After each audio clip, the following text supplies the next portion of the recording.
Welcome to India. The game of chess was born here. Thousands of years later, many of the world's best players have made the trek to represent their countries at the 44th Chess Olympiad, the most prestigious team chess event on the planet. In Chennai, the chess capital of India, circumstance has cleared the way for perhaps more countries than ever to set their sights on gold. India has high hopes for keeping the hardware at home. A top 3 seed in the Open and the top seed in the women's section, the host country has legitimate reasons to believe it can sweep gold. The United States are the top seed in the Open section. Fabiano Caruana and Team USA have come to Chennai saddled with heavy expectations of gold or bust. Norway has never medaled at the Olympiad. Featuring the world's best player, Magnus Carlsen leads a Norwegian squad looking to change its country's fortunes. While medals count, some accomplishments won't be measured in gold. The women's team from Ukraine has overcome adversity just to make it here. Now they hope to honor their nation with a memorable performance. Namaste, dosto. In one place for the first time in 4 years, these Olympians are together again. The 44th Olympiad has brought the world's best to the place the game of chess began. And with that, let today's games begin.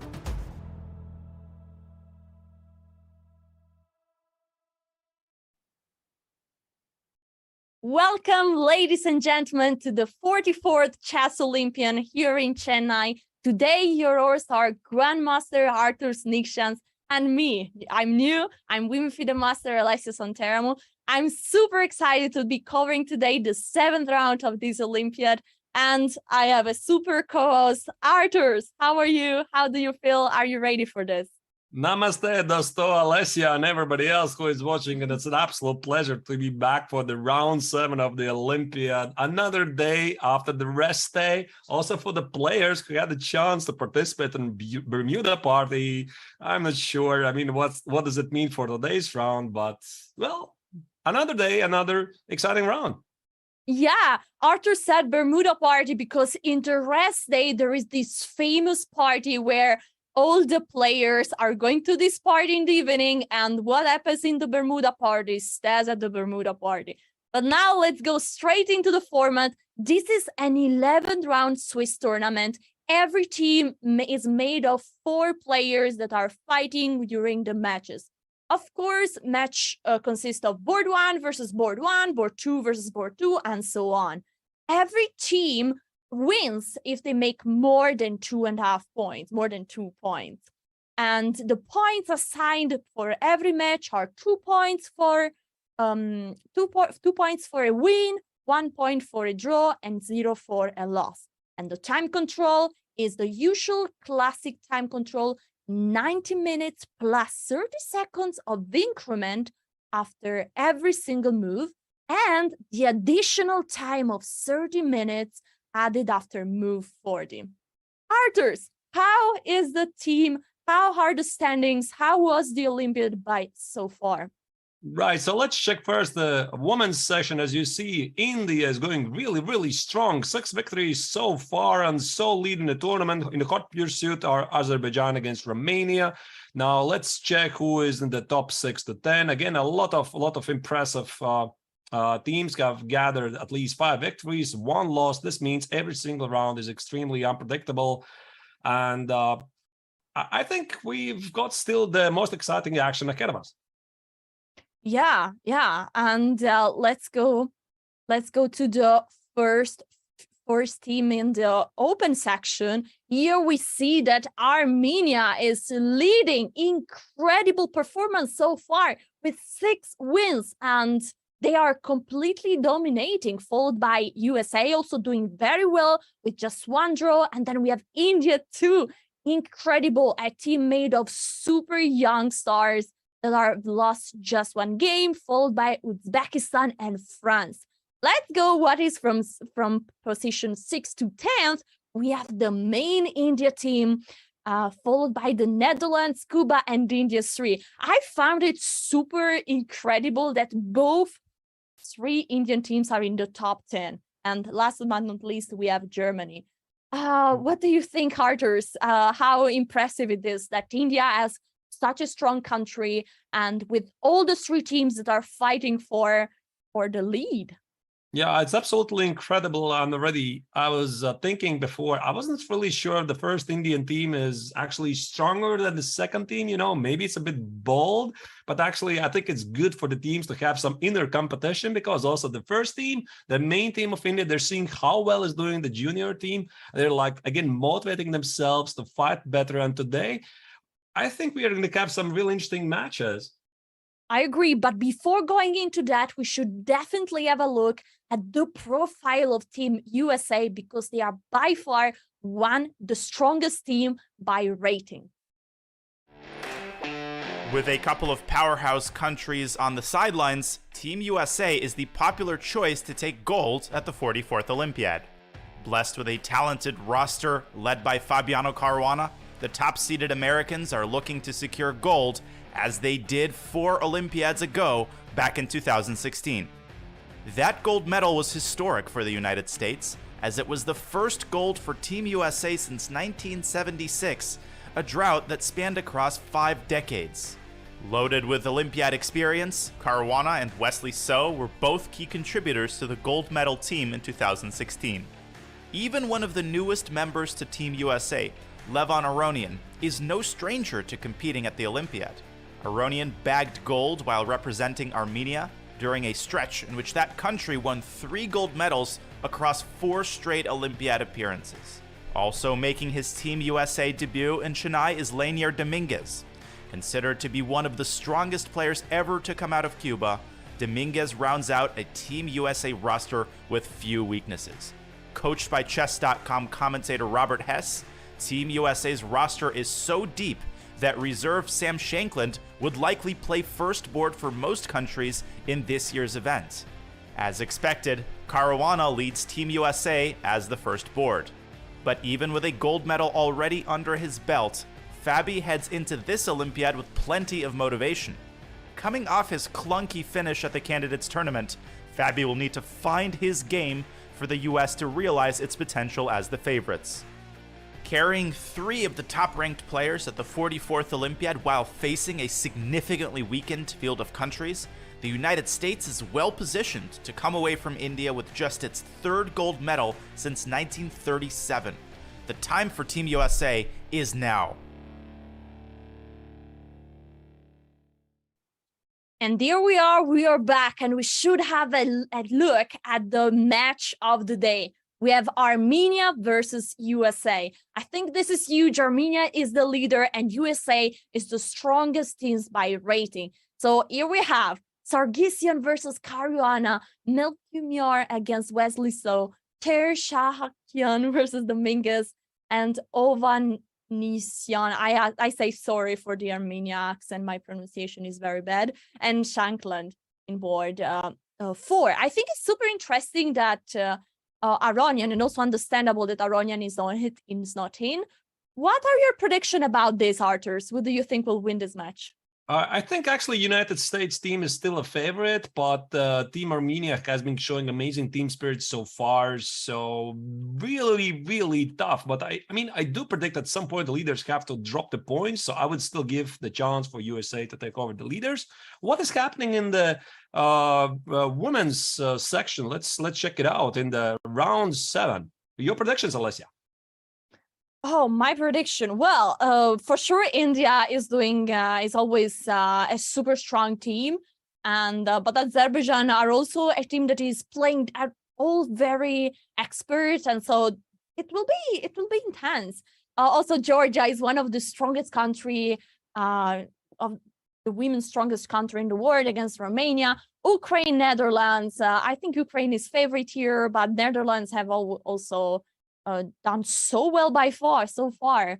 Poland against Bulgaria, also a very interesting matchup. And last but not least, we have Armenia versus Israel. Right. And what about the open section? So here we see these are the pairings for the open section again. India is playing against India 3. Really interesting matchup. Again, the first Indian team has to prove that they are the favorites of this match. Already we announced Armenia, USA, the big matchup. But there's so many teams close in the contention, like France, Netherlands, Serbia is doing very well so far. And Cuba. I mean, Cuba is seeded number 32. And they're doing so well so far.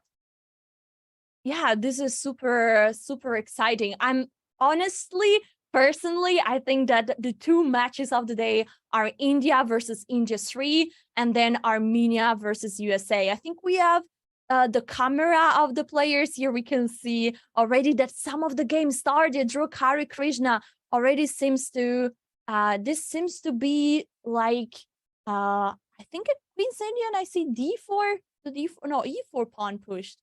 Well, I think it's time to go into the game. Right, that is Harikrishna against Ganguly. So these players, they know each other so well. Of course, all the Indian players, the grandmasters, they know each other so well throughout the years. Very, very exciting moment for both of them to meet in this important event. Do we have the first moves already there? Yes, do we have? So it was D4, D5, C4, A6, knight F3, knight F6, knight C3, and now C5. What is this move, Arturs? The Tarash setup C5. I think also Ganguly is one of the world's experts in these lines, and he has done some courses on this. Now, after C5, did White respond with something? Yeah, C take D5, knight took, and then E4. So White is fighting for the center. And now the knight on C3 got captured. Many pawns got exchanged in the center. There was a check, bishop B2. And now also the bishop got out of the board and eventually black castle. This is the current position of the board one. There was just a few more moves. H4 followed by B6. This reminds me.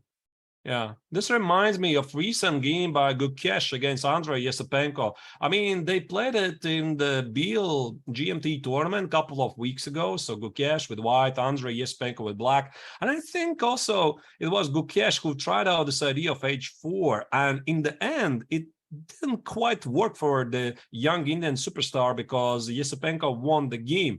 But the idea, I guess, is push H5, H6, and somehow try to exploit the black king. I see, but usually they say, don't push the pawns in front of your king. So this is going against a bit the classical chess principle. Is it something that could backfire like in the game you mentioned before? Right, I think absolutely there's some risk involved. H4 is, look at that. I mean, White plays H4, then he just makes a short castle. Welcome to the 21st century of chess.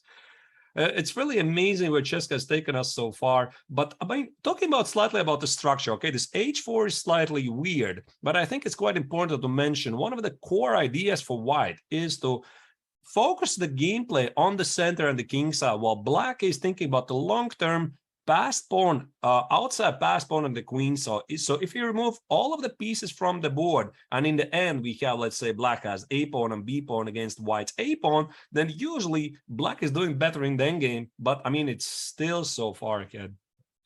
Yeah, there are still so many pieces on the board. So can a generally strategy for Black be exchanging pieces? I think so, yeah. So Black wants to take a good care of the C file. I would imagine maybe Queen C7, Queen C3, maybe just some normal moves like Queen E7, Rook D8. And you know, Alessia, I'm thinking about this position. I'm trying to remember what did Gukesh played in that game against Yesepenko. I think he played at some point D5. That's the common idea. And I think the point of including H4, H6. So, for example, if you now push D5, which is a very common pawn sacrifice, I guess, yeah, now we can do it. E takes on D5, and now the big point is E5. So the question is, what? No, don't take E5. The question is at which moment to execute this, because White wants to play moves like Knight E4, Knight F5, maybe Queen F4, Queen G4, or even Bishop B1, Queen D3. And then you start to see that suddenly including h4, h6 is really in favor for white because black cannot easily close this diagonal by playing g6. So this is the common idea. And I think Yesipenko responded after d5 with e5. And Gukesh got a better position, but he lost the game. Wow. Okay, that's a very interesting plan. Just going for the king, and in this line that we're just seeing on the board, then h4 makes sense because after g6, can you go for h5? Right, attacking directly the point there. Right, and the pawn on h6 also is under attack. So I mean, white needs to be careful about this pushing d5 because black would respond with some counter attack like d4, like again sacrificing the pawn, opening the bishop. Continue with knight c5, but I would expect something like this to be played. And there you see Pentala has played bishop b1. He keeps all the options open. Yeah, he just went back with the bishop. Yeah, so I mean, by the way, Harikrishna is doing really well so far. He has scored a lot of points. His rating performance, if I'm not terribly mistaken, was about 2,900. He beat very nicely Abdul Sattorov for the previous round. So what do you think, Alessia? We move on to the second game? Yes, definitely. Let's see what Vidit is doing. Let's see from the start shortly how the opening was. It was d4, knight f6. We have a Nimzo Indian. Let's go here with bishop d4. We are in the main line with d3, castle, bishop d3, t5, a3, the bishop capture. Now white has two double pawns at the bishop pair. D takes c4, bishop taken c5, fighting for the center. Knight f3, queen c7, bishop e2, knight c6, castle, and e5. Are we in theory? Is this still theoretical? Yeah, it is definitely a highly theoretical line. Again, I don't recall, was it exactly this order of the moves? So if you go back a couple of moves, so this is like one of the big discussions in this position. Who is stronger? I mean, the two bishops for white or black slight lead in development. Yeah, so I mean, b takes on c3. So what white is usually doing in Nimzo, he's trying to grab space, grab center, and back it up by two bishops. So that's why moves like f3, knight e2, e4 at some point are very common themes. So black is trying to do it very aggressively, going now to the final position at the final moment in the game when black already pushed e5, so we can return to this position. It's quite odd, actually, Alessia, right? Because, I mean, white has the two bishops, but black is opening the position. Yeah, I'm a player. I'm an Indian player, and I like this with black because black is fighting immediately for the center, and mostly the bishop are still struggling going out, especially this bishop on c1 that is blocked by whole white pawns. And it feels like black is still fighting because even if white has those two bishops, they are still not so active. And this bishop on c1, right? Look at this bishop on c1. It's not doing anything. But what here Sethuraman is saying, I mean, I'm thinking long term. For example, if he would make some moves like, let's say, knight e5, right? Knight e5, knight e5, the trade happens. And imagine yourself, let's say, if we somehow, queen a5, obviously, if we somehow manage to play f3, e4, and bishop e3. Of course, the pawn on c3 is under attack, but the big point is we open the bishop, put it on e3, and suddenly white is so much better because he has the center, he has the bishops. Yeah, and in an open position, bishops are so fast to attack one side or another. And so they are much faster than a knight. Knight can jump just a few squares. Instead, the bishop can go from one side of the board to the other. I love bishops in open positions. But what do you think will be here now, the next move? Why is white taking time here and thinking? Maybe e5 is not the most common move here.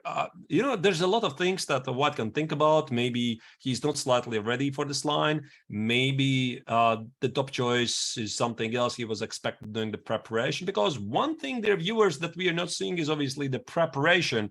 And these players, they spend like several hours before every single game trying to construct where the game is going to head. So if e5 is played and now Sethuraman is like taking a couple of minutes, well, this means, okay, I mean, I have to figure this out, and this is clearly not what I looked at in the morning.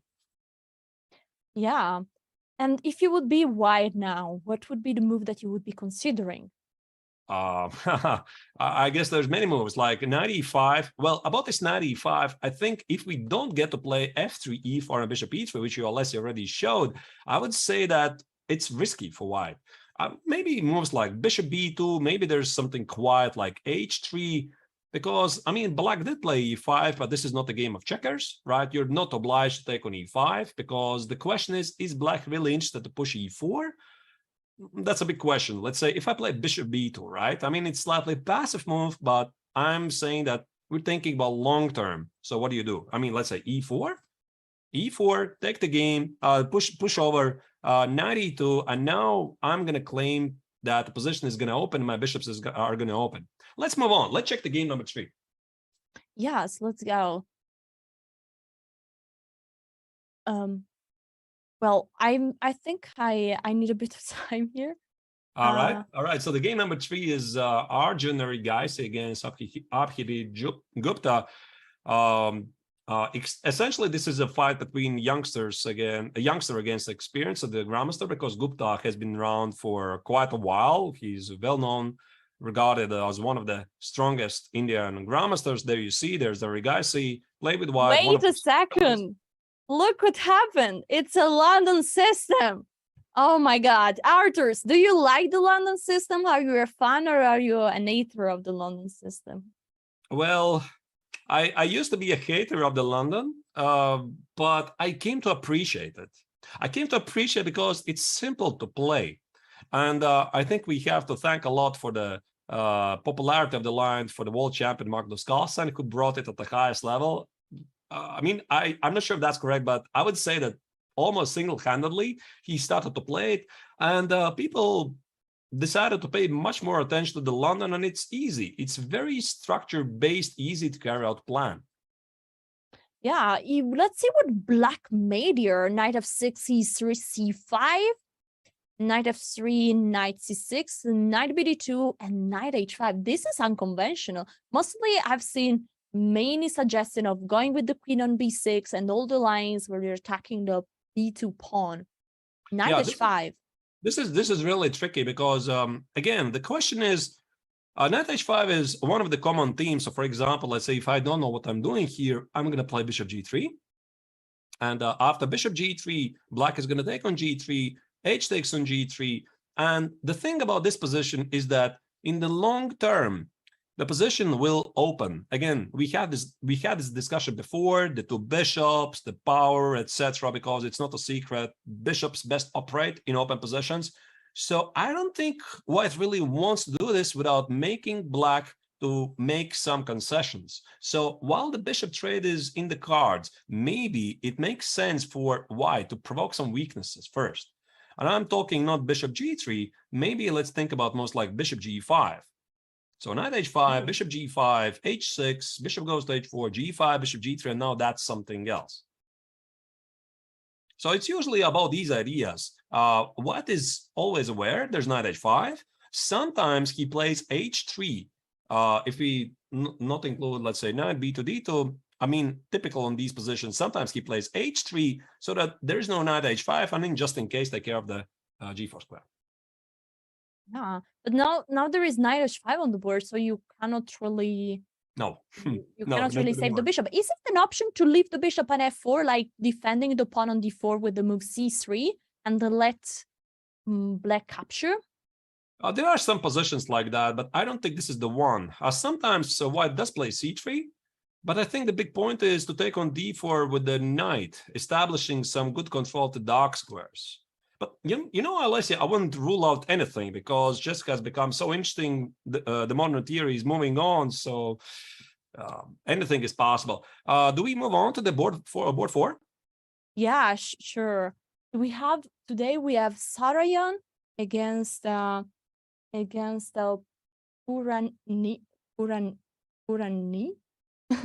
Yeah, that sounds about right. Yeah, let's see the game. Here we are.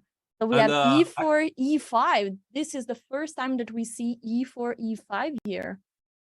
Yeah, e4, e5, all right. We have the Spanish. Look at this with d3. This is the new way to approach the Spanish, and is is you don't go for the very main line, the main move where people have played thousands of games. Grandmaster are super theoretical, but they try to go from some lines that are less explored, and maybe there is still some potential to find some interesting position. And after b5, the bishop goes back, bishop on c5, and bishop g4. This seems like a new move, bishop on g4, on g5. Yeah, it's quite an interesting idea. But one thing about this early d3, the way I understand it, if white plays it early, it means he's sort of objecting against the open variation with knight x on e4. Meaning, if you go back a couple of moves instead of d3, of course, d3 is quite a serious move, but the main move for many years has been short castle. But the short castle, it allows knight x on e4. So I can only guess that maybe during the preparation, Puranik felt that, I don't know, I don't really want to go there, because now if black plays bishop e7, which is the most typical move, now you can play d3. So the early d3 move before short castling is almost inviting black to play bishop c5, and the bishop on c5 in general stands better. Yeah, it's much more active than inside the box on e7, where the bishop would be a bit passive after the pawn on d6. And I like the approach that white is taking here with the idea of bishop g5. You're a bit exploiting the fact that the bishop is not on e7, and so you can pin the knight on f6. And I won when I was small so many games by playing the knight c3 and knight d5, attacking the knight that is pinned, destroying the kingside castle, and then giving even a quick checkmate. But what is black doing in order to prevent any problem with knight d5? Here, h6 is the move. Here's the thing. Black has not castle short. h6, g5 might be in the cards, right? And now the question is, how does it feel together? This h6, bishop h4, g5, how does it feel together with b5? Because black king is going to have to castle at some point somewhere, right? It's not going to be a long castle. You see, you have some weaknesses on the queen side. Is it going to be g5, d6, and then short castle? I mean, yeah, maybe. And that's what is happening. So d6, g3, and g5. So this is a good question. Where is black king going to castle? But the answer is immediate on the king side. What do you think about this? It's interesting, about why this sort of the moves. Because if black would have played h6, g5, already having castled, he needs to watch out for the knight sacrifice in g5. So imagine yourself. So let's say instead of h6, g5, we would play short castle, right? Let's say, whatever, c3, short castle, castle. Now black plays g5. Now there is knight g5. You need to watch out for this move. And it's not always very clear when you can do that, when you can't do that. And I think the good practice is not to toss the coin, right? I mean, try to figure out, is this really the right moment when you can play that? So that's why h6, g5 happens first, and then short castle. Alessia, do we also check the leaderboard, right? Team USA against Armenia? Yes, sure. Let's go straight into it. Let's go to board number 1. We have Caruana versus Sargissian. Let's go shortly through the opening. Here we have another d4, c4, and d6. This time with knight f3. And Caruana is playing the move b6. So he's starting an West Indian development, going with the bishop out very early. Bishop on a6. This is a very classical idea, Arthur. Would you like to explain it? I'm a bit surprised to see Fabi playing the Queen's Indian. I don't recall. I mean, definitely he has played it before, but I sort of don't recall playing him lately. So maybe I'm completely wrong, but this is not how he usually plays. So clearly for this game, he has some ideas. And the point of bishop a6 is obviously target the c4 pawn. There's many moves. There's queen c2, there's queen b3, there's b3. What did Sargissian play? Yeah, he played b3, protecting the pawn. Now there is a check, bishop covers, bishop goes back.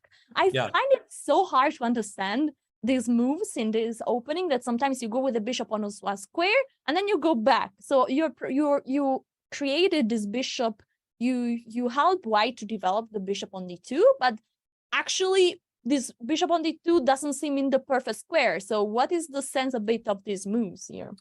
It also comes from some Catalan ideas. Sometimes black gives the check on b4, then retreats either to e7 or d6, depending on the occasion. But the big point is, like you already said, Alessia, the bishop on d2 not always is so well positioned. And think about most like, let's say, knight e4. So the knight e4 would immediately challenge the bishop on d2. And is it standing perfectly? Not quite. Also, sometimes you might have access to d5, d takes on c4, and the bishop on d2 is not protecting the pawn on d4. And sometimes you feel that this bishop on d2 would actually stand better on c1, because having included already b3, it makes sense to play bishop b2. Yeah, so it's a bit more flexible on c1 rather than on d2, where it's already moved.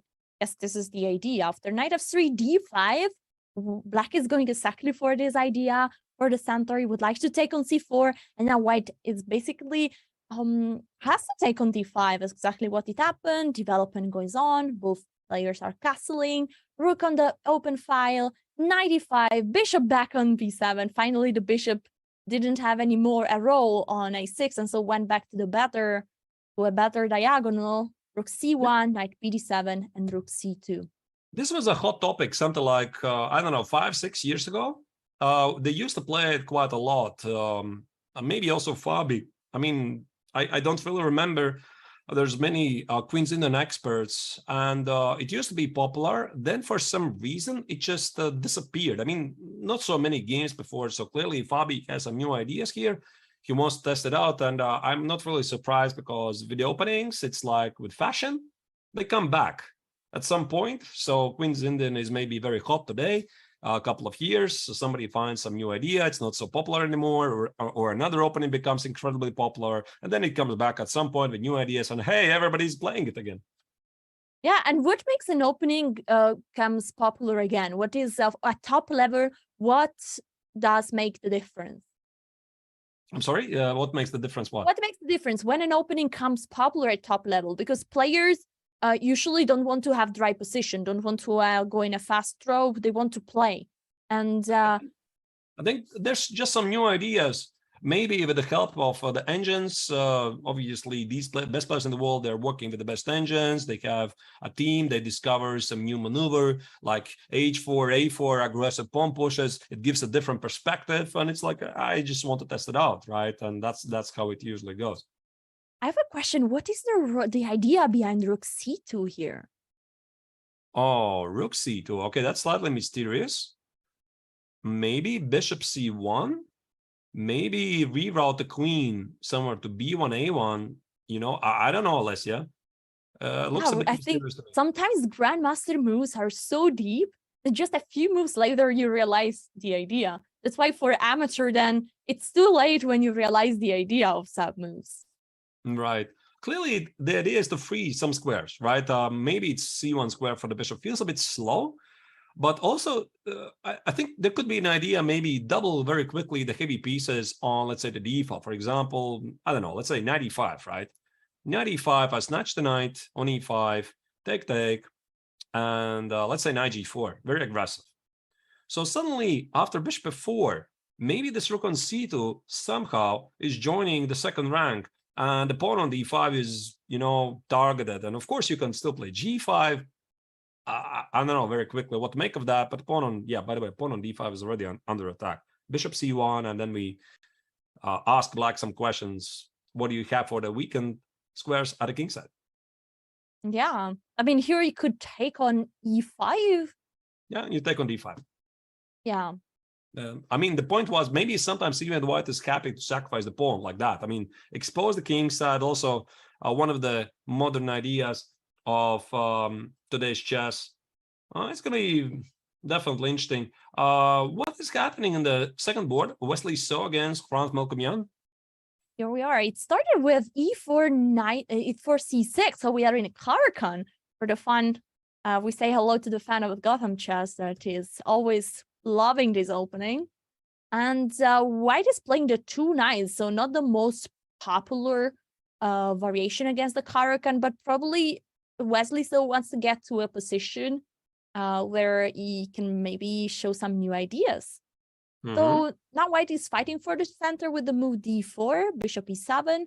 We're soon reaching the current position.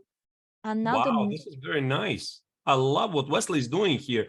Alessia, If we go back to the opening phase, I would like to compare this line.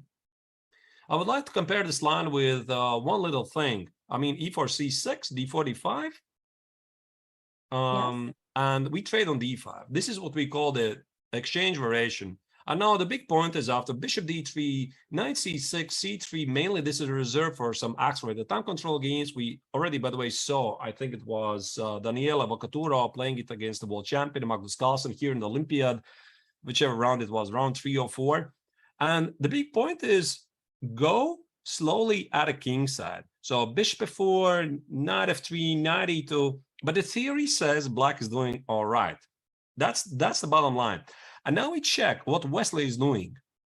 He is aiming for the same structure, but with a different order than most. I find this to be really interesting. So once again, what he wants to do, he wants to put the bishop on d3, which now can't be bothered by black's light square bishop. He wants to play knight e2, c3, and have an easy attack to carry out at the king side.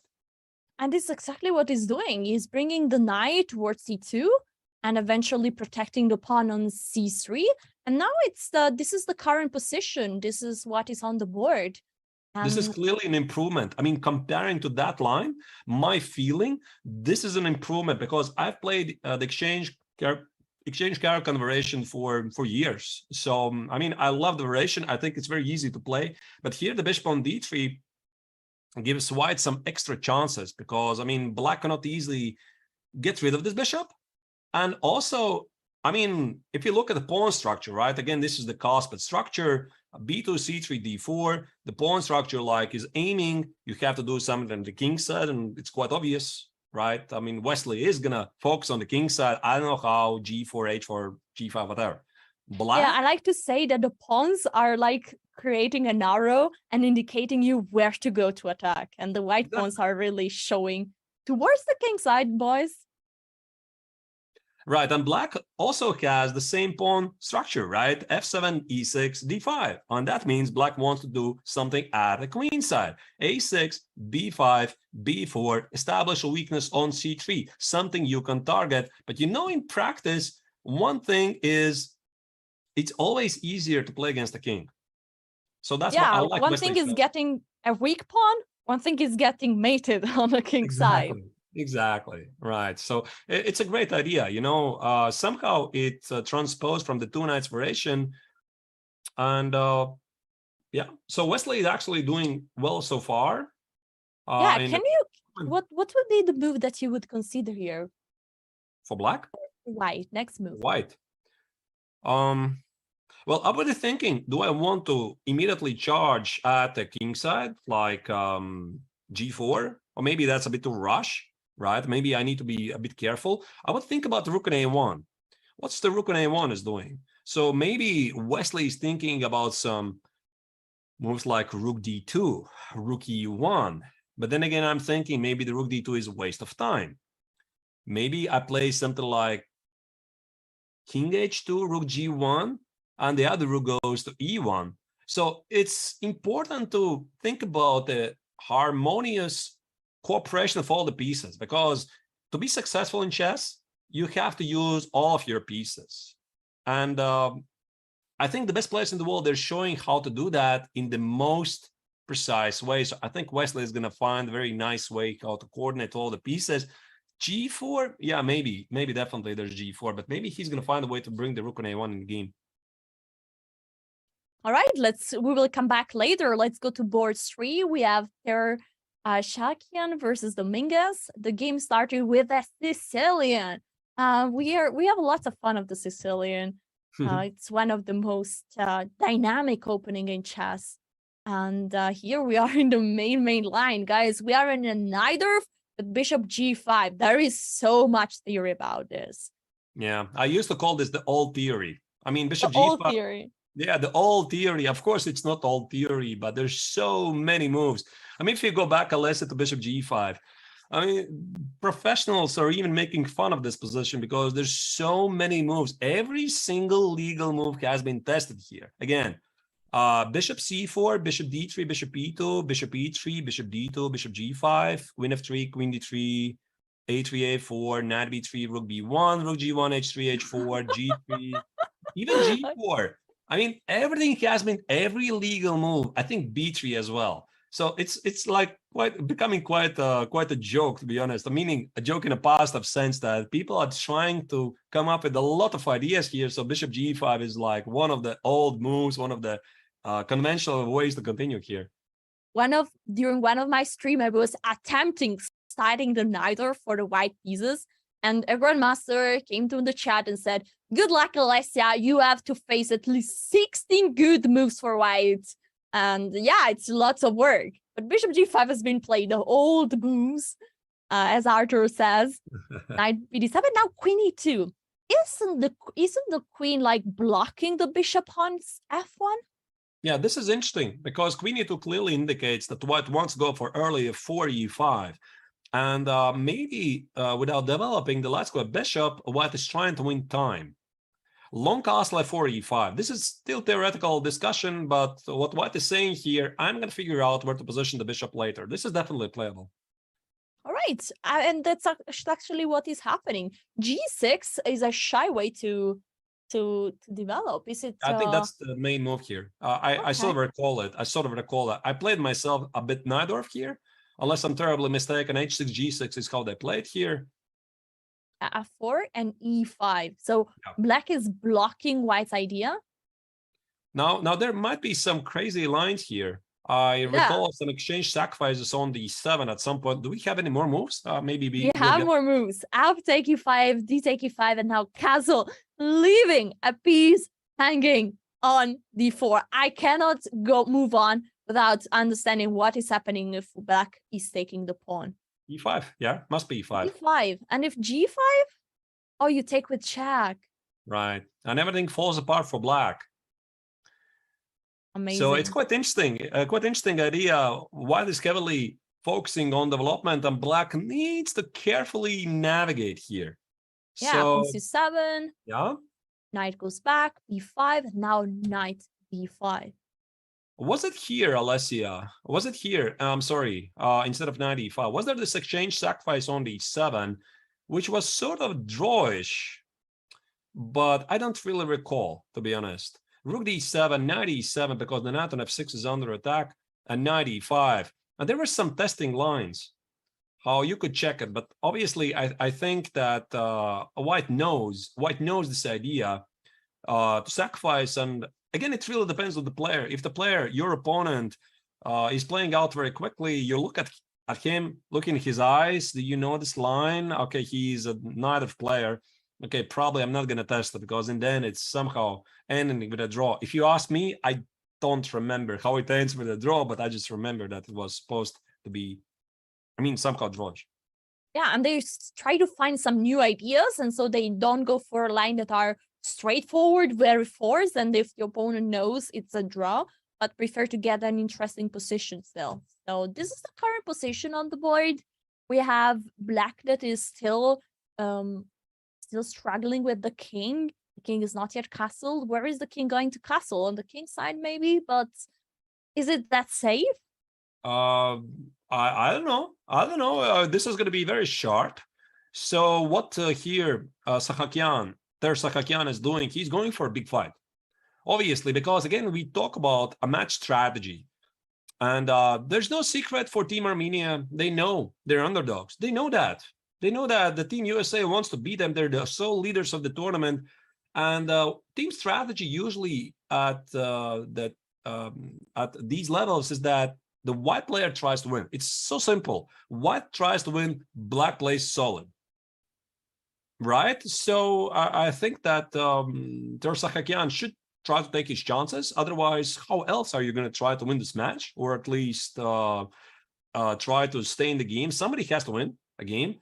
And I think it's quite interesting that Aronian is not playing today, and we are speculating, Alessia, the previous round, if Levon is going to come back and play against his former native country, because obviously everybody knows he was born and raised in Armenia, and he was the local hero for many, many years. Then he left for some reasons which we're not going to talk about here. And it would feel weird, right, for him to play against his teammates, his friends, like the second family. So it's understandable that he's not going to be here today. Yeah, we definitely understand that he's not here today. And one thing about the USA team, they have they have an incredible team. All players are over 2,700, all super experienced. And so, they can allow Aronian to rest for this team. Let's go to board number. Oh, actually, there was just a move, F5, that draws my attention because, again, this move makes the shore castle look even weaker. Is G4 a move possible here? Definitely it's a move. It's definitely a move I would consider, right? I mean, maybe even right away. Yeah, I would try to get to the Black King. Imagine G4, Black takes, and then Bishop on D3, and White seems being winning already. Of course, as you said before, I like what you said. Chess is not like checker. You don't have to take, so probably Black will find another move here. Maybe there's something like closing the position with G5 and F4. Difficult to tell. The knight on B3 for White is not doing much. And I think when we go back to the starting position, obviously, if I'm playing with White and I'm playing against such a strong player like Dominguez, I'm thinking, how do I use every single piece at my disposal? So I think the knight on A5 is not doing much. I'm thinking, should I play knight A5? Knight A5, knight C6, because that is one of the common maneuvers in this position. Get the knight on C6, maybe sack the pawn, whatever, so that I open the position. And I'm thinking about the bishop on F1. Where do I position it, right? What do I play? G4, like you said? Do I put it on E2? And usually it's like, a lot of feeling, right? How do I position my pieces to make it right? Yeah, when I see a move that I like, I am kind of obsessed about it. So I just keep looking at G4 because it feels like an interesting way to put the bishop on F1 in the back square. That would be D3. And Right. because, for example, also if F4, you have the possibility to go with the bishop on D3 and you're directly targeting the pawn on G3. I'm curious to see if here we will see the move G4. But let's move on to the last board of this match. Here we have Shankland with the white pieces against Oganian with the black pieces. Opening was D4, D5, and we have a Slav defense with C6. Here we are in a very theoretical line. Knight H4 attacking the bishop. Bishop E2. The bishop got exchanged, and now H3. H3 is a typical move when the file is open. No, you want to block the rook so that your pawn is safe there. This is very interesting, the theoretical discussion, and I think the trend of the lines moves here and there every single time. So we go back a couple of moves.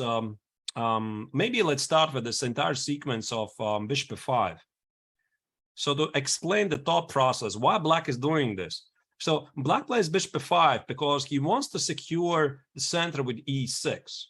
So if he would play e6 right away, which of course is a different branch of theory, right, yeah. So this is leading to some different types of games. Black wants to play d takes, b5, bishop e7, c5, and free the bishop. But somehow it feels that, I mean, definitely completely playable line, but feels that Black is like trying to solve the problems that he just created, right? I mean, all the respect to the Slav players. But bishop f5, the big point is Black wants to do everything at once. He wants to bring out the bishop and then play e6, solidifying the center, and so that he's not suffering because of the light square bishop. And now after knight c3, e6, we had a discussion, Alessia, in the London opening today, whichever game it was, already forgot. One of the top games, I think, in the Indian match, right? Yeah, yes. Knight h4 again. Black is not allowed to play h6 to secure the bishop, and now bishop e4 or bishop g6. These are the two main moves, and I don't really know what's the current status of bishop e4 versus bishop g6, because I think for some time it was believed that bishop e4 is better than bishop g6. Maybe he has taken the role, but the point of bishop e4 is try to provoke a weakness for white f3. And then Black plays bishop g6, and we get exactly more or less the same position. No, not bishop g4. Bishop e4. Bishop e4. Yeah. Oh, sorry. Not bishop, but bishop g4 maybe is also, by the way, playable. Yeah. Now white plays f3, push away the bishop, and then after bishop g6, queen b3. You take on g6 a bit later. Queen b3, bishop d2, etc. Very interesting dynamic lines. I love it for white. And bishop g6 immediately. This allows white to get the so-called minimal advantage of two bishops. Yeah, I guess the question is always, is f3 helpful or is not helpful for white? Is that weakness or is helping? Well, Alessia, I have to ask, are you a bishop's person or a knight person? I'm definitely a bishop person. Well, there you go. But just until the position doesn't get in time trouble. In time trouble, I love knights. Knights are doing amazing when the time is short. They're giving lots of checks, giving forks. I like all the pieces. And one of the points of this knight h4 is that also, yeah, after take on g6, white is getting better control of the center. So you see, black is no longer having the light square bishop on f5. This means less control of the e4 square. And it doesn't really mean that white is immediately going to charge e4. He's going to do it slowly, and carefully, because those two bishops, they're going to open. Now, this is a position I can definitely relate to. I love these positions from the white's perspective, but black is usually very solid. White is exploiting the lack of the light square bishop with the move queen b3, attacking the vulnerable point on b7. But it seems like there is no problem because black is just playing queen c7, protecting the pawn. After h3, a natural move, just closing, avoiding that any piece can capture on h2. Black is going on with development, bishop on e2, rook c1, knight b6. What is the idea of knight b6? Knight b6, I guess black wants to figure out what's happening with the pawn on c4, maybe provoke c5, maybe force to take on b5. Both plans are perfectly possible. But Alessia, do we move on, right? We also have the third board of the match, which is Team France playing against Netherlands, and there's probably also a lot of action ahead. Yeah, definitely. We have in the board one, we have Mousard against Giri, so we should definitely have a look at that. Giri is the king of draws, isn't he? He's the king of exchange sacrifices in the Olympiad, because I think in the two games in a row against Eric Hansen and not yesterday, but the previous round against Badur Jabava, he made very spectacular exchange sacrifices, and Anish is on fire here. It's and we have lovely to a watch Rasalimo. We have a Rasalimo with e6. What? So Anish doesn't play Najdorf? Yeah. This is not how Najdorf looks like. No, definitely. Wow. Anish. I mean, Anish is, of course, widely regarded as one of the experts of the Najdorf. For example, also the poison pawn operation, if white goes for that, and now going for knight c6, e6. Okay, there's some ideas. Castle knight g7 and c3. I think that's one of this knight, bishop b5 has been considered for a very long time a sideline, but nowadays grandmasters are starting really to play this move more and more. We've seen also so much this move happening in the match Caruana Carlsen, because it gives white so much new interesting position that are not so theoretical as the open Sicilian with the move d4. And I'm a big fan of the Rasalimo. Yeah. I mean, also I've played it for many years, and this idea of c3 is one of the ideas of various anti-Najdorf and Rasalimo variations, is to put the bishop on b5, castle very quickly, and then play c3, d4. This is getting very popular. I mean, these bishop b5 setups, and I think it actually was Anish himself who said it, quote, "I don't believe that bishop b5 is a sideline." And that is becoming really trendy. And the first thing which would come to my attention in my memory is the World Championship match, Magnus Carlsen against Fabio Caruana 2018, which was one of the hot topics. Knight c6 was often played by Magnus, and Fabio was trying to crack it. Then he would switch to the open with d4, c6, knight e4, and the Sicilian Sveshnikov. This is what they play today. This is the main stuff. Yeah, so let's see what is happening on the board. a6, and white at move 3 has already a choice. White could already take here and have a completely different position where you are doubling the pawns and you're playing against this weakness, but you're giving up the bishop pair. So this is approach number one that you could have in Drossolimo. Instead, White in this game wants to keep the bishop a bit in the Spanish style. And so it goes back, and this goes back even on c2. And many times, actually, these lines can look similar to Spanish, to e4, e5 structure, especially if Black eventually plays the move e5.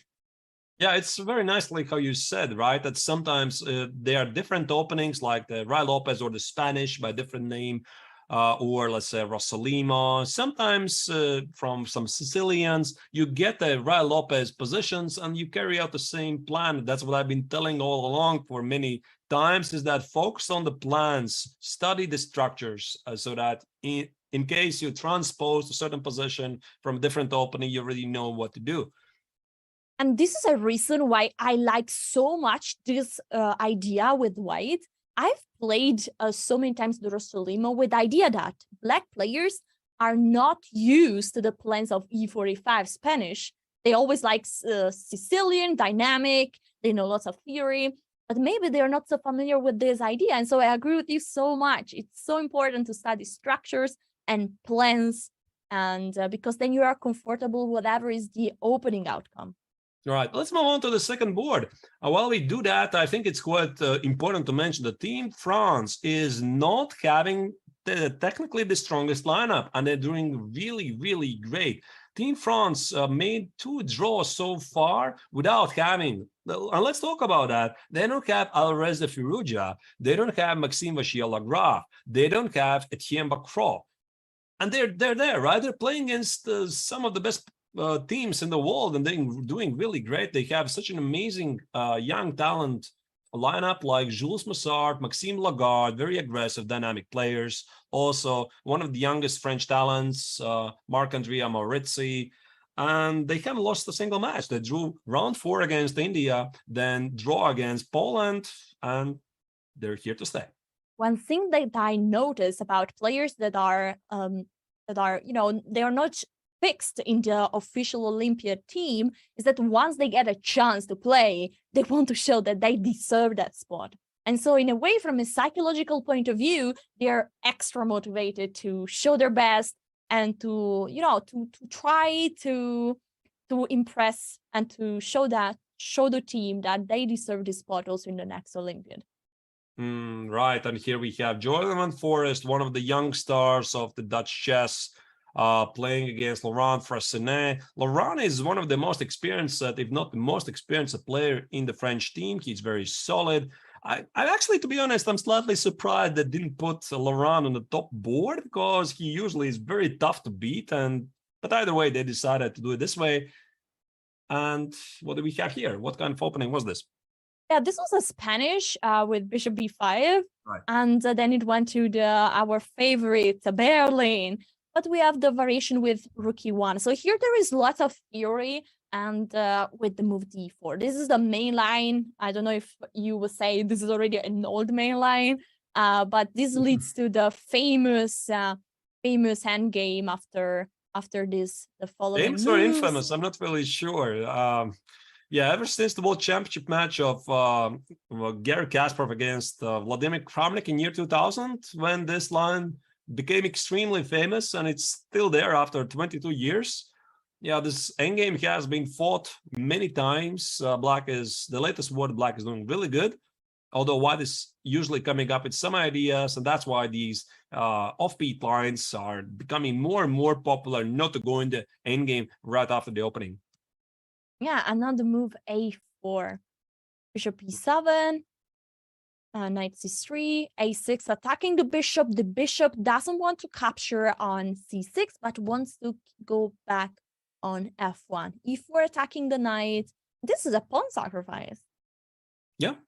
So Black is not really holding on to the pawn, and you could learn a thing or two. I mean, their viewers, you could learn a thing or two from Laurent here, is that not always you have to keep what you got, and the priority should be your development and healthy development of the pieces, right? I mean, so that the pieces are standing well, you control the center, and your king is safe. Yeah, and that's exactly what is happening here. Now, black is playing with tempo, the move d5, attacking the rook. Rook needs to go back, and black is taking even more space with the move d4. Now, the pawn on d4 is possible to be protected. It's protected by the knight, by the queen, can easily be supported by the bishop as well. And as you said, it's important to take care of the king. So the king is just one move to be in complete safety on the king's side. And this is what is happening at the next move after bishop d3, castle, bishop e4, and bishop e6. It seems like both sides are close to complete the development. d3, leaving space for the bishop on c1. After bishop d5, bishop f4, and this is the current position where we are still two minor pieces on the board. And what do you think? Who is better here? I think Fressinet has equalized the game. Maybe White has some minor chances on the king side because he has three pieces, this cluster of the pieces in the center. But I mean, if black plays something like bishop f6, queen d7, rook e8, he has no weaknesses and some space advantage at the queen side. The pawn on d4 serves like a cramp. The pawn on a4 actually sometimes what is going to wish to have it on a3 because it would guard a b4 square. I would say the position is both equal. Fressinet is doing great. Jorden is going to try to press it. So I think we have to move on to the board 3. Yeah, this is the current position. We have Lagarde, Maxime versus Lamy. And it was an English opening, c4, c5, very symmetrical setup, and then black went for e5, g3, g6, and after developing the pieces, this is a common setup, no, with the knight on e7, and maybe you want to push forward on d5, and exactly what happens. Look at this, super dynamical opening, Wow. just many pawns hanging. This is really the best chess here because after b4, if you go back a couple of moves, black is offered to take the pawn for free. I was like, hey, I can take the pawn, right? But what happens then? b4, c takes, a takes, knight b4. No, I take b4, right? I take on b4 this pawn. I mean, we have to show it what happens there. Why don't take it? Right. So you take on b4, snatch the pawn, knight b4 and bishop a3. I think this is the idea. Bishop a3. Now you can't play a5. The rook is pinned on a8. That's a problem. And after knight c6, well, I'm not saying is it knight b5, knight b to c6, right? I go back. Oh, you do go back. Or this knight, or maybe this knight. I'm not really sure. But the problem is maybe you put a bishop on d6 and somehow it's difficult to get rid of. It's an annoying bishop, also with idea of knight b5, knight c7. And is it possible to castle here? Yeah, maybe. The big question is what black is going to do about this monster on bishop on d6, which is splitting black's position in two halves, right? You're going to play d6. You're going to play knight f5. You have to play some awkward moves like rook e8. I think this is along the lines the reason why black didn't take it. So a3, b4, we just go back. This is the common idea. And black responded with d5, very aggressive counterpunch. And after b5, knight a5, c take d4, knight takes. We have the current position with a queen in the center of the board. Is that queen vulnerable there? Or when is a queen good at the center of the board and when is not good at the center of the board? Well, I think the general rule, Alessia, is that the queen in the center is good if nobody can bother it. And every single piece is usually best positioned in the center. Why is this? I mean, very simple reason. You control a lot of things, right? You control the defense, you control offense, you can look left and right. It's one of the best squares to position your pieces. Why queen on d5 early or any other central squares is maybe not so good, because if I'm going to attack it with any other piece than the queen, you have to retreat. And that's why it brings the question, how is white going to push away the black queen from d5? The only thing I see is somehow use the last square bishop. Something like a short castle and knight g5. That would be my guess. Or maybe short castle and knight e5. Target the queen and win the pawn. So, yeah, what happens after that? And now... the bishop on g2. Yeah, the bishop is under attack. Maybe short castle here. And can black respond with something like e4? I don't know. Maybe. Yeah, the bishop on g7 is under attack. The knight on f3 is not really feeling so well. I think white needs to be a bit careful. So he cannot do that. Maybe All right, I just got a call from Ikaru. He told me that he wants to see what his friend Bach Benjamin is doing at board 4. So let's have a look at this game. Board 4. We have... You sure it was Hikaru? It should be awfully early for him. Oh yeah, but he really cares about his friends. All right. So here we have the position. It was d4, knight f6, c4, e6, knight f3, a6. What is this a6? I need to ask. This is interesting stuff. You know, Alessia, I'm looking at this and I'm wondering why I am not playing it myself. Since I'm a Queen Zindan player, I played it for many, many years. The idea is to play b5, obviously. Target the white center, and it prompts white to play knight c3. This is what was played. And now what I find it to be interesting, now after knight c3, black plays d5, and you start to think, wait, I mean, is this last move a6 now a waste of time? No, because now black wants to take on c4, and there's like a unofficial rule. When the white knight is on c3 in these queen's gambit decline positions, it's a good idea to take on c4 because the knight on c3 is not so well positioned. Because now after d takes on c4, I can strengthen the pawn on c4 with something like b5, and suddenly a6 makes perfect sense. Yeah, that's a nice plan there. So white decided to change at the center of the board, to change the pawn on d5, avoiding black's idea, and then developing the bishop on g5. Bishop e6, e3, knight bd7. I think this is a classical way to develop the pieces. c6, supporting the pawn on d5, bishop d3, bishop d6, bishop back on f4. What is this move? Right, so the bishop on g5 apparently is not doing much. Bishop f4, yeah, that is interesting. I guess Bok's idea here is that after the take on f4, which seems to spoil white's pawn structure, after e takes on f4, black needs to reckon with the threat of f5. And somehow black is suffering because of this bishop. Poor bishop. So what do you play? Right? That's true. And it feels like here we see a bit what few space means. Sometimes when you don't have so much space, your pieces might look a bit ugly and might feel uncomfortable. And this is what is happening with black. The fact that the bishop has literally no square where to go makes black feel like maybe he needs to play moves like g6 here, avoiding the move f5, which is, of course, moves that can backfire. Right. I think what happened, queen c7 was happened, so black didn't take on f4. Queen c1, protecting one more time the bishop. They're keeping the tension, and black is ignoring that. h6, a4, c5, going completely towards another direction. Yeah, this is interesting, changing the structure. And that's why good players, they feel this moment when to change the structure. I mean, black didn't have to do that. Now they're switching to some kind of isolated pawn. Yeah, some different approach, going for the isolated queen's pawn structure. And I guess the threat is to play c4, establish pawn majority. So bishop d6 makes sense, exactly like you said. Bishop d6, queen d6, maybe d takes on c5, a5. Okay, yeah, maybe a5. Yeah, that also looks good. But I was thinking about the more classical way, like snatch at some point on c5 and want to put one of my knights on d4. And what I'm saying here is that my knight on d4 is so beautiful that because of it, I'm doing awesome, but I'm not really sure.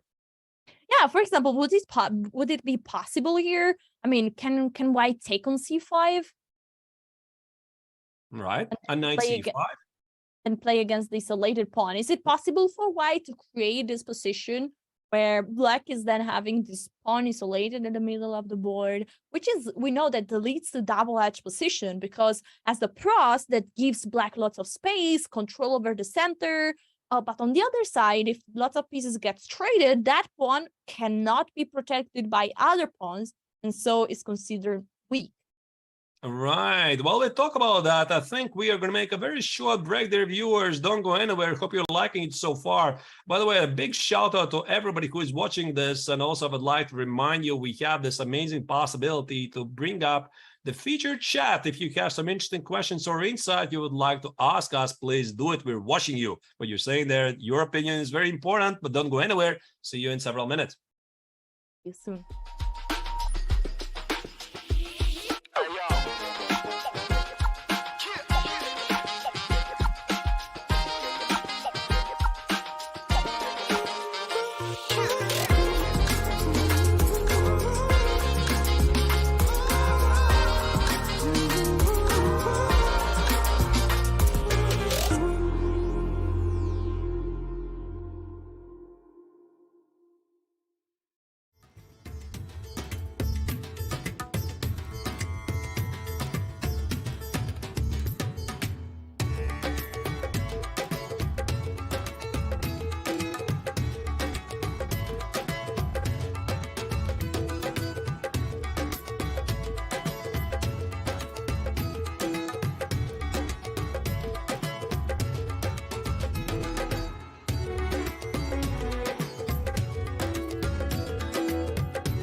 The host nation, India, also happens to be the top seed in this year's Women's Olympiad. Surprisingly, India has never medaled in this event, but the time to do so is now with their top women's squad. 2011 World Championship finalist Humpy Koneru leads this team. She's the highest rated player in the entire women's event. Because Koneru will be favored in every matchup, Team India's success likely depends on a great result for her on board 1. But India's chances by no means end with Humpy. India has one of the strongest second boards in the event as well, Harika Dronovali. A 3-time third-place finisher in the Women's World Championship, Dronovali is likely to be a key contributor to success in Chennai. Vaishali Rameshbabu is the third board for India and is by far the youngest member of India's top women's team. Playing board 3, Vaishali takes on a similar responsibility as her brother, Pragnananda, who plays board 3 for India's second open team. On this team, the fourth board belongs to commentator extraordinaire Tanya Sachdev. In fact, Sachdev has represented her country in every Olympiad since 2008. Hi everyone, I'm sorry, but we're experiencing some technical difficulties here in the studio. I hope you'll be patient with us as we get things in order before we return back to the broadcast. This video will now play on loop. Hi everyone, we're experiencing some technical difficulties here in the studio. I hope you'll be patient with us as we get things in order for the broadcast to return. This video will now play on loop. Hi everyone. We're experiencing some technical difficulties here in the broadcast. I hope you'll be patient with us as we work hard to get it back. This video will now play on loop. Hi everyone. We're experiencing some technical difficulties here on the broadcast. I hope that we can get things in order soon. This video will now play on loop. Hi everyone. I'm sorry, but we're experiencing some technical difficulties on the broadcast right now. I hope you'll be patient with us as we get things in order. This video will now play on loop. Hi everyone. We're experiencing some technical difficulties here on the broadcast. I hope you'll be patient with us as we get things in order. This video will now play on loop. Hi everyone. We're experiencing some technical difficulties on the broadcast right now. I hope you'll stick with us and be patient as we work to return. This video will now play on loop. Hi everyone. We're experiencing some technical difficulties on the broadcast right now.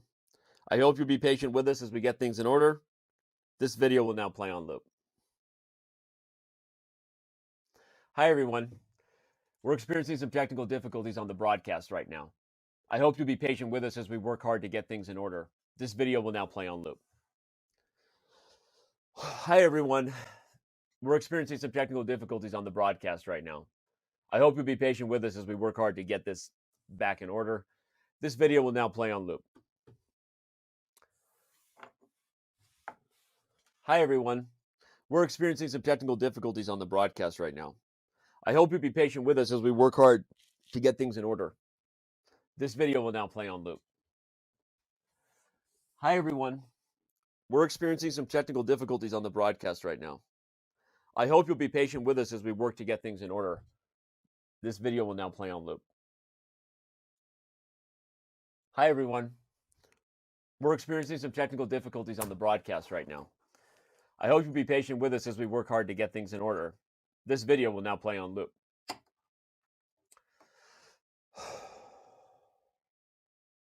How much longer does this have to go, guys? Hi everyone. We're experiencing some technical difficulties on the broadcast right now. I hope you'll be patient with us as we get things in order. This video will now play on loop. Hi everyone. We're experiencing some technical difficulties on the broadcast right now. I hope you'll be patient with us as we work hard to get things in order. This video will now play on loop.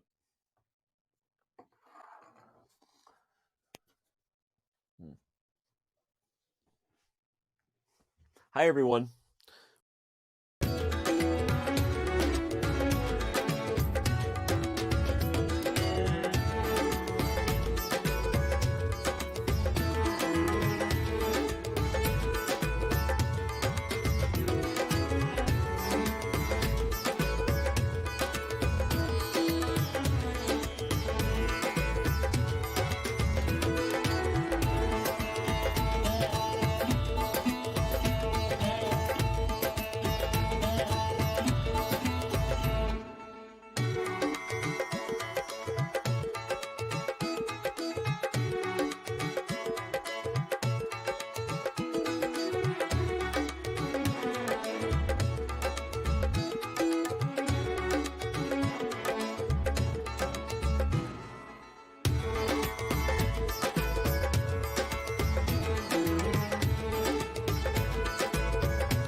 Welcome back to the Olympiad, Chess Olympiad in Chennai. Here you can see the live board from the women's section. Now we are going to check some of the top boards of the women where India is doing an incredible performance. But before getting there, we want to see what our world champion Magnus Carlsen is doing. This is the current position, and he's playing against Grandmaster Stanoyevsky. He's rated 2,412. So Magnus has more than 450 points. He wants to win this game. But what do you think, Arjun, about this game? This position? It's a London, right? At least it looks extremely familiar to me. Maybe very quickly browsing. It was exactly a London, and we have right now this position. So the bishop seems that the bishop got exchanged on f4, right? Yeah. So e takes on f4, knight takes on d4, and usually in these positions, White is claiming that he has better position pieces, meaning the knight on d4 cannot be easily get rid of. For example, something like knight takes on d3. I guess this is what Black never wants to do, right? Knight d3. There was a move on the board. I'm sorry. There was a move of the board. Carlsen just went with the bishop back on c2. Yeah, I think he secures the knight on d4, the bishop on d3, because there was a knight b3 threat to trade away the knight on d4, and now bishop on c2 protects a b3 square, and also queen b2 obviously is impossible due to a very simple trick. Yeah. What do you think would be the next move for Black there? The natural response? Maybe just bringing a rook on c8? Maybe, yeah. Maybe rook c8, but I would be thinking about a long-term plan. And I see White has this knight on d4. Maybe even White has some ideas like g4, g5, rook h3, do some kingside attack. So can I organize something in the center with f6, e5? I'm not sure, but maybe it's not even possible, because something like queen c7, queen d6, f6, e5, do I achieve anything? But I would be really concerned. I mean, I see, by the way, the bar, unless you also see it, right? It's sort of equal. Or does it feel equal to you? Well, the bar is actually showing 0, 0, 0. Could you give us some insights of the meaning of this 0, 0? Because it's not a dead draw. What does it mean on a practical point of view? So zeros usually mean that engine sees some kind of a repetition. And they evaluate everything is equal, meaning the pieces are positioned pretty much the same, there's same activity. Some weaknesses from both players are like one weakness for White, one weakness for Black. A safe king, and that's why engine sometimes says, okay, listen, I don't understand this position. Let's call it equal, because you can always repeat the position and get there. But however, for human beings, it's not so simple, because again, I don't see how Black can easily get rid of this. Knight on d4, the bishop on c2 is a monster. I mean, look at these minor pieces, Alessia. The knight on d4 and bishop on c2, do they really seem to be exactly the same power as Black's counterpart, the knight on c5 and the bishop on c6? I will reply you with colors. I say that white pieces are blue, instead Black pieces are in red. It means that the bishop on c6, it looks right now like, you know, a pawn. And the knight on c5 is doing all right. I mean, it deserves also the blue. Instead, White has very active pieces, and I really like your idea with g4 and, you know, and the rook h3. I like this plan. All right. By the way, dear viewers, what do you think about what is the current place of Team Norway right now in the standing? So obviously they're spearheaded by the world champion Magnus Carlsen. Do you know how well they're doing so far? Of course, checking chess results is not valid, my friends. You need to write in the chat what is the number of the placement of Norway without using any, you know, would be fun. All right. Do you think it's time to go to our women? Let's do that. Let's go. So we have board number 1. We have Azerbaijan versus India. India by far as having an incredible performance. I think Arthur, you saw what they've done in the previous 6 round. They've won everything, no? And now they're facing Azerbaijan. This is the board one. We have Mamedyarova versus Koneru, to a very experienced player from India. This is the current position. Which opening was that? Let's see if you guess it right. Oh, let me try to figure it out. This is hard, I can tell. I have no idea, honestly. I can guess, but probably it's going to be wrong. Some kind of early c5, d-takes, d4. I'm not sure how do you call it. Can you show it very quickly? Yeah, the opening was just d4, c4, which is one of the most standard opening. And then it went for d5, g3, bishop, g4. And then it went so crazy with a5, then also c5. And so the position at the center got completely... big changes, no? White took on c5, black pushed the pawn, then exchanging the pawns and exchanging the bishop on b4. And after a few moves, this is the current position we've got. It's not very usual. I mean, not very usual Catalan. D-takes on c5 by white usually means that black wants to recapture the pawn. You see, it didn't happen. And what is playing really inspired chess? I mean, look at the stage for Alessia. Clearly, he's hinting at some 94 ideas, keeping the knight on g5. So let's make some null move for black. I don't know. Let's say rook e8, right? I mean, maybe. Okay, rook e8. I always like to move. Okay. By the way, before going into, let me say something about chat. I saw many 69 guys. I think you're all wrong, but you're all on point. Right. So let's say knight e4 now. Which knight on e4? Knight d to e4, of course. The knight on g5 is trying to do something there. And now the big point is after knight e4, you take it, I can take with the queen. And now you start to evaluate the importance of having included h4. The knight on g5 is protected, and you need to address the problems with the pawn on h7. Yeah, you're nearly threatening mate. And I think, you have to play g6 here, or f5, but f5 seems a bit crazy, no? Yeah, a bit loose. Yeah, there might be queen d5 check, and I'm not sure. I'm not sure this is what black is gonna like. Yeah, I mean, I want to show this. If black is moving the king away, you go with the amazing checkmate, this smoother mate.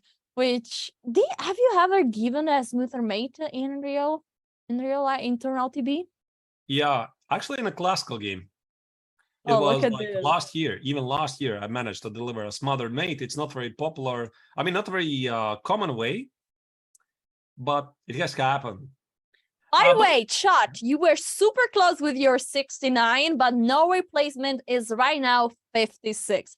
So close, but not exactly there. Norway is struggling, unfortunately. So the world champion is trying to get some help from his teammates so far. Arjun, Tari, and Jon Ludwig Hammer, not having really the best tournament so far, but maybe still Team Norway is going to find a way to fight back. Do we move on to the second board? Yeah, sure. Let's go. Second board, we have Balajayeva. She's very young. I've played with her actually. I'll try to pronounce the name properly. Balajayeva Kanim. I hope I did a good job. What do you think? You did I very played good. with her in the World Championship, but like 2000, a few years ago, and she was not even having a title. She was so strong. I don't know how I managed to get a draw with her, but she's really having an incredible draw. And now she's bored to of her country, so she has a bright future there. Indeed, as Team Azerbaijan always has been very strong, and that's why they are throwing challenge against India. India so far again is leading with a perfect score. Team Azerbaijan, I believe, has dropped 1 point, right? I think it was in round 5 against Team Ukraine. I mean, it's very, very tough field. So, I mean, it doesn't matter that you're leading with the perfect score after round 6, like in the women's section, it's the Team India. In the open section, it's Team Armenia. There's so many followers in the hot pursuit that one misstep and you're gone from the leaderboard. I was looking at this position and I see that this was a Queen's Gambit accepted. And in the current position, we have the knight on d2. When I've been studying this with the black pieces, I've studied that the knight is mostly better placed on d2 rather than on c3. Why is this a case? I guess it really depends on the position, Alessia. I think the general rule, what we want to follow about the placement of the knights, I call them chaining. I mean, maybe it's not the right word, but what I don't want to do is like chain them together, right? And why is this? Because they feel more secure, but at the same time, they're like taking away squares from each other. And we want to give our piece as much as loft as we can to operate. And that's why the conventional way to develop the knights is f3 or c3, because they're not really messing up each other and they're controlling more squares. But sometimes the knight on d2 stands pretty well, like here, because on d2 it's not closing the dark square bishop on b2. And yeah, I think that about summarizes it. Yeah, that's great. White has a bit more pawns in the center. Now the pawn on d4 is challenged by the pawn on c5. Is there a possibility at any point that white goes with the move e4? Yeah, maybe. e4, d5, right? It would be your idea. Try to expose the king. Maybe, yeah. I mean, again, e4, you weaken the f4 square, right? Is it white to move here, by the way? Yeah, black So if to I move, play you mean? e4, knight f4, or what is that? I mean, It's how do black you to move. evaluate this position? Yeah, e4? Oh, it's black to move. It's black to move. I'm sorry, I didn't hear. Right, so maybe black is not playing bishop e7. I'm not sure about, is it because of e4, but maybe because of d takes on c5, and maybe the pawn on g7 is under attack. So you see this bishop on b2 along diagonal, something on g7 is happening. Okay, guys, we need to shortly go back to what is happening in Wesley So games. Look at this. Let's There's go something here. crazy. There is a fork. Oh my god, what is happening? Is this a blunder?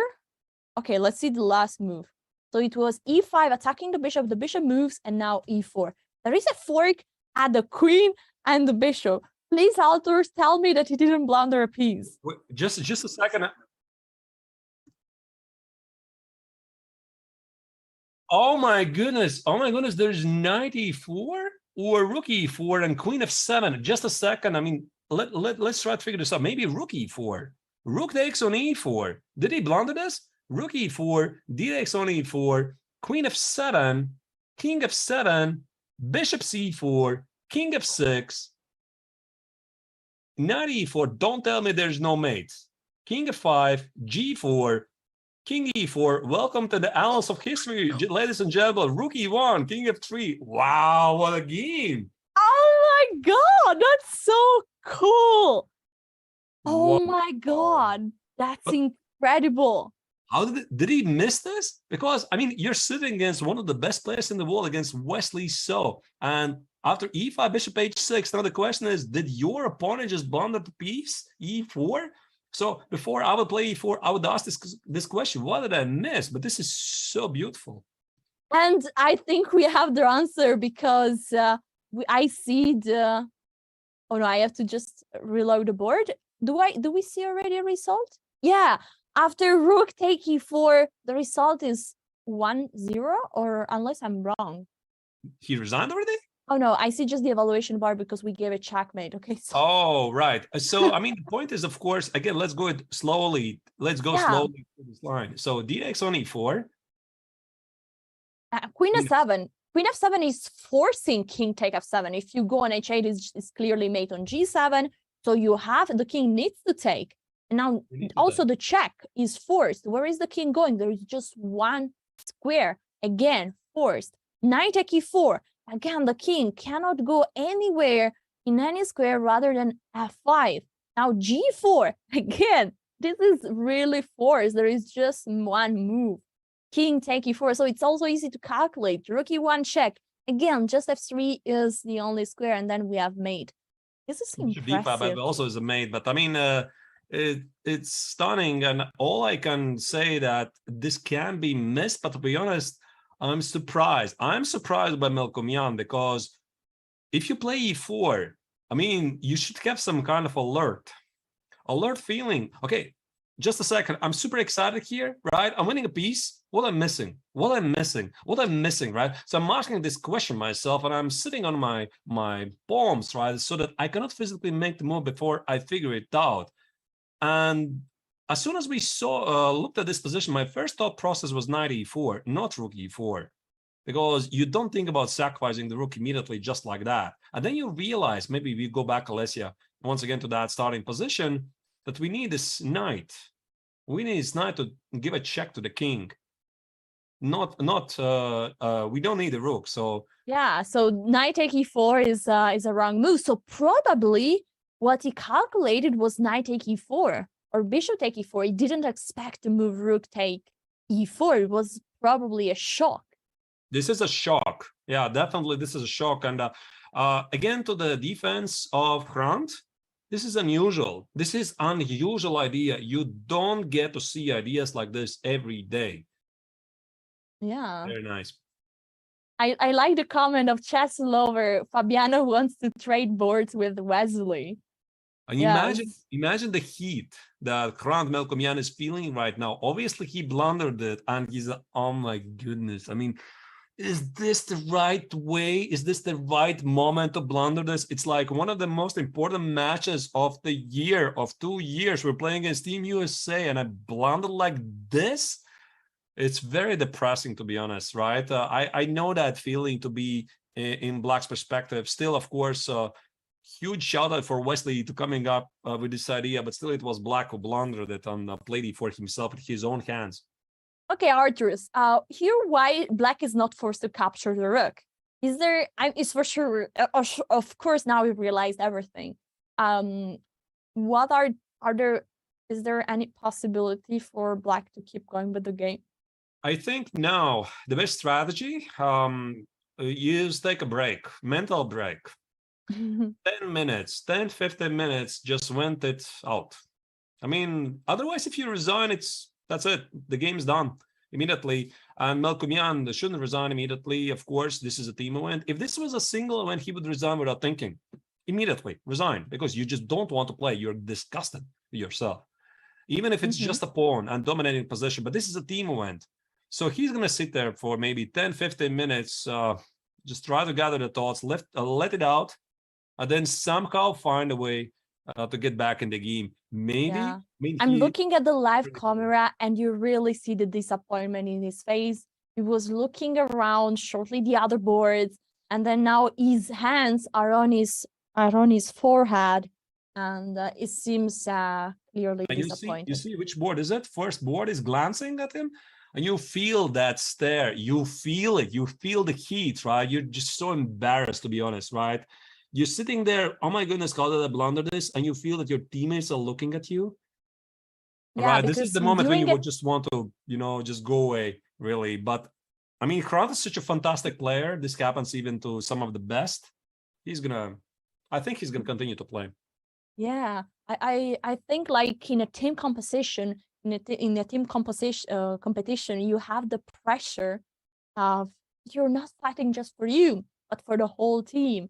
And so it's a double frustration that you're also for Armenia. Armenia is having an incredible tournament, and with they had already much stronger team in the Olympiads, but with this team, without Aronian, they are having an incredible performance by far, and so you don't want to be losing the game so quickly, because it gives your team not really a good. Very tough blow for the Armenians. This could have a major impact on the result, because to blunder like that, I mean, they're like one team together. You see your teammate blunders like that, he's devastated. It affects everybody. But maybe on the contrary, also is going to give some extra push, for example, for, let's say, the fourth board to work harder, to fight it. Come on, let's do it. We can still do it, right? I mean, this happens. Blunders happen all the time. So, okay, whatever. He blundered. Let's move on. Team Armenia is going to be fine, although this is a major blow. Yeah, I agree. Is it time to go back to the latest, or yeah, do we let's want do that. Let's do that. This is a major turn here. Beautiful idea by Wesley. I mean, beautiful, but still, I mean, not to see that before playing e4, that is painful.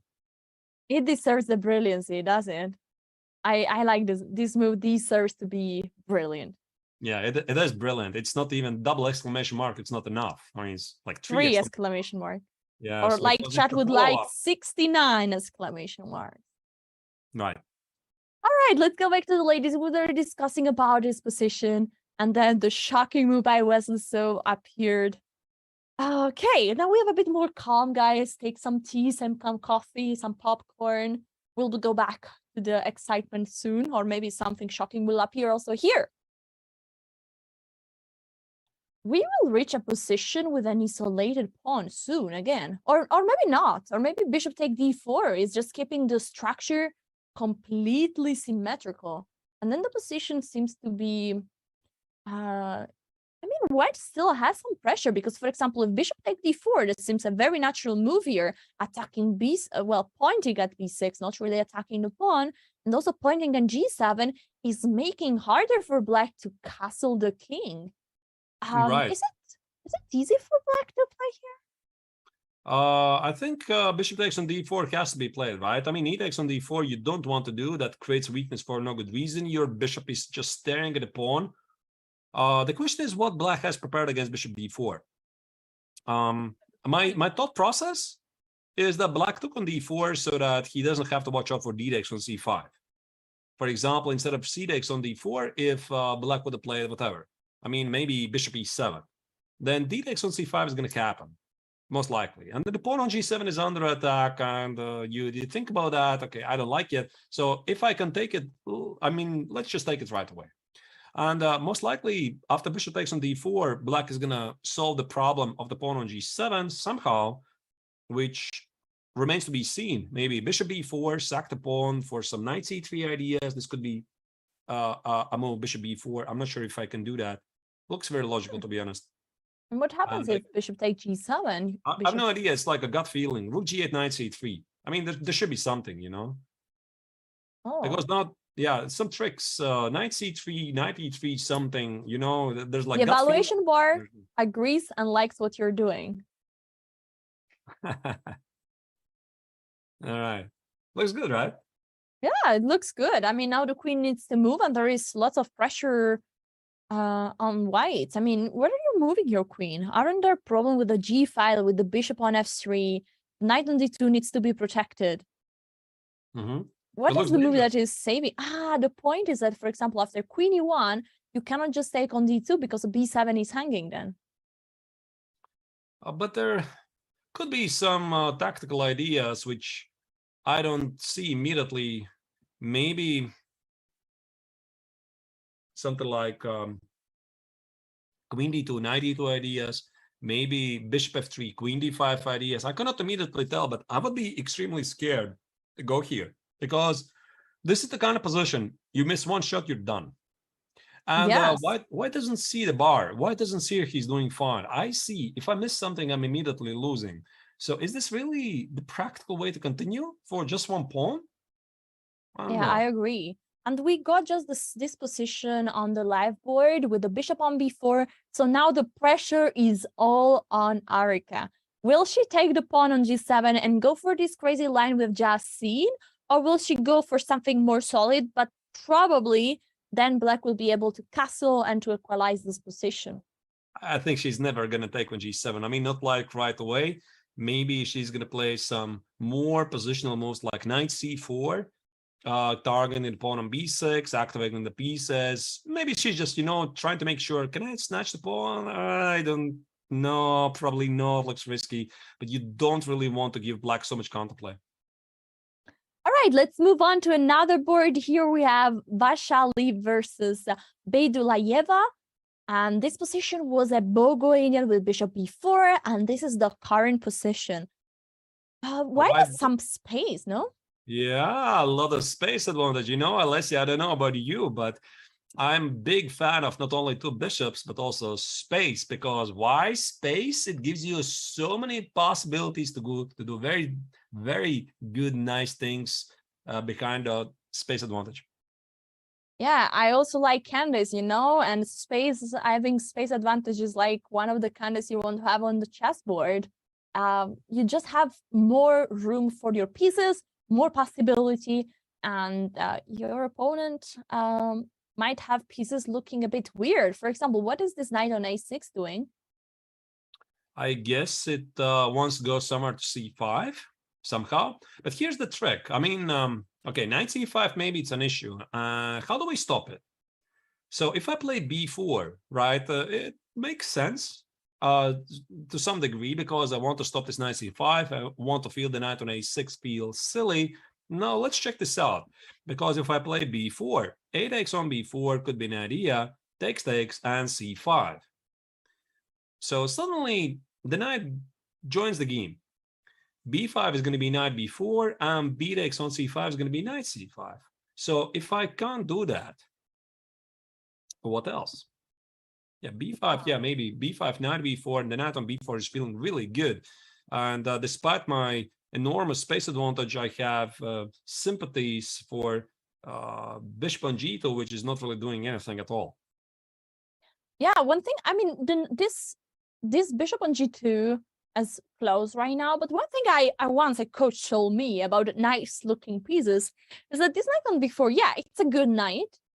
You can make a picture of it, but then is it attacking something? Because at the moment doesn't seem it's attacking any vulnerable point for white. And if the action moves towards the king side, maybe with moves like f4, maybe then the knight is not as strong as we think. So maybe white can allow this to happen. Maybe. Yeah, maybe the knight on b4 is not doing anything at all, right? It really depends. Really depends on the next moves. Maybe white is not even obliged to play b4 at all. Maybe he has to wait for knight c5, and if you go back to the starting position, what's the next move? Because if you play knight f1, then you leave the pawn on e4 slightly vulnerable. So knight f1, knight c5, the pawn on e4 now is under attack, and maybe this will give black enough time to reposition the knight on d7, right? Mm-hmm. So, okay, if not knight f1, what do I do? And usually this is the thought process. This is the thought process of a good player, because you're not only thinking about your moves, you're thinking about your opponent's moves. How does it feel together? You try to combine it. You try to evaluate. You look at move b4, you look at knight f1, candidate moves, etc. Yeah, that's what white's trying to figure out here.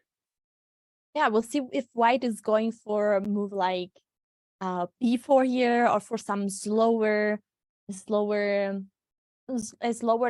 I think it's time to move to the last board. Fatayeva versus Tanya Sachdev, a very famous chess commentator, interviewer. I think she has lots of Indian fans, probably also in our chat. Are there?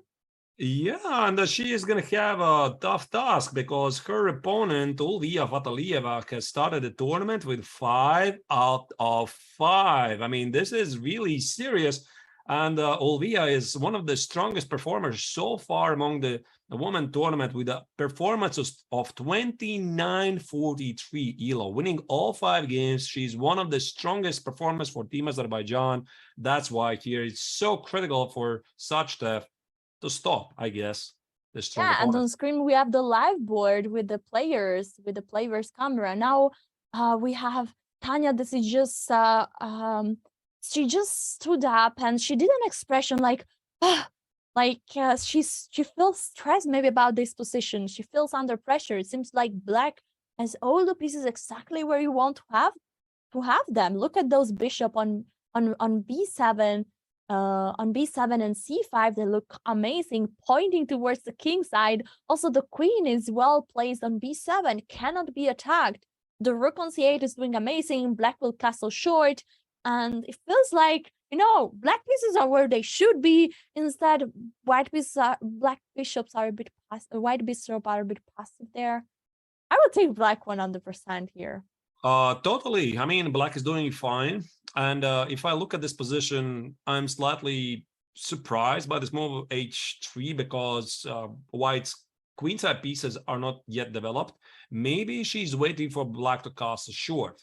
Maybe that's the point. She's waiting for black to clarify the situation with the short castle so that there's some knight g5 ideas. But still, I see this bishop on c1 slightly stuck, because b4 is going to be bishop takes on b4, right? And the knight on c3. Sorry to interrupt you. We need to go back to the game of Wesley So right now and reload the board and see what happened. So what did happen? Don't tell me it was d-dex on e4. Oh my god! Oh, okay, sorry. I thought it happened. No, Oh, nothing happened. nothing Okay, so happened. So it was a drill, guys. It was testing if everything is fast. Let's go. There's one question, by the way, in the chat. Lamirinta is asking, do you have Olympiad experience, Alessia? If so, what funny stories do you have? Well, I've played one Olympiad in Baku in 2016. It's my only Olympiad I've played. Unfortunately, my chess was not so good. So I have lots of time, lots of free time. And the funny story, I think my funniest memory is for sure the Bermuda party, where you see, I mean, one thing that we see from official commentary, from when we see this chess player, is that they seem like machine. They seem like not having emotion. They seem like being all very serious. But at this party, you see their humanity. They are human like us. They like to have fun. They like to drink. They like to do crazy things. And sometimes they are way too crazy. I've seen so many grandmasters dancing in very ugly ways. And I think these are very, very, very funny memories. Arthurs, would you like to show us some dancing moves? Dancing moves, you mean here in this position or some memories? Yeah, No, I mean physically, shake your hand. Right. But yeah, indeed, Bermuda party is one of the traditional events right before the first rest day, the only rest day in the Olympiad. It's like a party, everybody celebrating together, unofficial atmosphere. And Alessia, I saw the video that Indian organizers, I think it was the Indian organizers who had shot it, going through all the halls. There's a lot of food. There's disco. The people were outside chatting. Very nice. It looked really, really good. And I think that we already discussed a couple of times. The All Indian Chess Federation has done a marvelous job to organize this great Olympiad in such a short time frame. That's amazing. And also, this is the first Olympiad that takes place after COVID. So it's nice that the organization takes care of it and try to make an amazing OTB experience for all the players. Let's switch now to the second match that we want to follow, and it's Ukraine against the Netherlands. And here we are at board 1, where Mariya Muzychuk is playing versus Robert Sarin from the Netherlands. I know the opening. This is Sicilian Alap, and I even know the line. Look at this. Okay, you tell me the moves. The moves c4, c5, c3, knight f6, e5, knight e5, d4, I think. And then okay, knight f3, then d4. Yeah, this is how they play. So without a lot of insights, the Alapin is not super popular, but it can be used as a serious weapon from time to time, because it does make sense for white to take the center. All right, sorry, Arthurs, you do it natural, but for me it's impressive that the grandmaster sees his position and then he can tell us exactly what opening, and he knows even the moves. Wow, nice. I mean, I know this because I think I played it myself some years ago, exactly about the same position. So I like immediately recognize, okay, this I've seen before, Sicilian Alapin. I would have to think about the order of the moves, but definitely position is recognized. And I think the feeling is that black is doing fine. So he has this weakness on c6. White has a weakness on d4. So whatever white was trying to achieve in the opening, I think that black has solved the problems. That's my first instinct. And somehow this position should, equalize in the end. So maybe king h8 at some point to go away from those pins. Knight e4, by the way, now was played, right? And now black is thinking about king h8 or bishop g5, right? Or maybe even knight e7. No? Knight d7, you mean?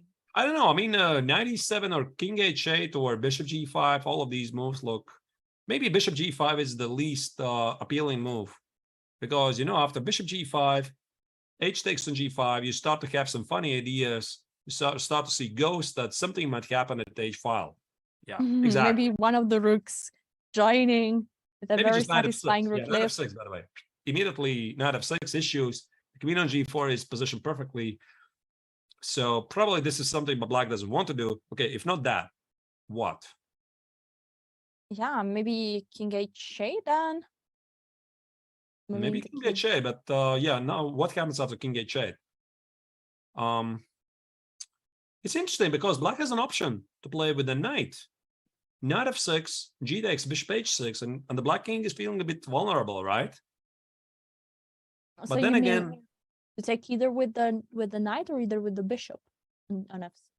yeah, I mean, I tried to make a point that white is going to have some long-term pressure after bishop h6, and the king is a bit weak, you know, maybe in some endgames, somehow this is going to backfire. I'm not immediately totally sure, but maybe bishop g6, bishop takes an f6 is the safer way. So I think black is just choosing. Yeah. Right. I think it's time, you know, to introduce the Ukraine profile to show who is playing in this team so that we get in touch with the player. And then we will move on to board 3, 2, 3, and 4. Perched as the 2 seed, Ukraine's women's team is the only squad in either the open or the women's section with the luxury of carrying more than one world champion. Loaded with talent, this team has also dealt with adversity, rising above the difficulties in their home country and leaning on support from the chess community to get to India. One world champion on this squad is the formidable Mariya Muzychuk. Crowned world champion in 2015, Mariya will play the top board. Mariya isn't the only talented player in her family. Her sister Anna is the highest rated second board amongst the women's teams. Ukraine's hopes in Chennai will rest heavily on the power of the Muzychuk's 1-2 punch. On board 3 is Anna Ushenina, the other world champion in Ukraine's lineup. The team's most experienced player at age 36, Ushenina captured her world title 10 years ago. Now a decade removed from that success, she remains a pesky matchup for any opponent.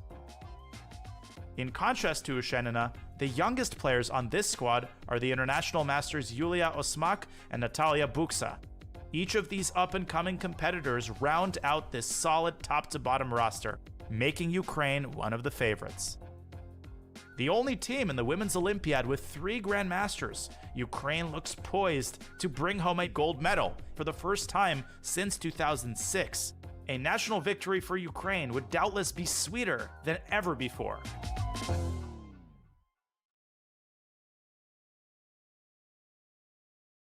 And here we're back with Mariya, and we have a move. We were wondering, what is black going to do? Knight e7, king h8, taking on g5, and we have an answer. Knight on b7.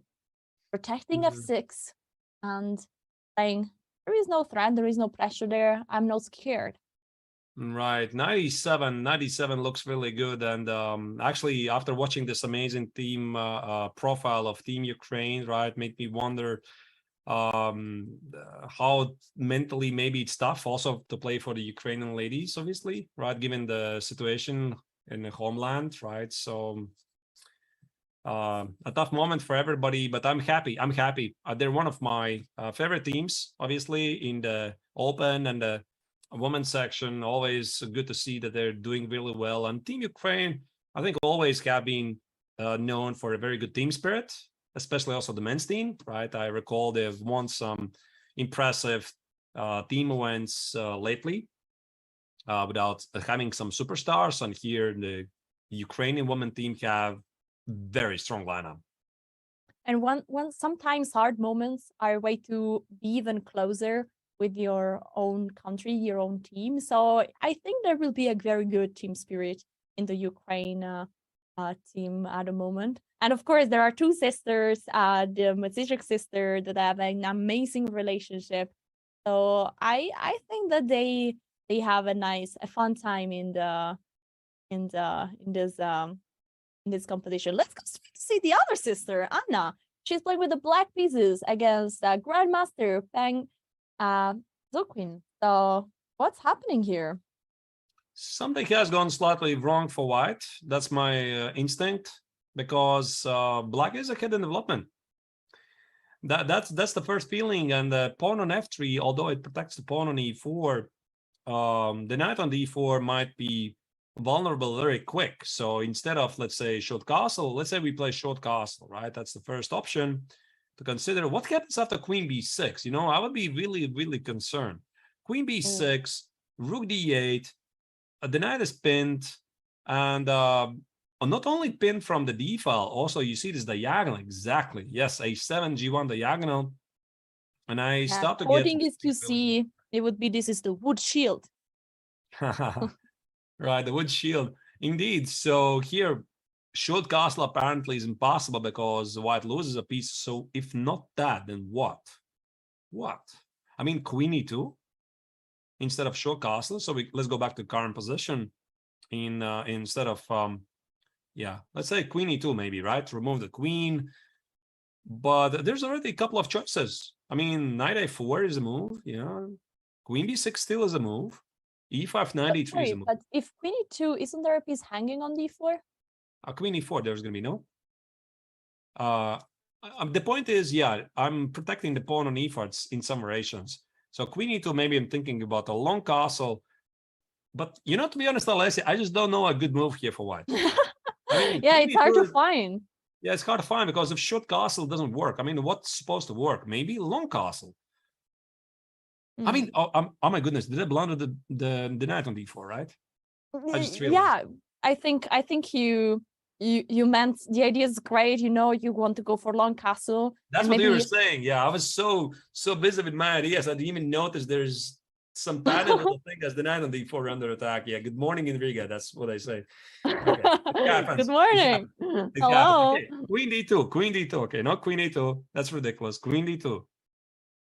Yeah, with the idea of long castle maybe, but they feel so even. And in this situation, I say the king is stuck. He's stuck in the middle of the board because no matter where he goes, it will be weak.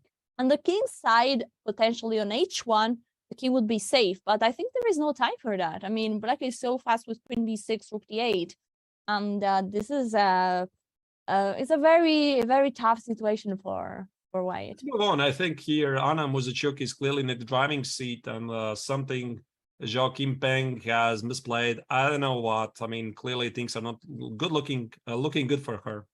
Yeah, so let's move on to Ushanina versus Rasma Rosa. And this is the position. It was a Nimso Indian also here. And in the current position, we have... And what do you think, Arjun? Well, let's put it this way. If white's attack is going to fail, black is going to collect all the weaknesses at a queen side. So you see these pawns on c3 and d4. I'm talking about blocking them. If I get to block them, put the knight on c4, liquidate white's attack at the king side, black is just much better. Now that's why it's quite important for white to be successful at the king side, or maybe combined somehow. Yeah, I'm not really sure how to develop here. Maybe think about bringing out the queen to f3, h3, maybe rook e3, rook h3, and try to provoke some weaknesses. I'm thinking about some sacrifice ideas, maybe in the end on h6, let's say rook d8, which looks pretty okay to me. Some generic rook e3 is on the board, so rook half d8. Yeah, now I play rook h3 or rook g3. You choose, Alessia. I have no idea. Rook h3, rook g3, both of them look pretty good. One of them just randomly dropped. Yeah, where it drops, yeah? Yeah, it dropped on h3. Right. So it dropped on h3. And now we have some ideas on h7. And after h6, maybe there's some sacrifice on h6 combined with queen g4. I think this is the way. This is the way for white to play. Yeah, and it will be very exciting. Of course, as we said before, the perspective of attacking the king is much more appealing because if black is failing protecting the king, well, it's checkmate, game is over. If white is losing one pawn on the queen side, still white has some chances to keep going with the attack. So it's a very dangerous position. I mostly always prefer to be with the white pieces. I don't know what's your preference here, Artur. I like to be the side that is attacking. Yeah, I mean, if white indeed gets ahead with the attack, then yes. But I guess we're gonna simply see. There's a bit too early to make conclusions. A rook e3, I would definitely play. I think we should. There is somebody from the chat that wants to see Duda's game. Let's say hello to all the friends from Poland, and I'm very happy to do this. Let's go to see Duda. This is the hero of Poland right now. We also simply let's switch back to the open section and then come back to the ladies tournament after that. Yes. So this is the current position of Duda. He has a king on b1, castle on the queen side, and I see two dangerous pieces, the rook and the queen, pointing towards the king direction. Luckily for Duda, both squares on a2 and a1 are now controlled, so there is no problem about the checkmate. Material-wise, white is an exchange down. Now, Arthurs, what is happening here? Let me try to figure it out. I like black's position. I like the perspective. White has one pawn to compensate for the exchange and then amazing knight on d5. Also, it seems like this black bishop on g7 is not so active as is blocked by his own pawn on e5. So on the other side, is white having any active idea here? Maybe that's why it's balanced, right? Oh, by the way, dear viewers, we are seeing, as you're seeing, just a bar, right? We are not using any engines and the bar says it's equal. I wonder why. Exchange for a pawn with the beautiful knight on d5 and b3. Well, again, let's try to predict. If white gets to trade queens, white is better. I think so. I mean, he's playing he's playing the risk-free game. Trade the queens, king b2, c3, f3, whatever. You just play it forever. Those amazing minor pieces at the queen side at some point will allow him to play c4, establish an outside pass pawn, then white is calling the shots. I think on that we can agree. But how do we trade queens? Yeah, how do we magically sit and poof, disappear? I don't see that happening because queen a1 is a mate-in-one threat. Yeah, that's dangerous, and it's your black to move. So actually, it's black that is going to find a move here. Is it possible to activate in any way the pieces that are not attacking right now, the rook on f8 and the bishop on g7? For example, rook c8. Is this a possibility, or are we blundering something on f7? I don't see anything blundering. A rook c8 is perfectly normal move. Maybe queen b2 something, and now somehow find to include the bishop in the game. How do we do that? Maybe I can even play something like queen d4, then I'm maybe blundering some. But can I do that, by the way? Let's say queen d4. I'm targeting the pawn on e4, activating my pieces. And now my big point was that after take on d4, okay, I blundered something apparently, but I want to show the idea. Oh, there is 97, that's why. Yeah, but the idea is beautiful. But I want to show this idea of d3. Take. And my idea was to play d3 and threaten you either a checkmate on a1 or some kind of, I don't know, winning something, right? But clearly it's not in time. From a practical reason, this doesn't work because now there is, of course, 92. But this is potentially something that could happen. Also in the current position, after the potential rook e8, queen b2, I like this idea of a rook lift. So just rook c6, rook a6.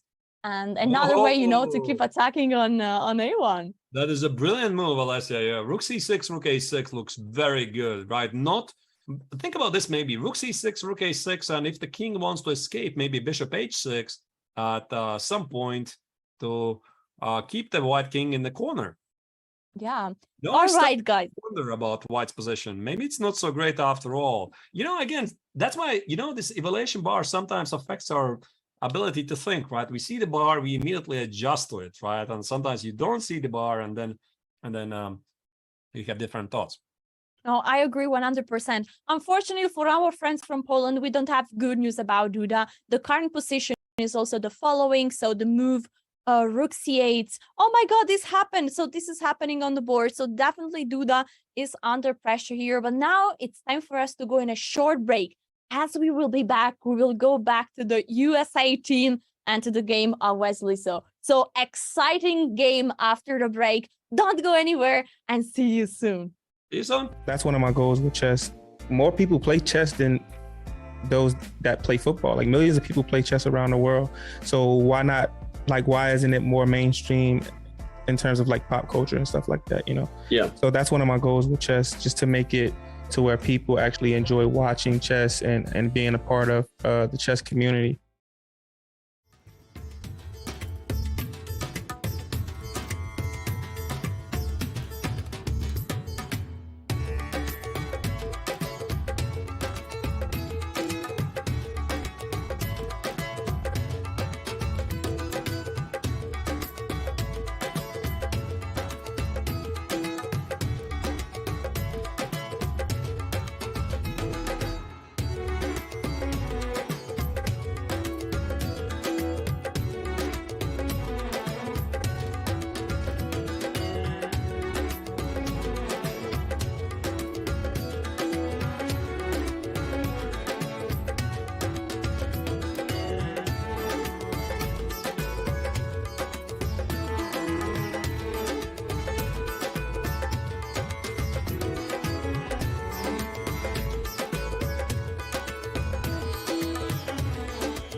With a couple of powerhouse countries on the sidelines, Team USA is the popular choice to take gold at the 44th Olympiad.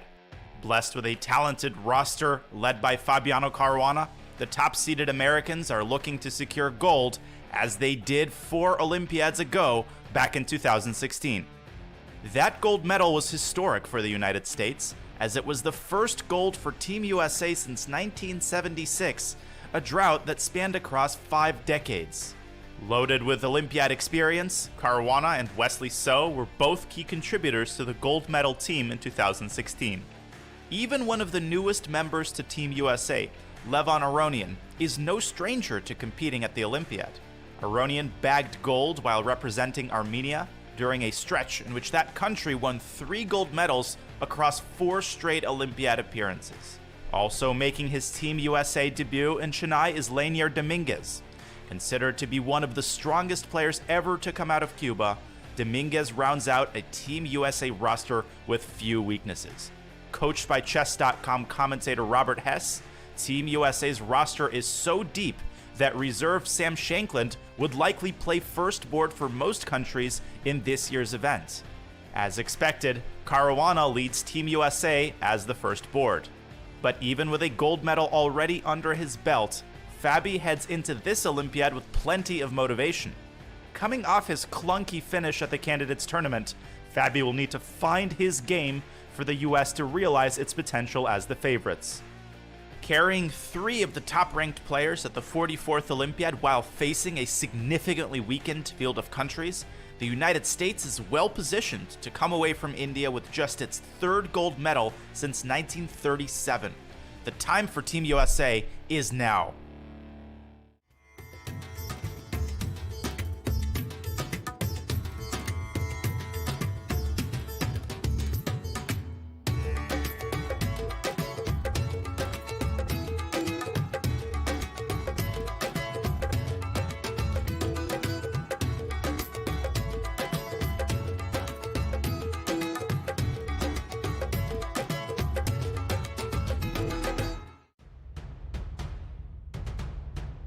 Welcome to India.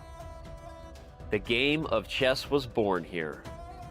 Thousands of years later, many of the world's best players have made the trek to represent their countries at the 44th Chess Olympiad, the most prestigious team chess event on the planet.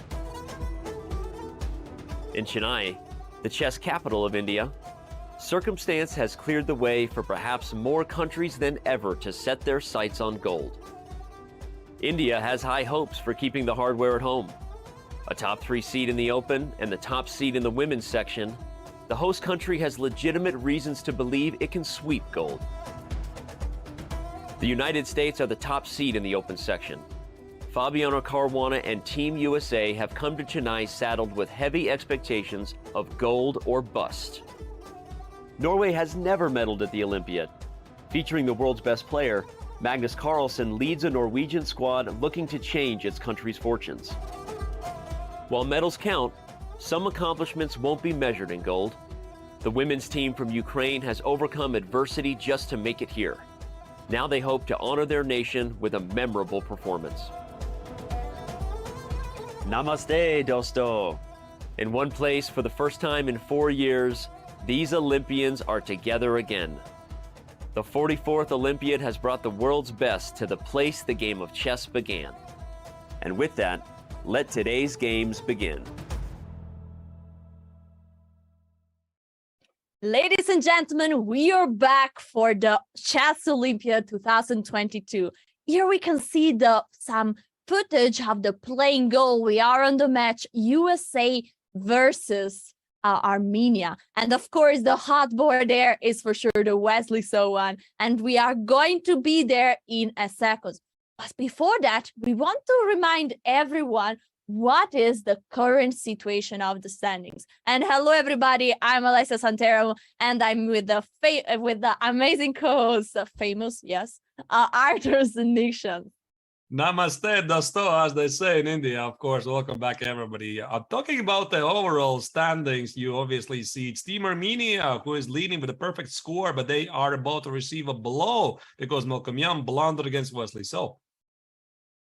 Yeah, and I think it's great to go straight to the team. We will also see India and Uzbekistan and France later, but let's go to what is happening in Wesley So versus Melkumyan. We had a few moves. We were here. If you didn't see, this was a brilliant move. I will show one more time because after pawn take, we had the queen sacrifice that leads to a forced checkmate in a few moves with the collaboration of all the pieces, pawns, rooks, and bishops. And look at this. This was a mate. Unfortunately, well, or luckily for the team Armenia, this didn't happen. And the move that Melkumyan played is knight f8. After a deep thought there, as you suggested, Arthurs. I think he gathered the thoughts because usually there's this saying in the professional circuit, the mistakes come in pairs. And e4 already was a very, very serious mistake. And if you are an experienced player like Melkumyan, you recognize, okay, this is a very, very dangerous moment for me because you might be tilting right now. It's very easy to make the next move, which is the big move after which you cannot recover. However, if you still want to stay in the match, stay in the game and help your team, you need to went it out. And this is what he did. 15, 20 minutes, just try to recollect the thoughts and try to save the game. Yeah, and there are lots of interesting moves going on. Rook f4 followed by f5. Now we have a knight sacrifice, knight take f5, g take f5, and rook f5. One thing I can say, Wesley So is on fire today. Oh my goodness, this is so strong. And actually, I'm a bit surprised that he sacrificed a piece after he just won a pawn. He could just continue to play positionally. But here, what he did, he sacrificed a piece to get 3 pawns for it, because the pawn on d5 is also under attack. And I think his idea is that this should be a mate. I mean, rook d5, bishop c4, queen g4, you name it. I mean, there's so many attacking ideas. Maybe rook f8 also, then queen g4. I think this game is not going to continue for long. Yeah, this is such a huge thing for Team USA because they are the favorite. They are the stronger team for rating, by rating. But still, to start after a few hours, we are like 2.5 hours in, and to start with a victory already with the white pieces is a good thing for the team. I think you just don't want to be the first one to lose, right? I mean, again, you're playing this very important match, and I think in any team event, you don't want to be the first one to lose, because this means your team automatically is lagging behind. I know this also from the personal experience that you get very bad position. Yeah, you just sit there and wait until somebody else resigns in your team or wins the game, for example. Okay, then I resign because I was not the first one to deliver the bad news. Yeah, if I would be Melkumyan, I would try to switch the board and take the white side, and then everything looks brighter. Right, yeah, things definitely look bright for white. Do we Let's check quick another look game? to the other board so we understand how is this match going to turn out. And here we have Caruana with the black pieces. There are 2 double pawns at the middle of the board. White is currently having an extra pawn. And what is happening? Well, let's try to figure it out. On queen There's a pawn, c8. a pawn kind of weak on g4, no? It's now attacked by the knight, by the queen. Of course, it's protected many times, but at one point could be an option for white or black to maybe capture the knight and take the pawn. I'm not sure if it's a good strategy to give away your bishop in such an open position, but of course it's something that you always need to keep in mind.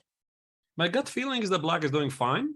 I cannot immediately back it up with some direct calculation, but I see that, for example, queen d4 might be one of white's ideas at some point. Queen d4 established this battery of the queen on d4 and the bishop on b2, somehow looking at the pawn on g7. But the pawn on g4 but there are is some under attack. dangers, because if you take with the queen on d4, then the rook on e1 is unprotected. So maybe then the pawn on g4 might be hanging or not. Right. Let's see, is there any tactical surprise after queen take d4? Maybe just play knight g4, because like you said, the rook on e1 is unprotected and knight g4 is impossible. At least there's this continuation, right? Maybe there's bishop c5, maybe there's something more direct. Ah, wait, now the pawn on d5 is under attack. Yeah. Not very clear immediately. But you know, Alessia, if we go back to the current position, instead of playing queen d4 right away, maybe there's g5. And a lot of depends how to evaluate this position. g5, most likely the knight is going to jump to e4 because you want to jump forward. And now what? It's a big moment, right? Because again, queen d4 is bishop c5. You have some issues with the pawn on f2. You want to calculate that. You can get a lot of funny lines here. Can we do that, by the way? Queen d4, bishop c5, and queen d5. What is this?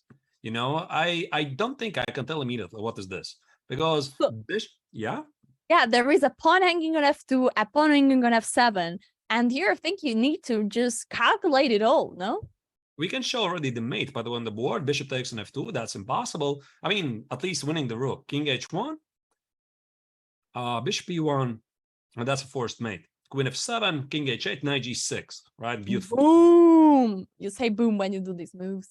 Also, right, so something like this can be considered. So let's go back again to this moment when g5 could be played. Okay, maybe black plays knight e4, and queen d4 is the move, and also bishop takes on e4 is the move, and then play queen d4. I don't know. Also, bishop take d4 is a move. Yeah, bishop d4 is also a move. I would say that black is still okay, but Now that I start to see these ideas, g5, queen d4, and queen d5, I like white. But it's easy always like that to say, because I always like perspectives of the attacking player. And if I see some attacking ideas like this, queen d4, queen d5, queen f7, mate on g7, I unconsciously I start to love white's position. That's on the other side, you're the world champion. I think that the chess community could see how Caruana is good in calculation, in understanding position. And so I think that, when I see the bar 0-0-0, I think that Caruana, even if it's under pressure, he has it under control. Probably. Yeah, I maybe he can even play at some point bishop f8, just protect the pawn on g7, or maybe after g5, what he can do, by the way, Alessia, is take the bishop on e5 over the bishop on e5 first. There could be an idea. I mean, instead of knight e4. Okay.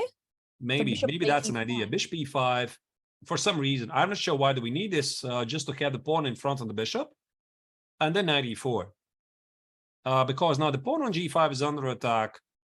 Maybe I have some active ideas here. Let's say queen d4 and maybe knight g5. Yeah, knight g5. And again, you need to evaluate what happens after e6, right? I cannot immediately tell, like in 5 seconds, what's going on, but that would be my thought process. Knight take e6, then suddenly there is another rook sacrifice, and the rook take e6 would lead to mate. So it's tough. I agree with you. It seems like white is the one that can have different kind of moves, and black needs to be more precise here, no? Yeah, so Fabi here is going to have to be accurate for the next couple of moves, and clearly he sees this idea of queen d4, queen d5. You have to evaluate, you have to calculate, you have to get the gut feeling. How do you feel about this position? Yeah, and why decided here to go with the move bishop take d4? I like the idea because you take back the pawn, avoiding the move bishop c5 that is not pointing immediately on f2, and now you're also attacking the pawn on b6. And that's why they're elite players like Sargissian, because they see all of these amazing ideas like g5, queen d4, queen d5, but they're incredibly practical, right? They're incredibly practical, and they see a lot more, for example, than I do. I mean, at least in the beginning, looking at a position for a couple of minutes. And then they choose something which is very practical and which also makes a lot of sense, which doesn't immediately spoil the position, right? And I've seen this, that's the difference essentially from 2700 level player maybe to 2550, 2600, right? Because these guys, 2700, 2700 plus, they're more and more practical. They make very practical choices. They rarely flip a coin. And for example, moments like this bishop d4, it just keeps the position together. And white is not really pinning his hopes on the attack, but he can always play it positionally.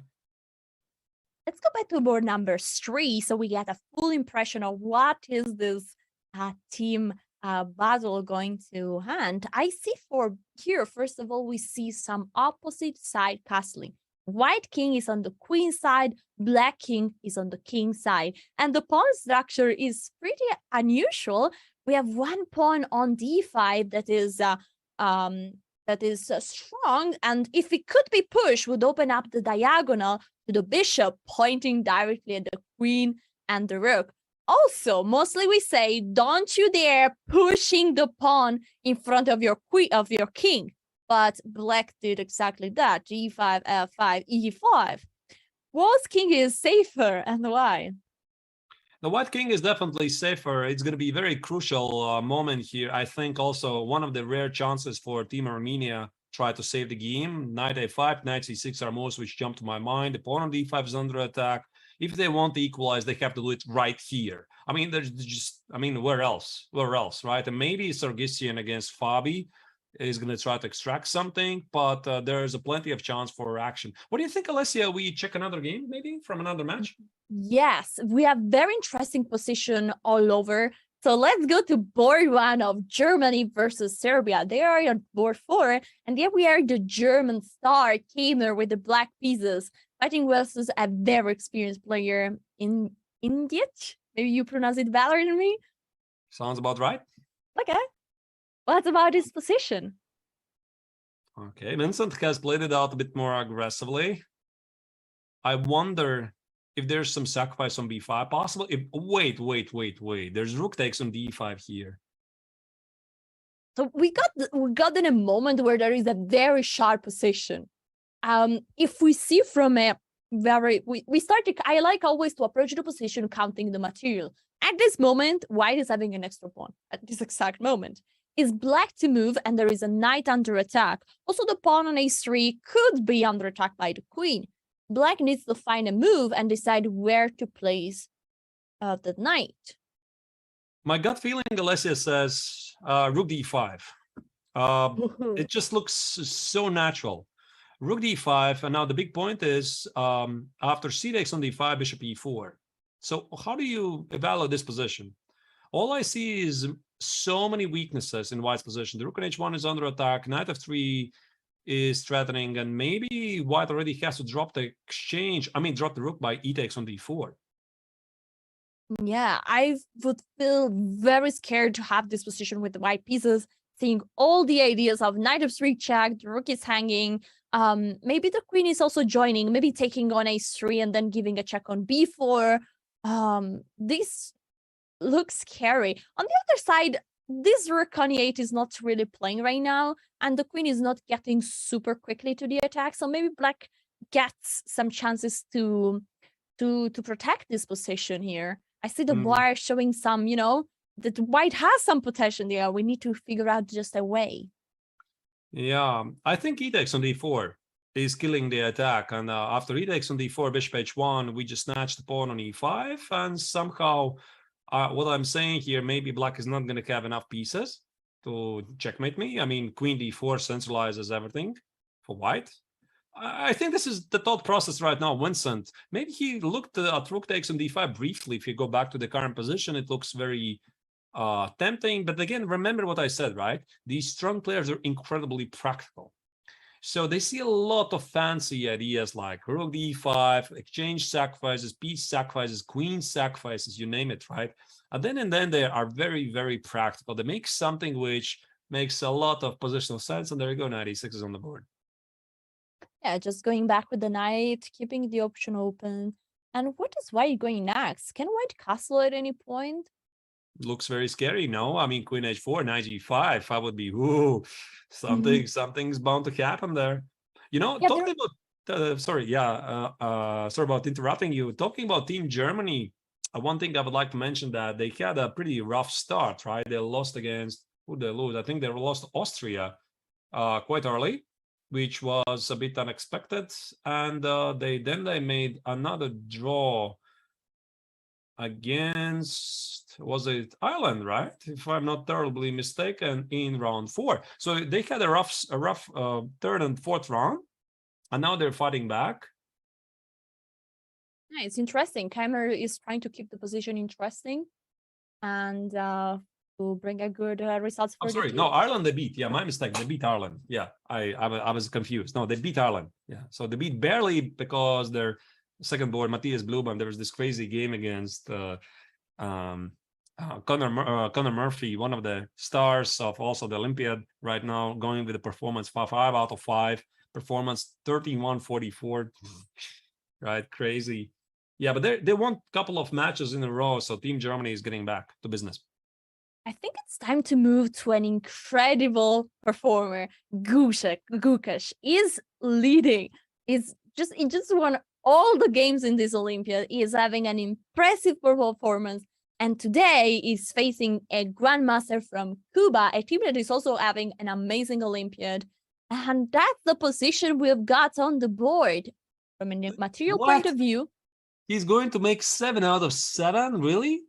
I mean, which year, Alessia, do you remember when Fabi Caruana pulled 7 out of 7, one of the super tournaments? Ever since Cab, I remember that. Yeah, ever since there was like a nickname, he pulled the Fabi. Yeah, 7 out of 7, and it kind of got nicknamed. And I just don't see Gukesh stopping. Look at his position. He has. I mean, why did I 7 out of 7? Because he has obvious advantage. This is a dream position from some Caracan. The bishop on d6 is dominating the poor knight on g3. White has more pawn islands, so 1, 2, 3, 4 against 2 pawn islands. Couple of weaknesses. Wow. Yeah, it feels like the dream endgame. You have the better piece, you have the better rooks, you have the better pawn structure. Only thing that is not better is the king. But actually, no, it's not yet time to bring the king. There are so many pieces. King is weak with all this rook and bishop coordination, no? I mean, somebody has to talk with Ramesh RB, their coach of the second Indian team. Nobody told Domaraju that you can draw games. Right? It's win, yeah. Draw is also a fine result here. I mean, no, it just keeps winning. I mean, jokes aside, I mean, he's just stunning, right? 16 years old, and Alessia, this performance just brings me the memories of 1992 World Chess Olympiad in Manila, Philippines, when that was a breakthrough year for Vladimir Kramnik. And everybody knows what became of Vladimir Kramnik, obviously, and then, right, he became a world champion. But that was exactly that Olympiad when he was asked to be included in the Russian team by Garry Kasparov, and there you go. But then he played on the fourth board. Gukesh is crushing everybody on the first board. And he's 16 years old. It's impressive. It's impressive. I've had the honor to play against Gukesh. And one thing that I really liked of him, that he was a super, super nice, super sweet person off the board. Of course, on the board, he was a killer. But off the board, he was very nice and sweet as a person. So I personally like Gukesh and wish him all the best. Let's switch to another board. We have the current rapid champion, Abzusatarov, with the black pieces against Cordova Emilio from Peru. That is the team Peru against Uzbekistan. And actually, it's quite interesting that also Peru had a rough start. I think they lost in round 2 against Guatemala. And I was reading some social network messages. I mean, how dare we lose against Guatemala, right? We shouldn't have lost it. I mean, why? Cordova was not playing the top board, and their leader, indeed, he skipped it. And ever since they won 4 matches, so Peru is back in business. They have a very interesting team, and yeah, they're going to we have to watch out for. Yeah, this position looks still very complex. After a few hours, there are still nearly all the pieces on the board. Just a few pawns got exchanged. White has a strong knight on e5, but also some weaknesses. The pawn on d4 could be, is an isolated pawn and could be a potential weakness. Now, the question is White having compensation for it, or it has just a long-term problem? Right. Yeah, pawn on d4 is a weakness, but White also keeps an option to change the structure of the pawns. Bishop d5, knight e3 is an option.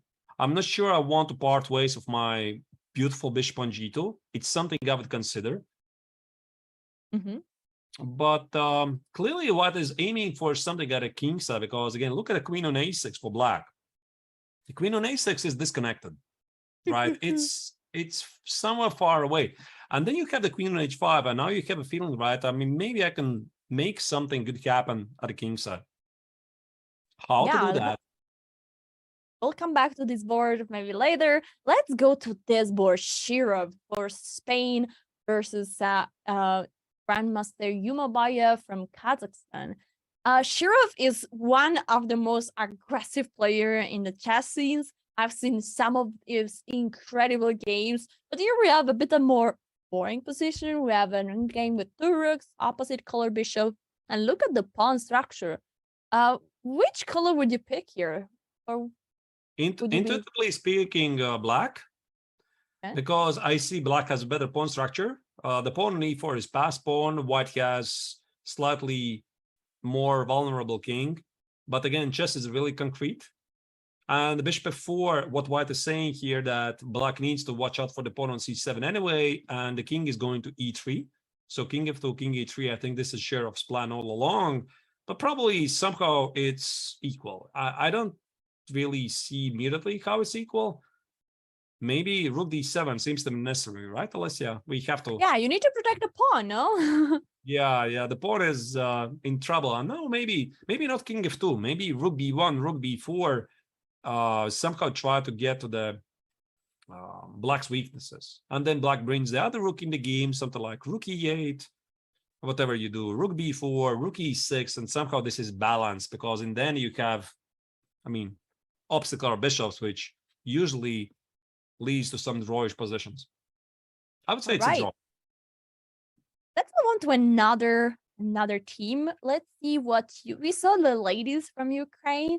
Let's go to see what the men's are doing. This is board 1, and they I are think fighting. also sorry to interrupt you. I mean, we also have to check a bit later Magnus, how Magnus is doing, right? Because we checked him briefly at the start. He had this London position. Maybe there's a progress after that. Maybe after this game, we jump into Magnus. Yeah, Give sure. him our 5-minute or 3-minute attention. See how he's doing, because everybody wants to see Magnus. Also, we want to see Magnus, how he's doing, but we cannot solely focus on him. Well, I mean, I'm making you happy immediately, so we will come back to the other board later, and let's see what Carlsen is doing. So there are a few exchanges now. The rooks are gone, and the knight activated. I mean, now the knight is looking much better here on e5, but the sad bishop on c6 stay there, and it's still a bit sad. There is a pawn weak on d5 as always, but I must say this position doesn't look like a big deal for Magnus. Maybe it doesn't need a big deal. It just needs like 0.1, and then yoo-hoo, I can play for a win. I mean, Magnus already has shown in this Olympiad that he doesn't need more than 0.00 to convert it to a victory, like against Georg Meyer, this crazy Queen's endgame. Which round was it? Round 2, I think. Maybe I'm mistaken. Round 2 or 3 against team of Georg Meyer. And here White has some pressure, but I'm not sure it's a lot. I see the bar obviously evaluates it's in favor for White, but Black is pretty solid, right? Yeah, Black is not going to enough. blunder the mate or something. I mean, if I put the queen on d6, put my knight on f6, and I literally say, come and get me. How do you get me? Maybe the idea is b4, somehow create a pawn majority at a queen side. It's an idea like h5. So, for example, queen g5, h5, h6, going to, to place a strong pawn on h6 with ideas of back rank mate on g7, so that White is forcing black pieces to be defensive and maybe not being in the most aggressive position. Then maybe he can create a new front on the queen side, pushing on b4 like you announced, and have a bit playing on both sides. Right. Definitely, it's a fun position for Magnus to play. He got exactly what he wanted. But actually, we talked about this game before, Alessia, that Black should go e5, and he did push e5 because you wanted to organize some counterplay in the center. But while we talk about Team Norway, what do you think, Alessia? Do we check Team Norway's profile?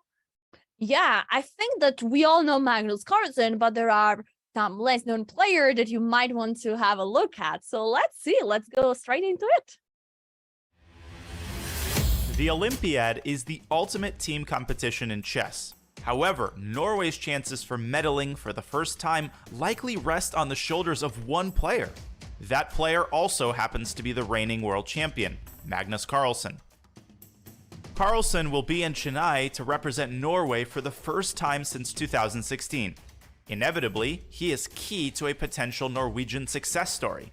If Team Norway is to find a spot on the podium, or even shock the world and win it all, Carlsen must dominate. Still, even a dominant world champion will need help. Fortunately for Norway, the supporting cast is the strongest that it's ever been. Arjun, the 2017 World Junior Chess Champion, is one of the world's top 100 players and will play the second board for Norway. Tari was just 14 years old when Carlsen became world chess champion, but now, though young, he is an experienced competitor and a valuable Norwegian star. Also representing Norway's post-Carlsen generation are Johan Sebastian Christensen and Frode Urkedal. They too were but teenagers when Carlsen reached the pinnacle of individual chess. Now they must hold their own if Norway is to reach the top of team chess. Jon Ludvig Hammer, Carlsen's longtime friend and a former 2700 player, rounds out this exciting team. Hammer also has been a valued second to Carlsen in some of his greatest successes. The Norwegians have never medaled in the Olympiad, but this year, Norway is seeded third. With their high seeding comes high expectations of taking home their first medal.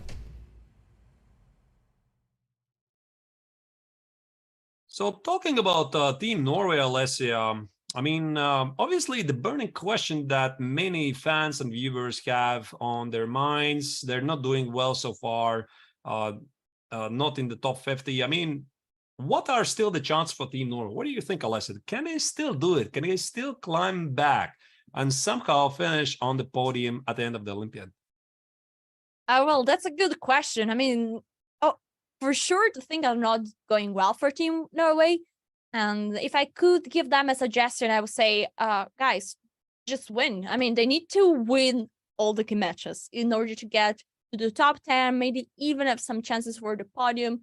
They need to start show some strengths. And it's hard because, you know, when some players are not in their top form, then it gets hard. I mean, this is an hard event. And even if you're guided by Magnus Carlsen, sometimes things can get tricky.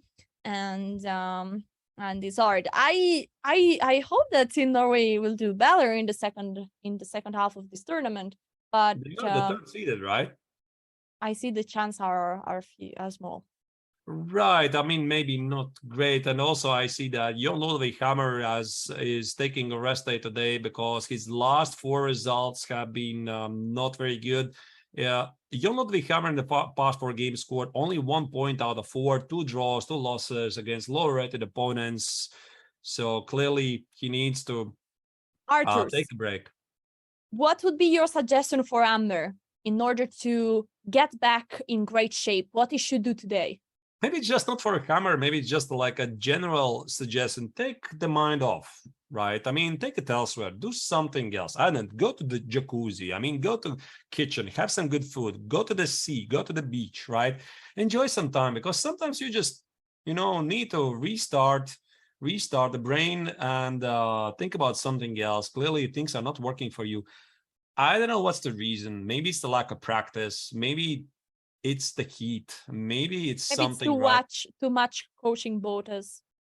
Yeah, I mean, it's just not going. So clearly you need to change something. I think this is what he's thinking about doing right now. You need to change something, right? You change something, try to focus on something else, think about something else, and then hope that in the end it's going to work out for you.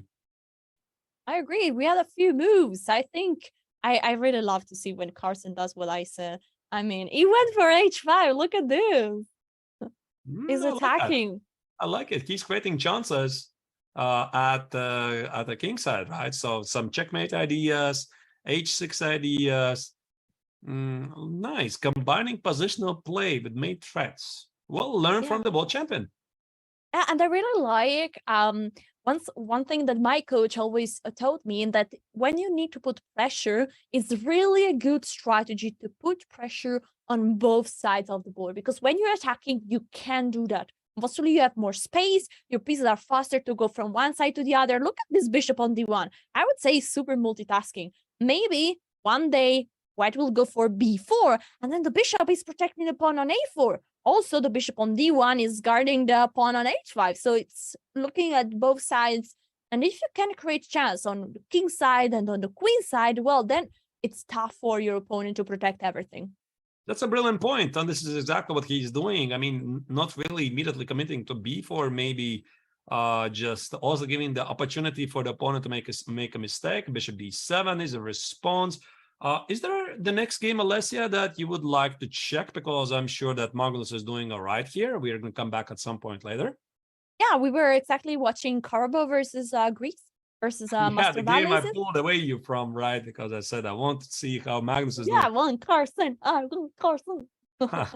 We're back. All right. What is happening here?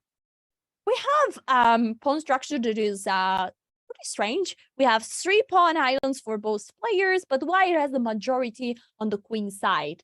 Black has 2 double pawn in the center, so it feels like actually white has an extra pawn. So this is a match between Greece and Ukraine, right? Dimitrios Mastrosilis is one of the strongest Greek players.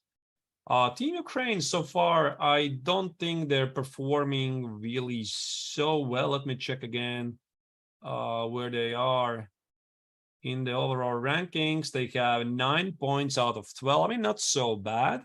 Everything is still ahead for them. They have a good team. Ivanchuk is missing. Ruslan Ponomaryov is missing, but still very, very strong team. Now I wonder, Alessia, can I try to liquidate this position and go to the end game? Do I need to do that? Can I play 94? Yeah, you want to liquidate everything. So knight e4 is clearly inviting the rook trade. Do you need to trade the rook and then trade everything, bing boom bang, and here we are. What Yeah, is that's the this? point. Yeah, rook e6, and can I try to make a draw here somehow? I don't think black is pressing for more. Let's say rook f2. Yeah, this looks a logical move. Attacking the bishop. You play king. No, king d2 runs into bishop f3 maybe, and then Yeah, I'm things not are really getting- sure what's wrong with this plan. maybe bishop d1, just going up. Wait, Then rook wait, f1. just a second. Oh, wait, what? No. I had some funny ideas. Okay, don't matter. I mean, they're just not very good. I don't know. By the way, I'm surprised to see the bar jumping up. This is, Yeah. again, not how human mind operates. Like, I mean, the players obviously don't see the bar. Oh, there should be something there, right? I should look for that. They don't know that. It looks okay for black, to be honest. The bishop on e2 is under, maybe bishop d1. Maybe just bishop d1, by the way. But what if rook f1? And Going for king bishop d2? f3. King d2? Just king d2, get out of here, and then, white has no problem anymore. Yeah, this Yeah. is all right for white. Then you have an extra pawn, you're pressuring on e5, and then things can start to get, well, you don't have an extra pawn, sorry. You have an extra pawn on the queen side, but if you capture on e5, then the pawn is actually a plus for white. Right. Okay, maybe black is not obliged to do all of this, so that's why he's thinking maybe there's 97. Going back to the current position, the knight on f6 needs to be protected. So maybe 97 actually, yeah, keeping more tension on the board because 94 is leading to some favorable trades for white. Maybe this is the way to play because rook f4 now is an idea. Rook f4, cement my rook on f4. If you're going to take it, I'm going to fix my pawn structure.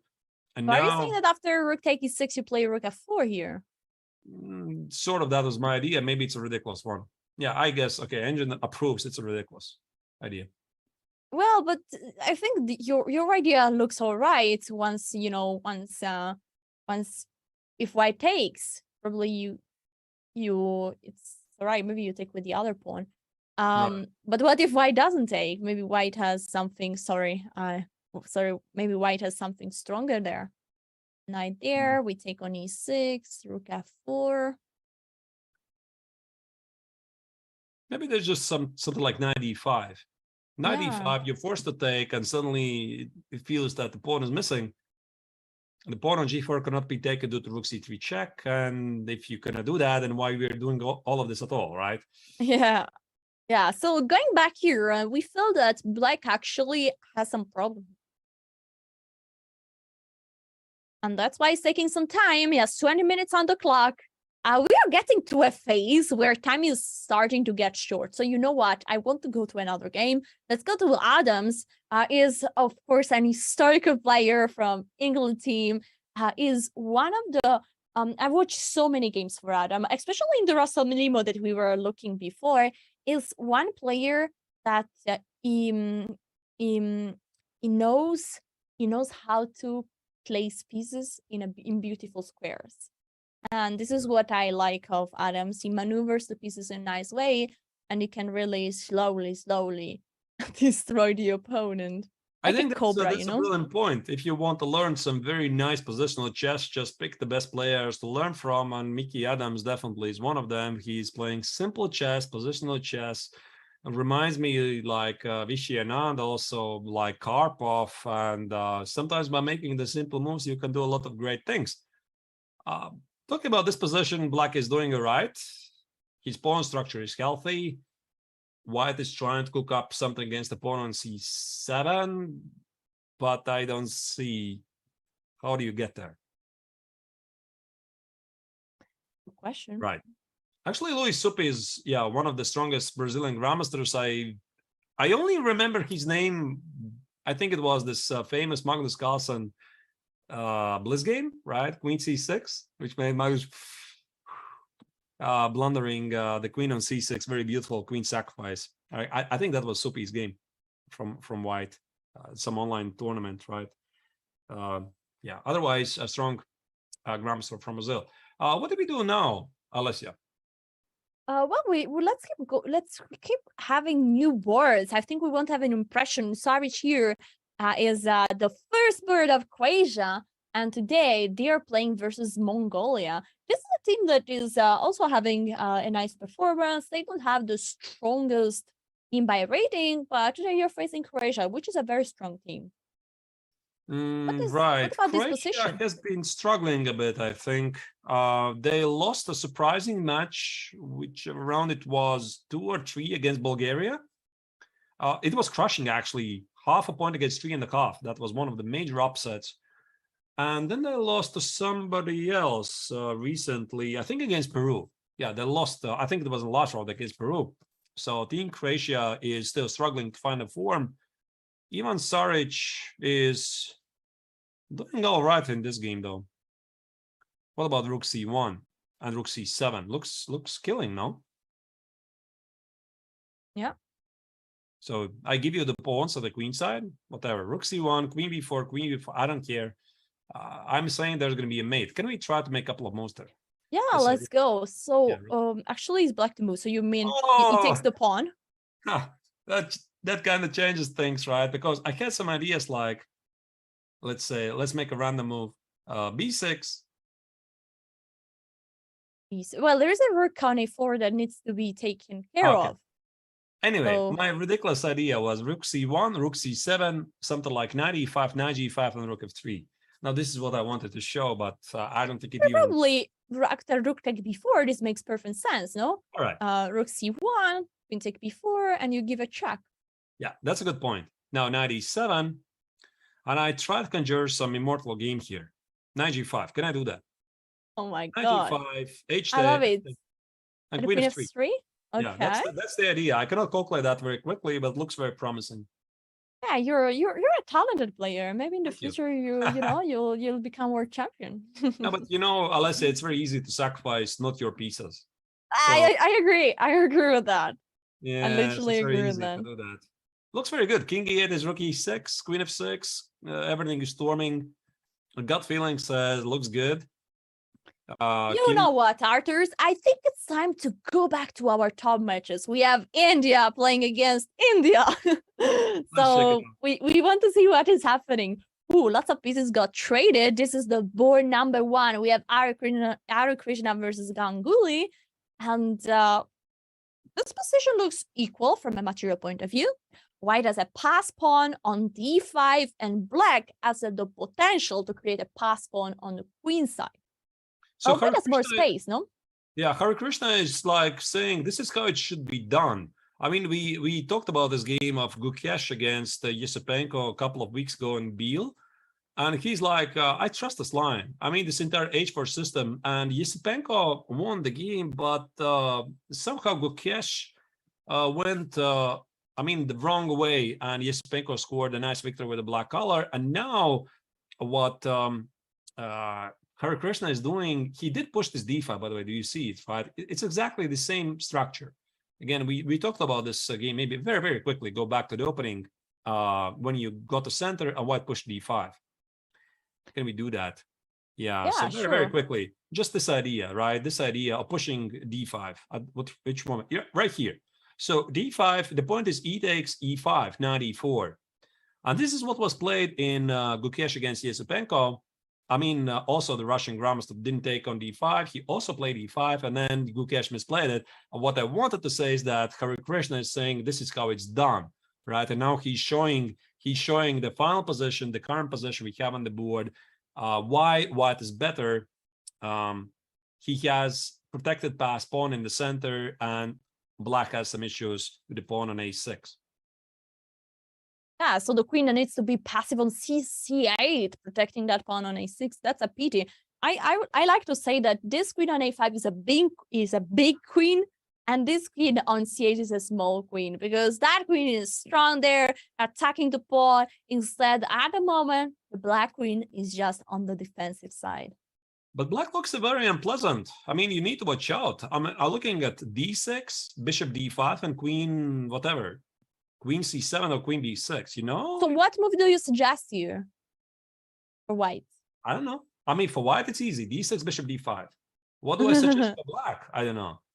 Yeah, it's way to move. I mean, black played the move king h7. Is really, I feel like it's really like, you know, giving the ball to the other. Okay, it's your turn. Right. Can I push d6 now? Good question. By f7 the is way, under the pawn on attack. f7 is under attack, by the way. Oh, there is one idea that we might want to consider. There could always be some queen c1, queen f4, you know, with some repetition maybe. And that's why he played king h7, so that there's no queen d8 check. That's smart. Ooh, That tricky. is Yeah, smart. so king h7, sorry guys. And actually, when I say it's like giving the ball to the other, it's not like this. I mean, Grandmaster never like pass a move. Every move has always a sense. They always try really to have ideas, and that's why I like this. Mostly amateurs tend to like run out of the ideas, and then the move is kind of random. There is not really a sense of it, and then it might be a bad move. That Grandmaster have the ability to always find a move that has sense in every kind of position, even in position where you need to defend, like this one. And king h7 seems to be like a great idea.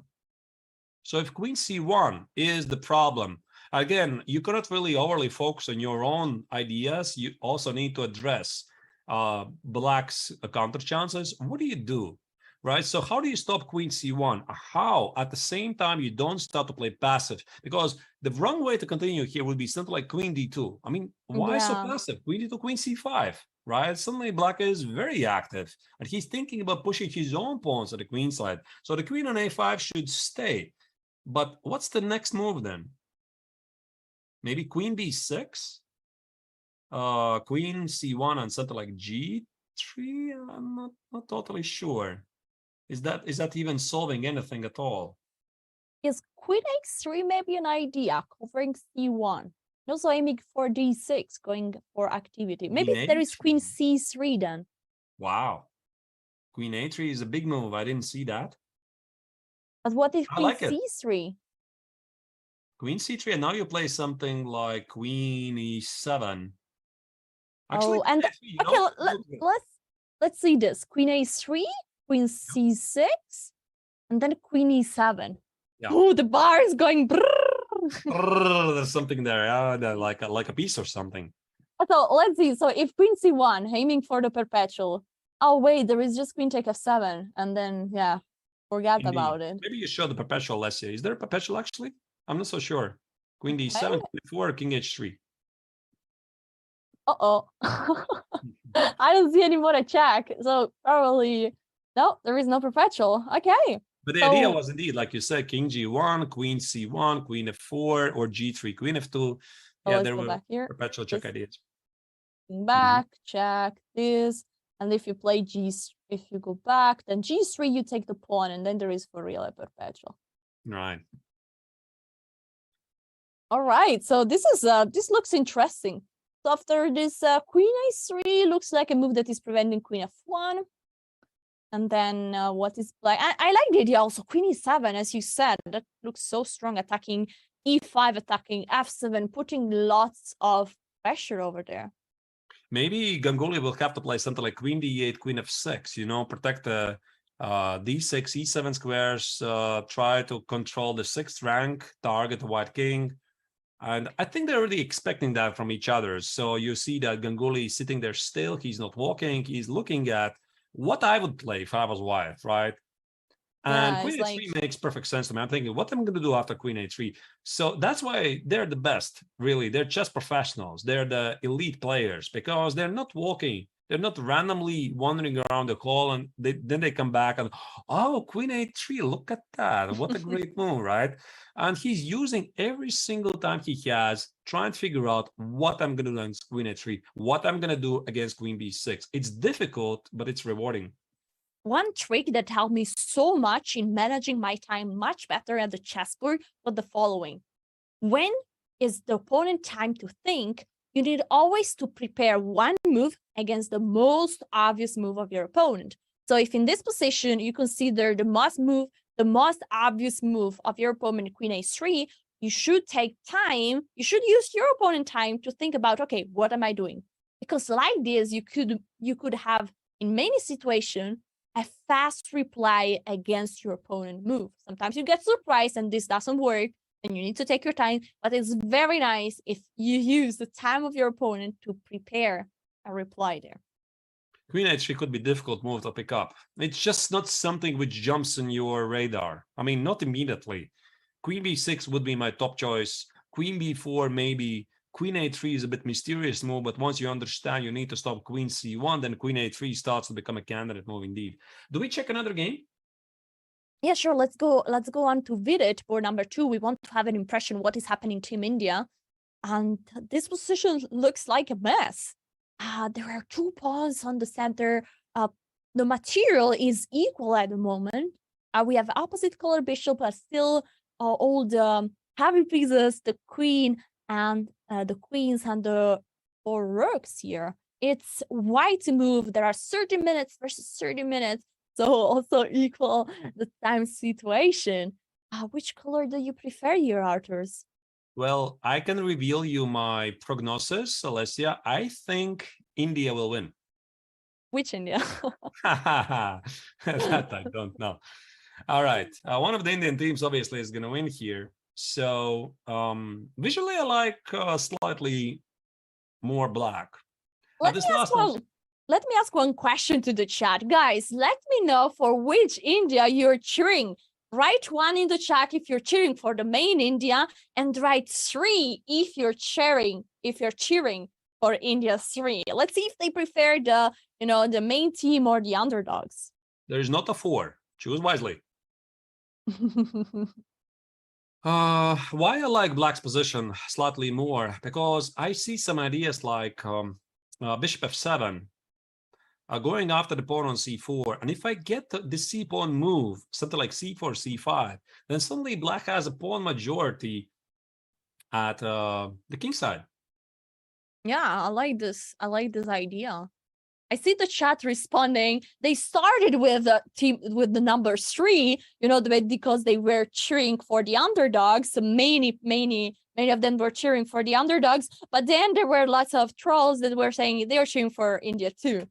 That's also completely fair. And I agree, the team too is made of so many youngsters, and it's a team that is very interesting. Maybe it's like a future India national team against today's national team. But maybe there's a thing. Maybe the future already is here, right? So maybe the future already has arrived. Yeah, I agree. All right, guys. So we will take another short break, and then we will go back. You need to stay here because we are getting to the time scramble phase where we will see lots of fast moves, lots of results, and lots of high moments. So stay there, don't move, and see you soon.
As India welcomes the world to the 44th Olympiad, the country has managed to field 6 teams for this year's competition. Of those teams, the strongest is India's first team, which features an impressive roster with reasonable expectations of keeping a medal right here in the host country. 2 Super Grandmasters, Vidit Gujarati and Pentala Harikrishna, lead the squad. Still just 27, Vidit has been a top player for years. Playing as the 3rd board, he represented India in the 2016 and 2018 Olympiads. Now, in 2022, the responsibility of the 1st board is his. On the 2nd board is the 36-year-old Pentala, also an Olympiad mainstay. After a successful June, Pentala actually enters the Olympiad ranked slightly higher than Vidit. At this event, however, they will work together without concern for individual competition. Next in the talented India lineup is the 18-year-old rising star Arjun Erigaisi. Widely considered to be one of the world's most promising juniors, many expect great things from him on board 3. 1 board down is another top 100 player, S.L. Narayanan. Completing the roster is 4-time national champion Krishnan Sasikiran. Sasikiran assisted the legendary world champion Vishy Anand in his 2013 championship match. That experience could help him in assisting the rest of the Indian team. India has long been represented by a strong squad in the Olympiad, but their best result came in 2014, when they placed 3rd. Sasikiran is the only player still around from that success. Another bronze would certainly be welcome, but 1st place and a gold medal is the ultimate goal.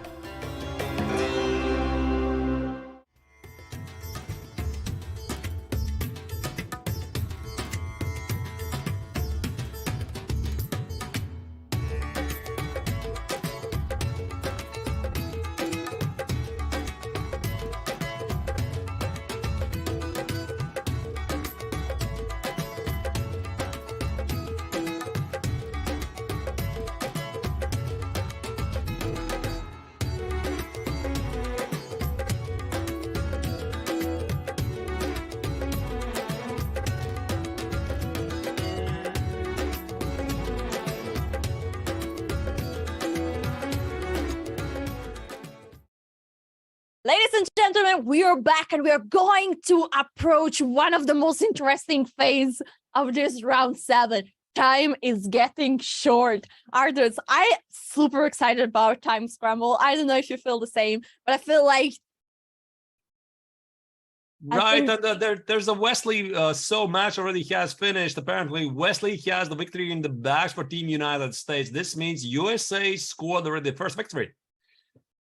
oh my God, let's see how this happened. So we were looking this position a few moves before. So we saw the sacrifice of the rooks. Yeah, we were here. And the piece got sacrificed on f5. And there we were. So black played the move queen d6. But then after queen g4 check, knight g6. Oh my God, can you guess the move has been played here?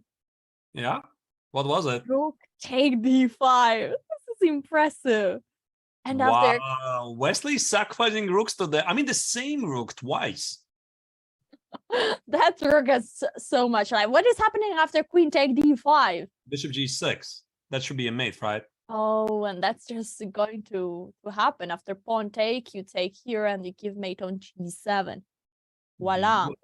I mean, he just keeps sacrificing the rook. Black keeps declining it, and this is how you crash through. Was there a resignation after this? No, queen f6, g3, just a slow move. Then bishop f8, rook f5, attacking the queen. Queen moves one more time. Now bishop c4 check, king h8, and there was a resignation after the move bishop g5, aiming towards f7. And well, things are really not going to work here, so black just shake the hand and resign. What can I say? Great victory by Wesley So, but do you think that Team Armenia is going to back down? The answer is no. And then we check the game number, I think it was 4 of Samuel Shankland against Robert Hovhannisyan, and guess what? Team Armenia is fighting back. Yeah, we should go straight into that game. You think that Shankland will be. Does he have a good possibility there? Let's see. This is the possibility. I didn't like this position. I mean, I have to give credit for the viewers who gave it this alert. Thank you again for doing this, because again, we cannot monitor all the 1,500 games. So there was a mention thank you, Chad. Shankland is in trouble. The answer is yes, he is in trouble. His king is weak. The pawns are weak. He is in trouble. This might cost Team United States a very important point. Yeah, and then we should also have a short look at the other game. Let's go at Dominguez versus Tersakian. This position looks like still undecisive. We see that opposite side castle can go anyway. Anyway, the both king are exposed in different ways, and I'm super unclear. That's what I can say, right? I mean, the black king is still weak, but if the bishop gets on f6, black can get the better game. When I said the word I thought I wanted to say I like black because I see the pressure on the b5, and then I thought, no, wait a second, the 7th rank. Oh my God, queen, something like rook d7, queen d4, queen g7. I said, okay, I like white. So yeah, I think what you say, Arthur, is perfectly a summary of what is going on in my mind. It's unclear, and there are chances for both players. So the question is, what is going on in board 1, and how is this match going to look at the end?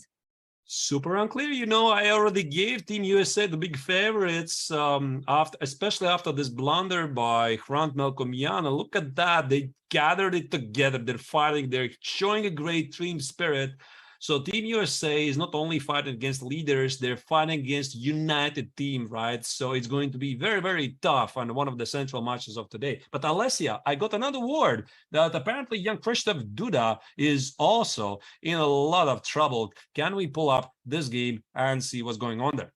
Oh yeah, we saw already that Duda was in huge trouble before. This is the current position. There was huge pressure on the c file. We saw the amazing maneuver, a rook fc8, and then the rook went on c6, aiming towards a6, and this was huge problem. Let's go to the current position. Here we are. Arthurs, what's the problem here? Actually, we see that white resigned, black won here. Why did he resign? What is happening? He already resigned. Wow, what a major upset. Duda 27-50, losing against 24-30. Although Mark Paragua, he was, I think, at his best about 25-50, maybe even higher, so maybe slightly underrated. I guess queen b3, somehow e4, or rook a3 looks very, very scary. Can I play e4? There must be something, right? Well, it's white to move. White needs to play queen b3 now. It seems like the only move that protects anything. And you're suggesting rook a3, which is posing a question to the queen. Where are you going? And after queen b2, I mean, isn't like e4 just saying, okay, GG's, next game? E4, c3, I'm sort of still in the game, c3 is still holding, yeah. Yeah, maybe there's a very direct sequence like queen a4. And queen a4, I'm a bit surprised. Oh, you're threatening rook b3. Oh, no. No, king a1 is bishop c3. That's the idea. Wow. So if the king moves away, you go with the bishop. Now the knight is pinned as the king went there. And what if, of course, if king c1, the knight is hanging on a2. So really, this looks hopeless. Wow, queen a4 is a beautiful, I like this silent move that I like, just KO. Wow, impressive. Wow, Duda is such a strong player, and to beat him with the black pieces is definitely not an easy task. So huge shout out to Paraguay that managed to do this. What can I say, Alessia? Welcome to the Olympiad. This is where miracles happen. Every single round, you see every single tournament, every single round, you see surprises. I mean, upsets. And that's what it makes it really such an exciting event. I think it's incredible that we were looking at the crazy game of Harikrishna versus Ganguly, and we have a results also there. Oh my God, after king h7, Ganguly after a draw, and the draw was agreed. Harikrishna didn't try to fight with the white pieces. He had a slightly better position here, but he probably didn't see ideas. That is very surprising. I guess he simply did not see queen a3. because, you know, after queen a3, I can't rate this position as equal, right? So you have to physically pick up this idea of queen a3, queen e7, because he clearly saw queen c1, queen a4 idea we discussed. He didn't pick this up. And I mean, to his defense, I have to say queen a3 is so awkward. I mean, it's so awkward. You just put the queen in the corner, but apparently that's the best move. It stops queen c1 and it prepares queen e7, queen d6.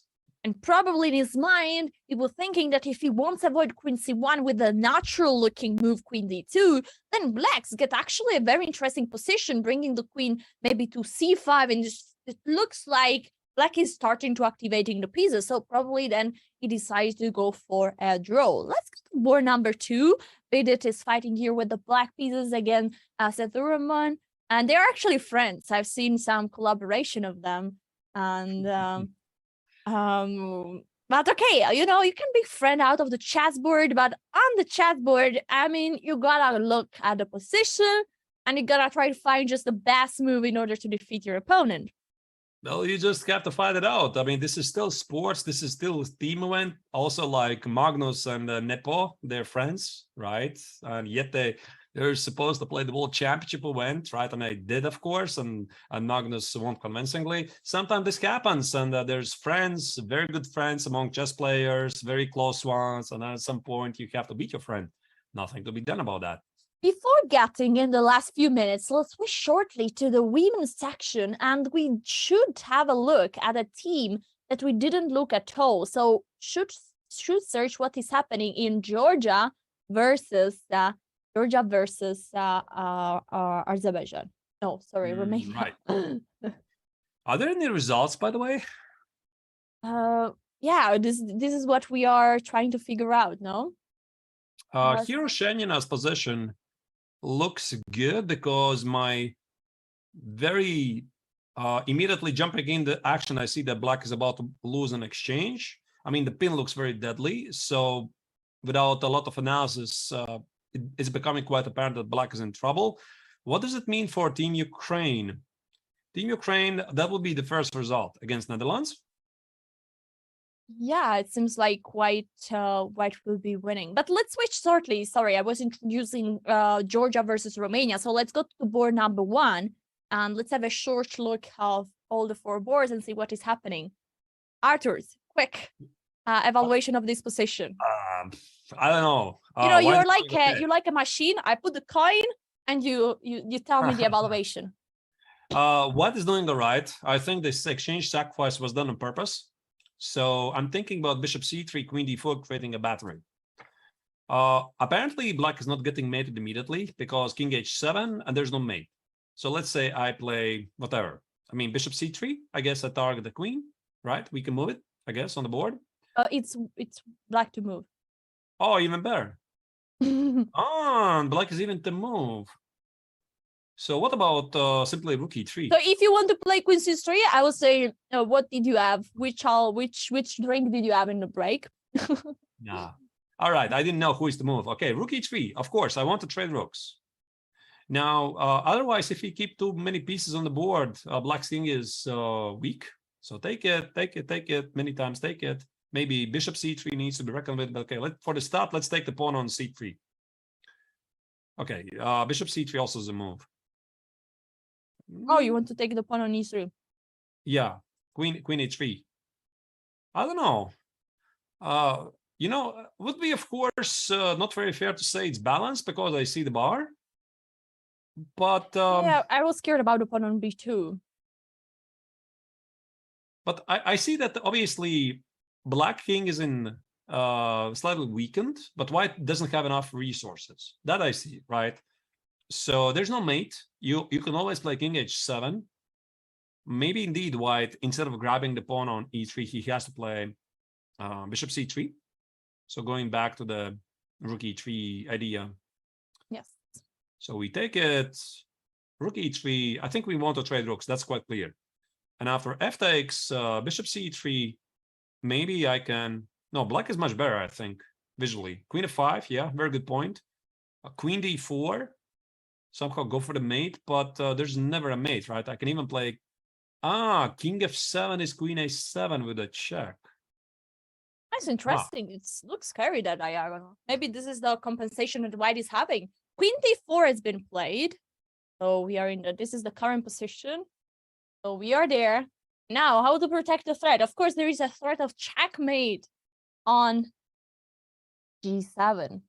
No, but I would choose black probably because I can even play queen g6. I don't think I'm gonna blunder a mate. Yeah. I guess white needs to eliminate the pawn on e3, and then I play a6. I'm never gonna lose this. Never. I mean, I don't care if it's equal. I'm never gonna lose this.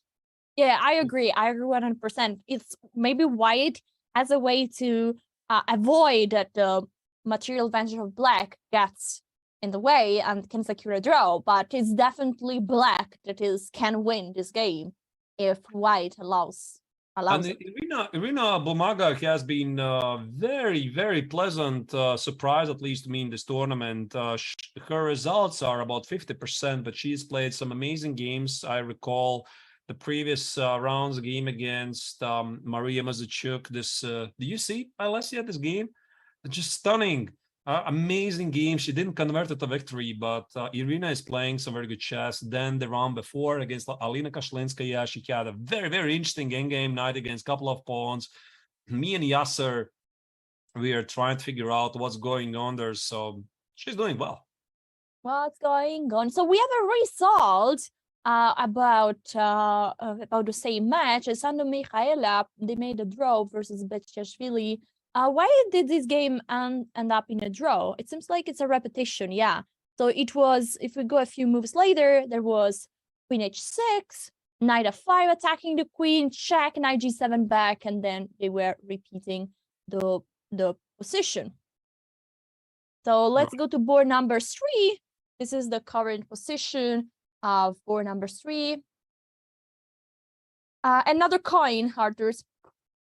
What's going on here? Black king is weak. White has a strong pass pawn, and definitely white is much better. That is quite clear. I mean, I can just take on b5 and play something like rook c4. With the weakened king, with a very strong pass pawn, my money would be on white, right? That white is going to do it. Of course, the bar, as always, approves it, unless there's something more direct, like knight f4, knight h5, right? Okay, yeah, I was just looking at this knight getting on h5, threatening mate, queen g4, queen g7, the pawn on f4 is hanging. Oh my god, that looks scary. You know, I'm an attacking chess player. If I see the king weak, yeah, I just look at it and try to find a mate. All right, yeah. Last board. Maybe. Last coin. Here, this is a game of Mamedyarova with black against who? I can't probably read it. Playachi Miruna Dorio. All right. And black is definitely better because black has a better pawn structure. Materially, it's equal pawns, right? 6 against 6. Yeah, it's a slightly unusual structure, but black has a chance to organize a pawn chain in the center. Think about like knight e4. At some point, I'm not saying right away, then c takes and c5, d5, while white pawns on the king side look a bit static because every single pawn push like g4, f4 is creating weaknesses. This is a position you can play for quite some time, maybe just rook a1 for the time being, improve the rook, and then slowly wait for the moment to play knight e4. I think like black here has all the potential to, you know, to keep playing for 50 more moves this game and slowly try to progress, avoid the change of the knight for the bishop and keep those pieces because this bishop on f2 at the moment seems a bit passive. So yeah, interesting how this is going. Should we go back to the? No, do we want to see a bit more what is going on with the other team? With the other team, you wanted let's to check it out. Yeah, let's see the first board of India versus Azerbaijan, and India is doing amazing this tournament. Well, this doesn't look like the most exciting endgame I've ever seen. I see 4-5 pawns per side, rook endgame, white is doing better because has the active rook, but is this enough? This could be dangerous for black because I can clearly see that black would land in a position where he is sitting in a passive defense. So who is to move here? Black, right? Yes, black to move. Right. So probably I want to play a5, my first move. a5, and then try to activate the rook. Okay, if a5, I play rook b5, so I want to keep your rook. Right. Let me just show you how things can very quickly go wrong. Let's say black is doing nothing. Let's say rook a8, rook a7. And I'm going to play e4, right? e4, you do nothing. Rook a7, I play e5. And now you have to make a very big committal choice. Because if the king goes to g7, I might run with the king towards the queen side. King e3, king d4, king c5, king b6, try to snatch the pawn for free. Or the second idea, which is more interesting with the king on e7, after king e7, I can play at the right moment. The question is how to prepare it. King g5, f3, g4, and establish a passed pawn at the king side. Actually, the bar liked so much already of king g5 that it shows that white is just completely winning here. So, you know, I take back everything that I said before about boring position, because can still be so exciting. It's incredible. Like, the only difference in this position is basically that one, your piece is passive and white is an active rook, but it can make the difference of a full point. So if you would open like an endgame book, and one of my favorite books is, for example, Mark Dvoretsky's Endgame Manual. I've studied many, many times. So we go back to the current position. You need to have active rook. Yeah. Ooh, and this is very interesting. Black sacrificed the pawn in order to reactivate the rook. I think this is very instructive. That is skill. That is skill. So she understands. This means she's not going to hold on to the pawn. This means she knows what I was about to suggest, that in a rook endgame, your priority should be an active rook, even if it costs a pawn. And the best way to position the defending rook, your only active piece, is behind the passed pawn. Rook a2 and pray it works. But again, if you would ask here, black, are you sure this is a draw? I mean, there's nobody in the world who is going to say. No, I'm not sure at all. I've seen some ideas. I know some of the classical tricks I have to do, but every single position usually is pretty unique. Yeah, I've done a stage with the Italian Federation many years ago, where we studied this endgame, where white has this pass pawn, and the conclusion we got is that, you know a bit that sometimes white can run towards the side, let some pawn be captured, but then this could backfire, because once you sacrifice then your rook on this pawn, black is pushing all these pawns on the other side. So you need to be very careful, and mostly the more far away this pawn is, and the better are the chance for a draw for black. Well, Alessia, I have the Dvoretsky's Endgame Manual in front of me right now. Let's go. I can tell you, open the page, the 4th edition, about page 200, right? There you go. I mean, I had it. There you go. And this position is analyzed with the e-pawns missing.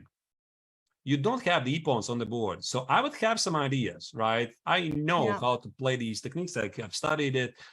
Having e-pawns on the board, this is something else. And again, you add more pawns or remove more pawns, this is becoming something else. And again, I think these players, they have read a book, maybe not necessarily Dvoretsky's Endgame Manual, maybe some other endgame, one of the amazing books, but you have the ideas, but then I mean, you need to work it out yourself. I agree. And this pawn on e3, e6 makes the whole difference, because the standard way to study this endgame is with the 3-pawn structure. And okay, we will see what is going on a few months later. White is now starting to slowly, push the pawn. And we'll see. Board number 3. We have another endgame with one rook, a knight and a bishop for white. White is having, if white is a pawn down, at the moment is white to move. So that's why I have a chance to win the pawn back. I like knight d6 attacking on b7. The pawn is attacked twice. Can black do anything against this? No, the evaluation of the position really depends on Maybe knight c5. Oh, knight c5, protecting the opponent, attacking the rook. I also like that knight c5 allows also the rook to target upon an a3. I would say that after knight c5, rook b5 is the obvious move, looking at the two knights. And b6, right. That's why I said, I mean, I'm not sure how to evaluate that. Maybe there's some issues with knight c4. Knight c4, protecting and attacking. Well, with those Maybe two this is knights. just a draw, somehow, you know? Alessia, I just make some quiet move. I cannot protect everything. The pawn e5 is under attack. Make something like h6 or g6. Yeah, and then it somehow liquidates. Exchanging, knight takes. Yeah, knight b6, rook c5. Rook c5, rook Yeah, a3. rook e5, happily shake hands. And yes, I agree. This could be a logical continuation, just one of them. How to Yeah, continue. the move that happened actually is the move b6. Can this like be again what we were discussing? So maybe rook b5, knight c4. But maybe there's knight 8 to c7 now. Yeah, that's actually smart. b6 is smart. I like it. Keeping more options. Well, tough to tell. I mean, the bishop on h3 is not doing anything. Okay, but actually, you know, white play knight c4, now knight c5, and now rook b5 seems like the move that is going to happen. So we might get in the position that we have just discussed. Last board, we see also Tanya, what Tanya is doing. She has just 59 seconds on the clock. And wait, Alessia, I'm so sorry. There is something dramatic happening in USA match. I just opened. Thank you for the dear viewers. Sorry to interrupt you. But Caruana is in trouble and Samuel Shankland is in trouble. What does it mean for USA team? Is USA going down against leader Armenia? Oh my God, this is an incredible upset. This is the current position. You see the bar. We all see the bar. Now we are trying to understand why is this. Just an extra point for the moment. I mean, yeah, there's an extra pawn that is also passed and very far away, which is a great up front for the endgame. So Levon here decided to take a break for obvious reasons, right? It's understandable. You don't want to play against your countrymen. And look at that. Team Armenia is such a great team spirit. Hrant Melkumyan blundered a game early against Wesley So. And what on earth is happening with the white color for Team USA today? Samuel Shankland is suffering. Fabi Caruana, okay, that's with the black color, is getting crushed. Oh my God, look at the time. Caruana is just 1 minute on the clock. This means that he has to reply immediately to any move Sargissian is playing. Now, he pushed the pawn on c4, which allows white to take on c4, and then maybe the knight on e4 is really very vulnerable. I mean, after b takes e4, you have to take it with the queen. There is no other option. Don't tell me there's no mate after f3. I mean, there should be a mate. f3, rook e8. I want to checkmate you right there. Oh, this looks super scary. Maybe knight d6 is trying to hold. No, it's never going to hold. I don't believe it. Rook e7, queen e6. Goodbye. I mean, I don't believe this holds at all. Goodbye. Bobby is going down. That's the news. I mean, I don't believe that Sargissian is going to miss it. This looks pretty much straightforward. You don't want to trade the knight on g6 because the knight on g6 is a monster. And yesterday, Sargissian lost with a... No, I'm sorry, not yesterday, but previous round, he lost against Gukesh, the wunderkind from India, who is actually, very close to score 7 out of 7. Maybe he already made it. And what a comeback. What a comeback for Team Armenia. Let's talk about that, right? I mean, they're playing without their leader, Levon Aronian, who switched the federation over to USA for reasons which are completely understandable, right? And Levon is not playing here today, and Team Armenia is like, let's show them, right? Yeah. Amazing.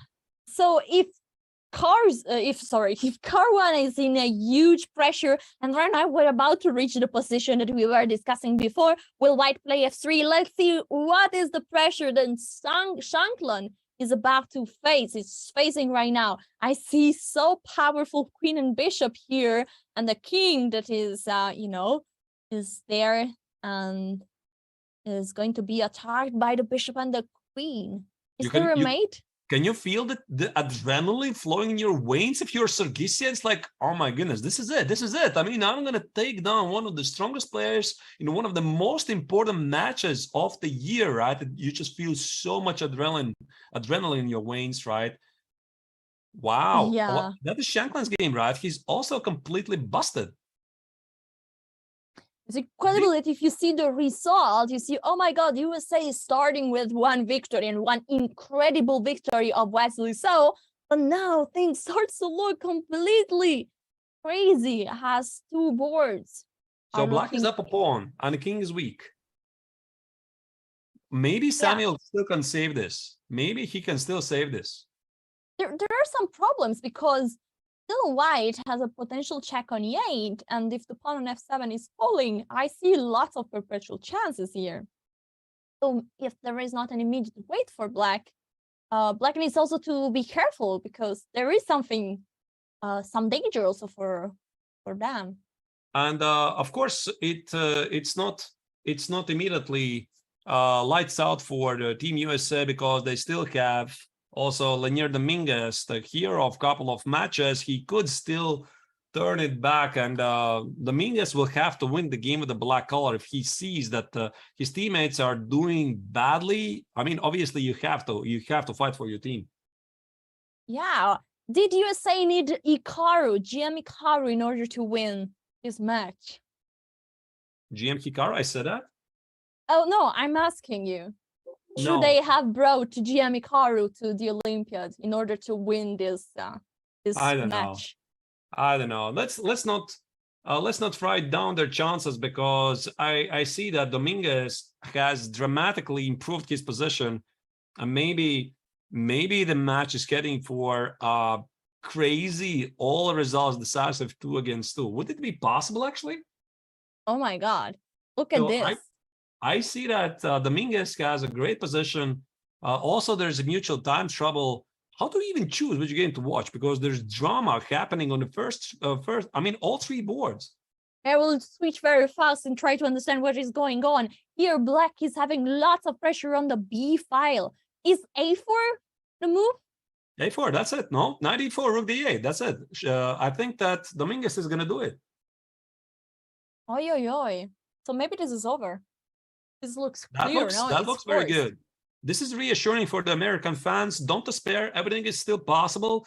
But I mean, I love the fighting spirit, right? I love this fighting spirit that Team Armenia also is fighting. The Team USA is fighting back.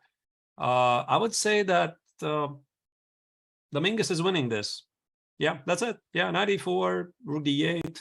The pawn on B2 drops. Dominguez is winning. Is Fabi still fighting, by the way? I'm sorry that we're jumping there, but this is a big moment here. Yeah, Fabi is still fighting in this position. So white didn't play the move that we expected, f3, and played rook b2, which is another idea to try to penetrate through the b file. Bishop moved to c6, and now we have knight to e7. Check attacking the bishop. So the king needs to move. Probably king h7 will be the move that we see, and then which is white going for an endgame? I don't think he wants to take on c6. Maybe he's toying with ideas of f3, queen h4. I wouldn't want to take on c6 at all. That would be terrible. This knight on e7 is so strong, and the knight on g6 was actually feeling stronger. Now, the big moment here, what Sargissian is going to do? Are you really going to take on c6? No, never is going to happen.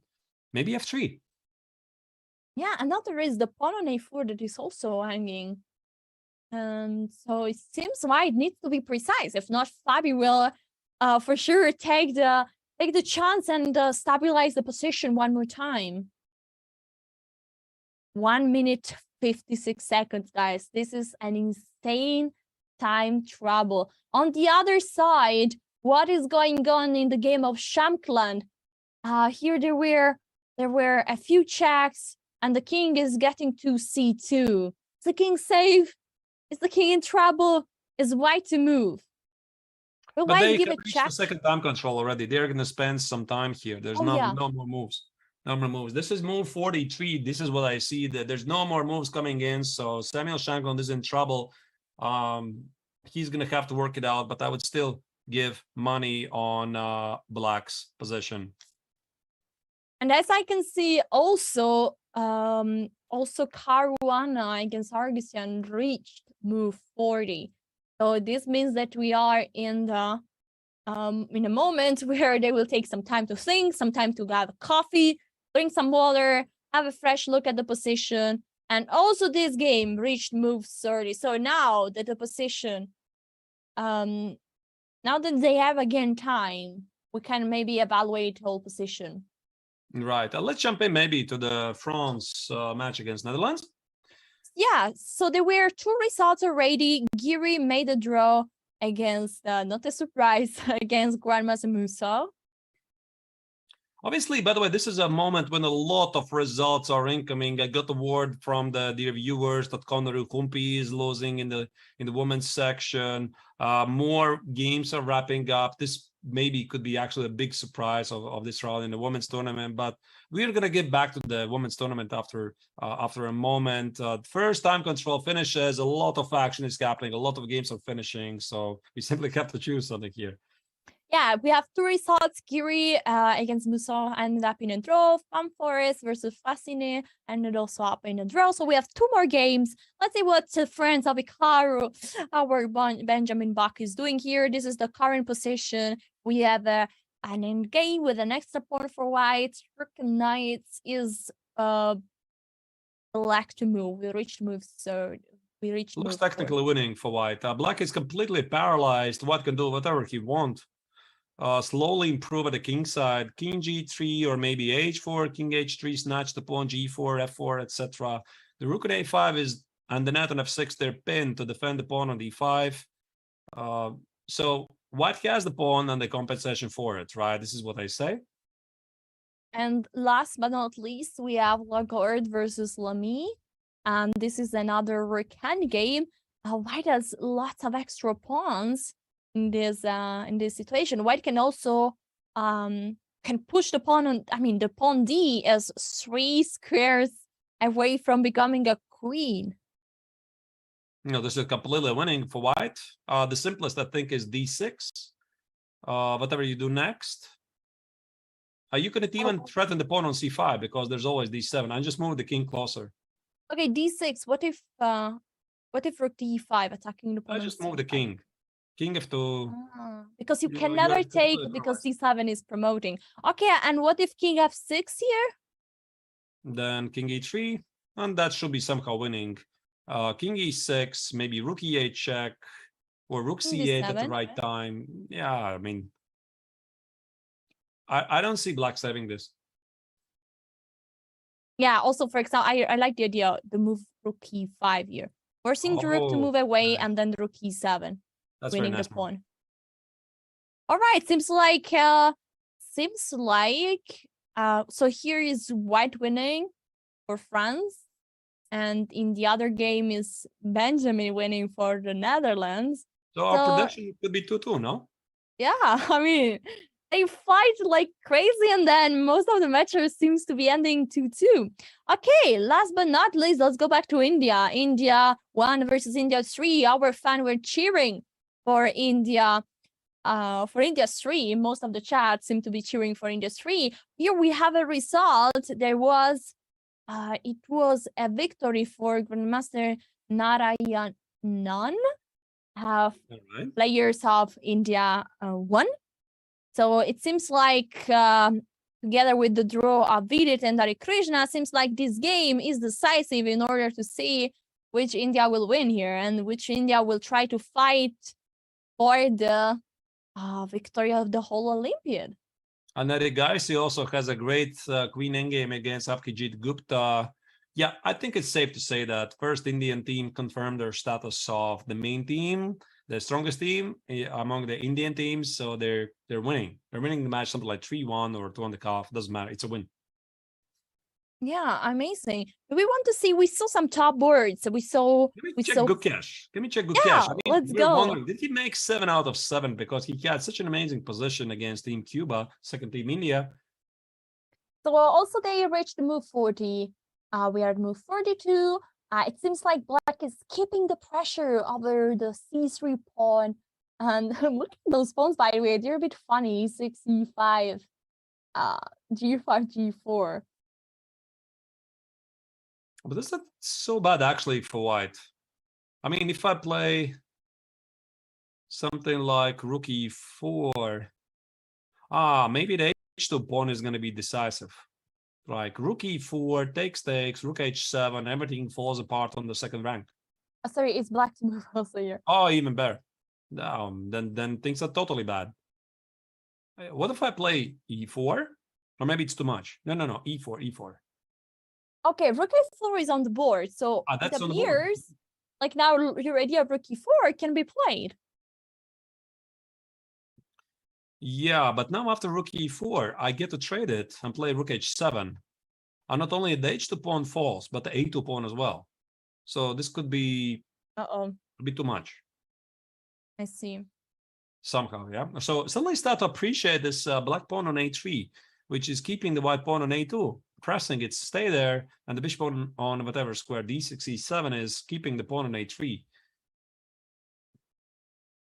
Yeah, it seems like Gukesh is clearly pressing one more time. And now they have both enough time, so they will, they'll play this position with considering all the alternatives and taking time. Let's go to Kamer, the first board of Germany. Also here we had some fast moves, reaching move 40. What is going on? Wow. Is Black to move here? This is impossible even to evaluate. Because, black has an exchange. All right, that's cool. But look at those passed pawns at a queen side. Look at the black spot on a4. There's so many elements. You have to evaluate. I mean, if those white pawns start to run very fast, white is killing black. The black pawn on a4 might remind itself at the right moment. Then there's the weakened king. I have no idea what to make of this position. Chat, do you have a game that you really would like to see? Let us know. We will go there.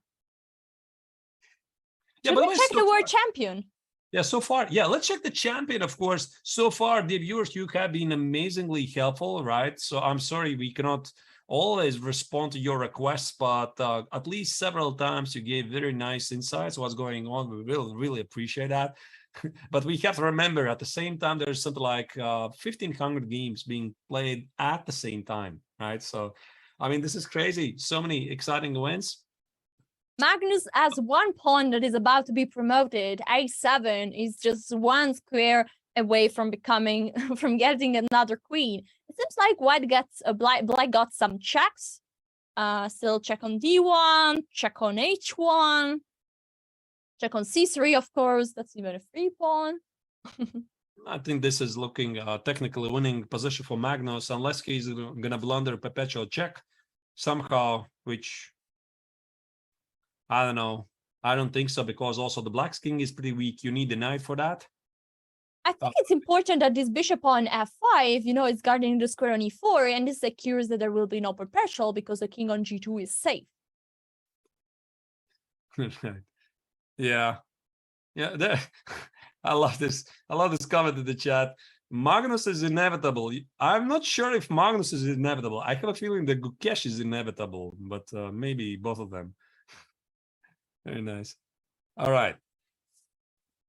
Alessia, can we check the game of Team Norway? There's 1-1, and Frode Orkedal has something interesting going on. Oh, let's go check it out.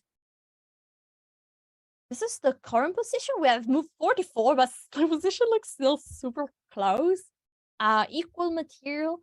White seems to have a bit more space to do the pawn on e5. We have 2 double pawns. What do you think, Ardors? Looks totally equalish, no? Yeah, it doesn't sound like there is a way to break through. I mean, black might have a breakthrough on e5, c4, something like this. White might look for g3, g4. No, I think Norway is gonna hold it here, and so far, I think Urkadal feels the goal is to make a draw. So he's not gonna make any funny ideas here. He's gonna just maybe cement the position with a5 so that you don't even think about crashing through. And Magnus is winning. This means that Team Norway is gonna score maybe not the most convincing win, because Christensen, look at that, he lost with the white color. What is going on there? I mean, they're not really feeling the game. I mean, Magnus is waiting for the support from the team members, and somehow the game is not going. Magnus has made one draw, if I remember correctly. So that makes, what is it, 5.5 out of 6 for him if he wins. So yeah, but he needs support of his team member in order support, to. right? And of course, they're trying, but somehow it's not working. You know, I remember, Alessia, it was such a bad experience. I mean, I was playing for Team Latvia for Olympiad in 2018 in Batumi, my last Olympiad where I played. And everybody was playing bad, meaning the top board, Igor Kovalenko, was playing really well, just crushing everybody. And everybody else was like, we were letting him down all the time. We kept playing mediocrely, nothing special, and maybe even just badly. And at some point, even Kovalenko started to play bad. You know, because I mean, it's the spirit, right? Somehow you feel the match is not going, and we drag down the leader as well, right? I don't want this to happen to Team Norway, right? But you can't help but feel that it is very important to have good team spirit. Yeah, I definitely agree. So it's like you influence each other, and yeah, you influence in a negative way each other. Chat was suggesting to watch some quiz. So I'll go to the board number 1. We already saw we just saw the bar going all the way up. What do you think of this position? It's common knowledge that the bishops tend to dominate knights, especially in endgames, especially in open positions. So I think the march of king e4, king e5, king g5 looks decisive, unless black somehow managed to push forward f pawn, which I don't see how to do that. I mean, wait, king e4 is knight c3. Oh, maybe he started bishop e6 check and then play king e4. You don't really want to exchange the bishop. I'm not sure that's even winning, to be honest. I mean, I would have to calculate that. This pawn endgame, but bishop e6 seems a safe move. And king d8, I guess. No, black has this f pawn that still needs to be guarded. No, the king cannot. that is a good point. That is a good point. Of course, I can always play bishop c4 or bishop d5, hold it. So can we make a couple of moves? Let's say king d8, and king e4. So does black even have moves here? Maybe knight c3, something like this. Yeah, and I go after the g pawn, king e5, and f3, and just take it. Is this not winning? e2, bishop c4. I mean, this should be like calculation until 5 or 6.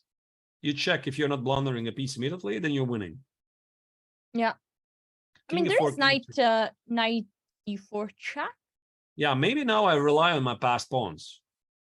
Yeah. So you give away the bishop. Maybe, yeah. Just an idea. Again, I would check it. Like, let's say king h6. Can I do that? King h6, you take your piece. Whatever you do then, I don't know, knight. Okay, bar found a draw. Well done. Well done. I don't see how it's a mistake. Okay, I guess I found a mistake. f1, put a queen, takes, g5. I was hoping this is winning somehow because I have 2 passed pawns, but the knight is getting. Yeah, but I play king h7. Okay, so maybe the knight can take care of the pawn, and then you can play something like a5, b6, and then capture. Or king d7, b6. Yeah, maybe that's a draw. You can show it until then, by the way, Alessia. Yeah, what do we do? Knight g3, Yeah, g6, knight f5, king h7. Oh, now he's winning. King d7. Is this winning, really? I'm not sure. g7. Take, b6. How is this winning? No, sorry, b6. No, king c6. Don't waste time. Sorry. E6. King f6 anyway. The king's in the square. Oh my goodness, you have to talk like that. King e5, the king's in the Oh square. my god. Okay. It can be miscalculated, by the way. Very quickly. Yeah, because after pawn take, the king is catching the pawn. Wow, that's incredible. Wow, that's very tricky. I mean, we can definitely say that it's tricky, but white is the one that has chance to win here. Yes. Right. And look at the result. I mean, Greece is doing really good because Let's go back. Sorry, Arthur, for interrupting, but I see chat saying Caruana is losing again. We need to see what is going on.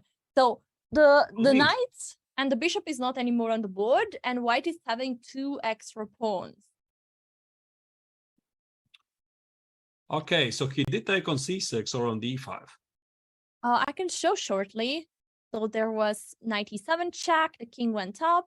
Now there were lots of exchange. Rook b4, queen goes away, and now tape up. Okay, makes sense. It's a nice way to liquidate and to get to an endgame where you have 2 extra pawn, you have a pass pawn. I should be safe, right? Should be winning, yeah. 2 pawns. Cut off king.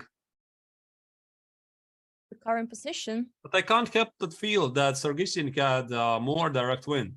I mean, this is definitely winning. Should be winning. Technical win, 2 extra pawns. The A pawn is important to keep alive. But I had a feeling that he had like a decisive attack. This f3. But then again, we talked about this, right, Alessia? About being practical. Not going for funny ideas. And I agree. Yeah. You know, like a GM, that this endgame is winning. You have an extra pawn, you have another pawn on the other side, and you just go for what you know is safe. What does it mean for Fabi? Maybe he's about to drop out of top 10 in the live ratings, because there was this discussion. It was so strange to see Fabi dropping to number 9 in the live ratings, but that was before the victory over Mchedlishvili in round 6 over Iran. So he gained back some rating points. Again, another tough result for Fabi. Something has happened. I don't know what. I can only guess, but I feel that maybe he slightly lost the touch after the candidates, right? He was doing well. He had what, +3, right? When he was chasing Nepo for the race, in order to qualify for the World Championship match against the champion. And something happened there. I don't know. He lost a couple of games. In the end, he was completely unrecognizable. I wonder if this has something to do with the psychological state of mind. I don't know. I think high level psychological is still so much important. So definitely, I think it was one thing that hit him. And shout out to the Robert Kess here in the chat, the coach of Team USA is here. Welcome everybody. Exactly. That's why I was going to the game he was talking about, because he said that Dominguez game is incorrect because of the DGT relay errors. So he said that no chance that at this point at move 40 he played rook b5, because then when b2 was hanging with check. So there was a mistake. Makes no sense at all. It didn't happen at all. I mean, maybe he made the rook and the rook slipped and slammed on the b5 square, fixing it for the digital operators. But no. Rook b2 was played. Yeah. And so we have the current position should be all right. So, I mean, I don't know if this is a good news for GMS or not, because this endgame doesn't look anymore completely winning for black, as we saw a few moves before.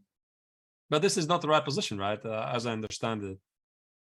Oh, so you think there was it's completely wrong then? No, you're saying it was rook b5. I don't believe it, right? So going back a couple of moves. So this rook b5. What was the sequence again? Yeah, rook b5, then king c1, rook take b2, rook d6. No, this didn't happen, did it? Yeah, we see had the live camera from Chennai, but the last word is too far away to be able to to understand the position from the live board. I mean, if there is some guys in the chat that has an incredible vision and can see what is going on in the board there, yeah, please help us. We are happy to receive a feedback about it. All right, and how is Samuel doing? He was still struggling, right? Yeah, this is this is the current position. Mm-hmm. King h7 last move, white to move. Maybe some minor chances still for white. Only down a pawn, but King h7. Question: Can white exchange the queen? Maybe, and then try to crash through at the queen side. Queen d5, c takes, and b3. Maybe it's a bad idea, but we have to try something. And I play b5, I guess. Try to close the action. And now b takes, b takes. I try to run with the king to b4 somehow. How do we do that? I have no idea. Well, you need to remove this bishop at some point, and maybe bishop e1. Yeah, maybe bishop e1, and black is going to play, let's say, g6. And I could be really smart. Oh, like, no, I want to play f6, Oh, yeah, that's true. Why do you have to give the pawn? Yeah, sacrifice the pawn. But then again, you always play bishop d6. You're never going to let my king out to b4, right? No, I think there's no chances here. So queen d5 is not going to do it. Unless you put the bishop somewhere else, not on e1. You put it somewhere f8 or something. And then c5. Oh, you take. Maybe take bishop b4 and put it somewhere on f8. Yeah, like this, bishop b4, but that wastes one more tempo. Again, g6 and f6. Maybe something like this. Because g6, if I take on g6, king g6, f5, g4, black is very quickly organizing a passed pawn. This doesn't look very good. But what does, right? I mean, everything looks bad for white. Yes, Arthur, I think that our players have quite some time to think. So it's time for us to hit a break, and we will be back with the final moments of round 7. Now we are going to know how this match is going on. USA, Armenia is super exciting. So please don't go anywhere, and see you soon. See you in a moment. This is going to be a real-time breakdown of Danny Wrench's games all-time on chess.com. That's cool. Oh! In the last month, I am playing 83.12. I'm less accurate than them in every stage. Yeah. Man, that stings a little bit. You should do the more game review. Okay. Yeah, thanks a lot. Okay, so... Tuesday sucks. I gotta stop playing chess on Tuesday. Oh, it's because it's Title Tuesday. Look how many blunders there were back in December 2020. And now December 2021, 1,600. Don't look at this number. Look at this number. Best. Let's go to tactics. Mates. I'll probably need to work on these ones. Yep. Every single rook fork that has presented itself to me, I have found. No one has a higher percentage of rook forks than I do. Yes, correct. These are literally the knight forks that you missed. I missed knight d6?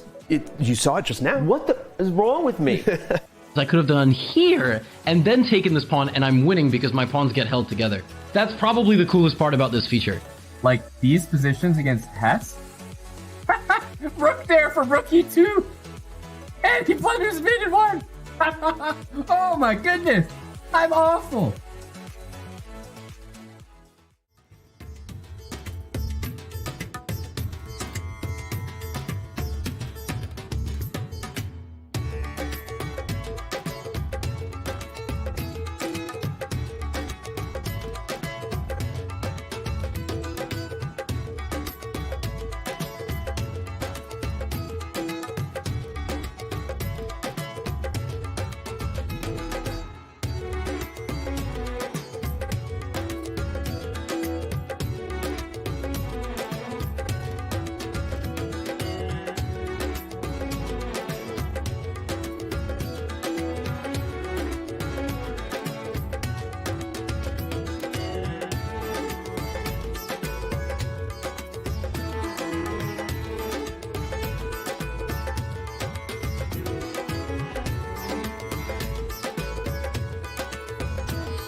play chess online or learn how to improve?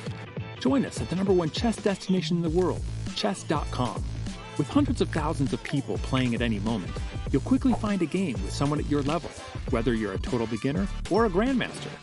You can play games at any pace against friends, other members, or one of our many computer personalities. Chess.com makes improving fun and easy. Sharpen your game with tactics puzzles and enhance your strategy with our videos and lessons by top masters.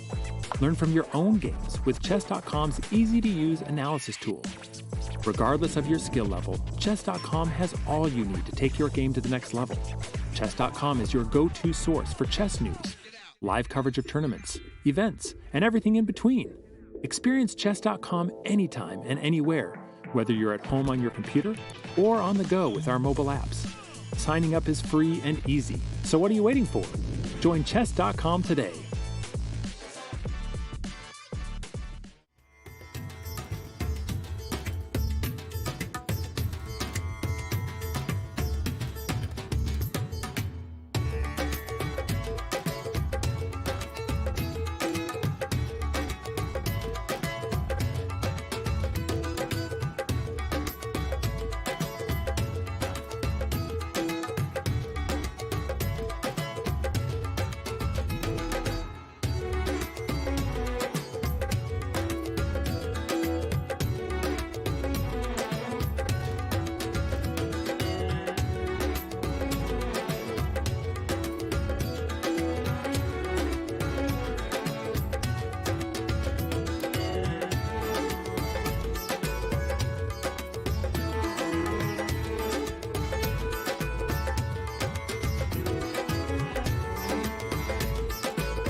Welcome back to the 44th FIDE Olympiad here in Chennai.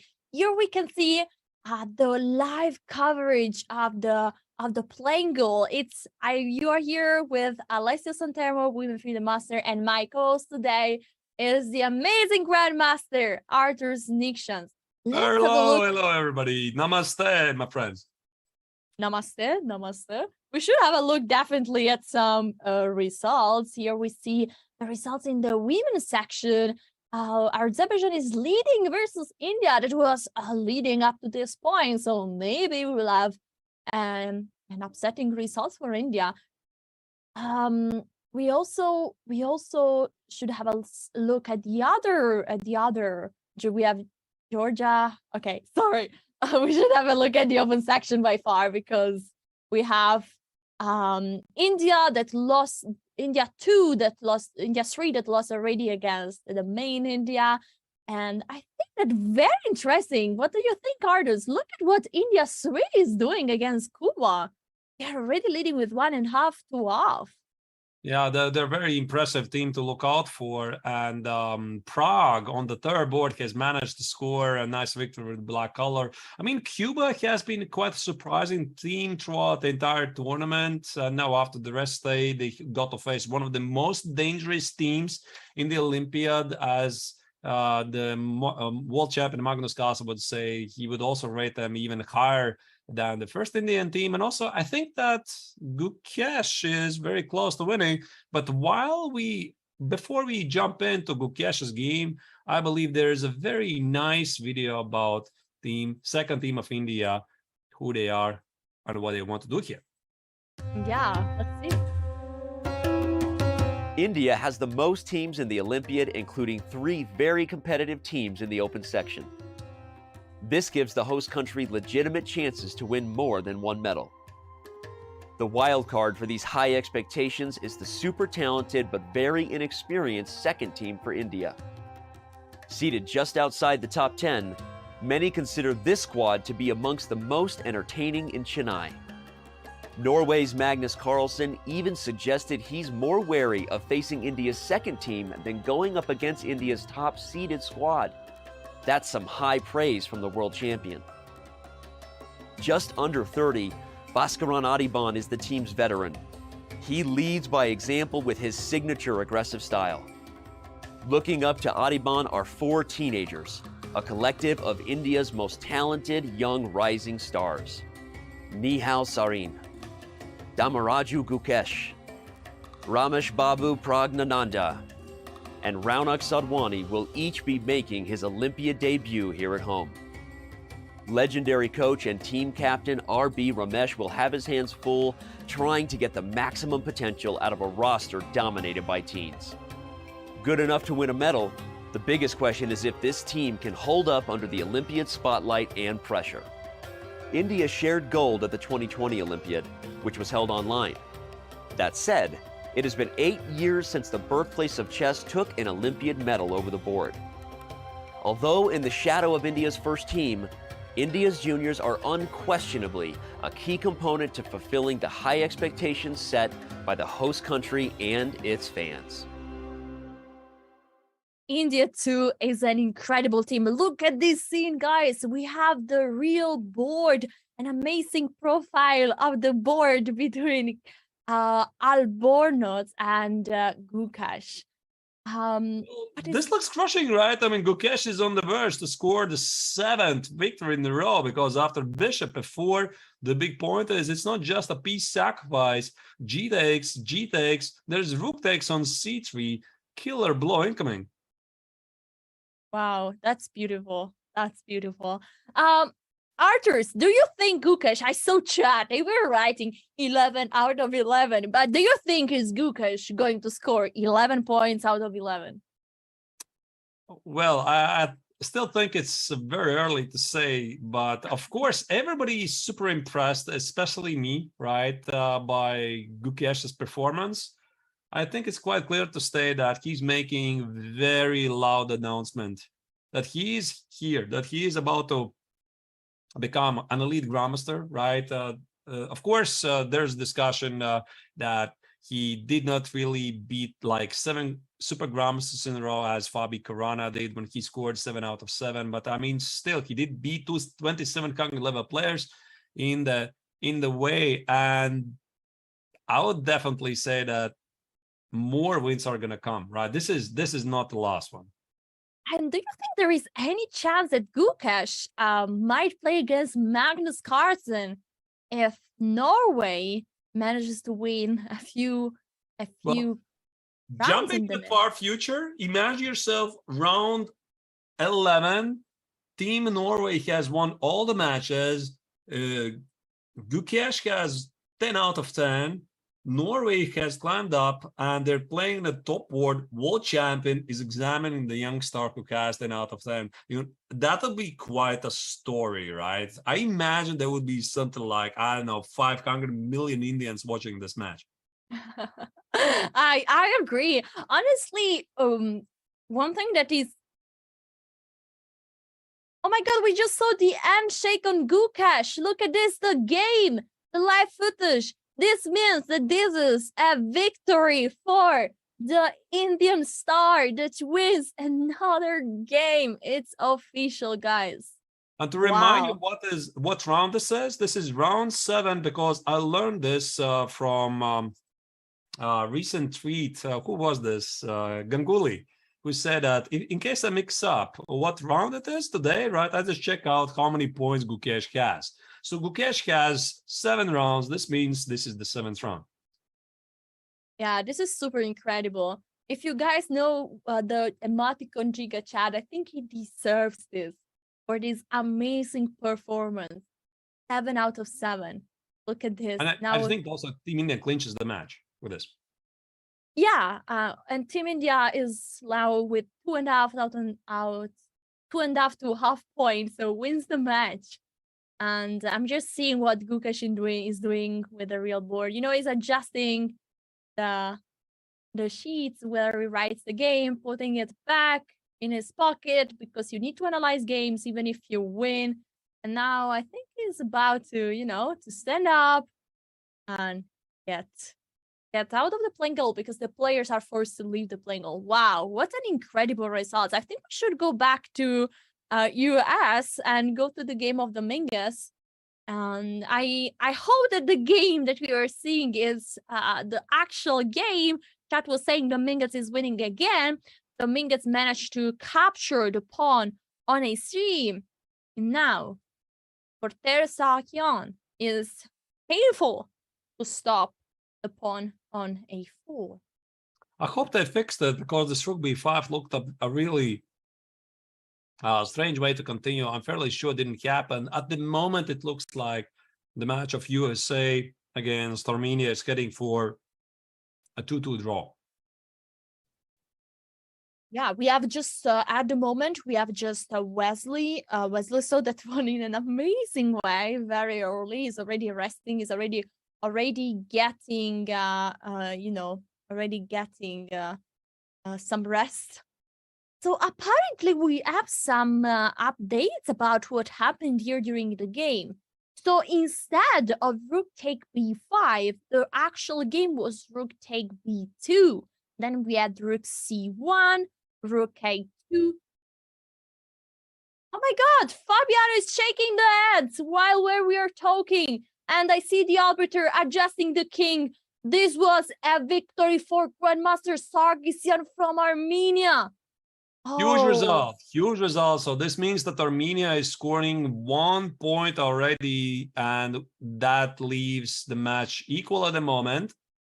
Also, 2 more ongoing games. Samuel Shankland is losing against Robert Hovhannisyan, and Dominguez has a technically winning position against Sahakian. I think if no wonders are going to happen here, Lesia, this is going to be a 2-2 draw. And that being said, most likely Armenia is going to still keep the lead in the overall rankings.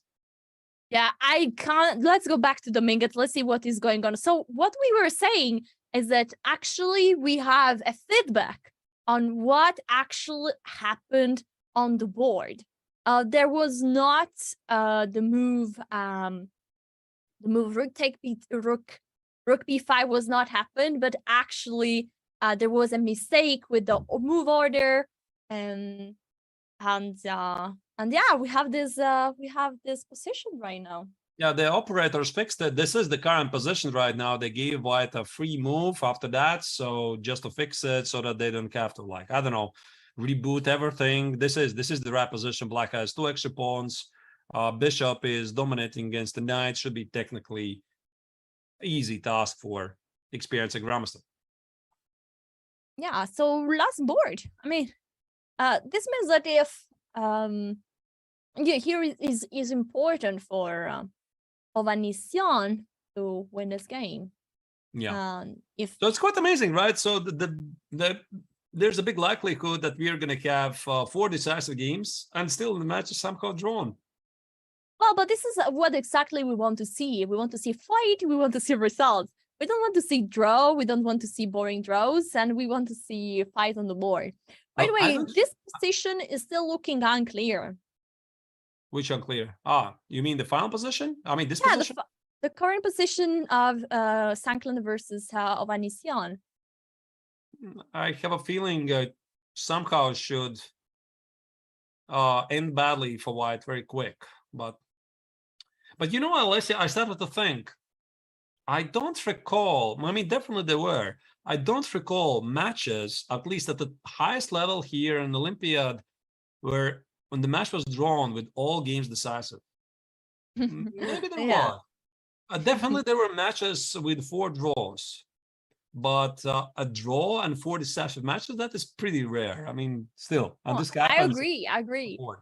Those are definitely very, very they're happening so much that you don't expect 4 decisive results to end up in a 2-2 for the team competition. So it's impressive. It's impressive. So you say that black should win this position in a few moves.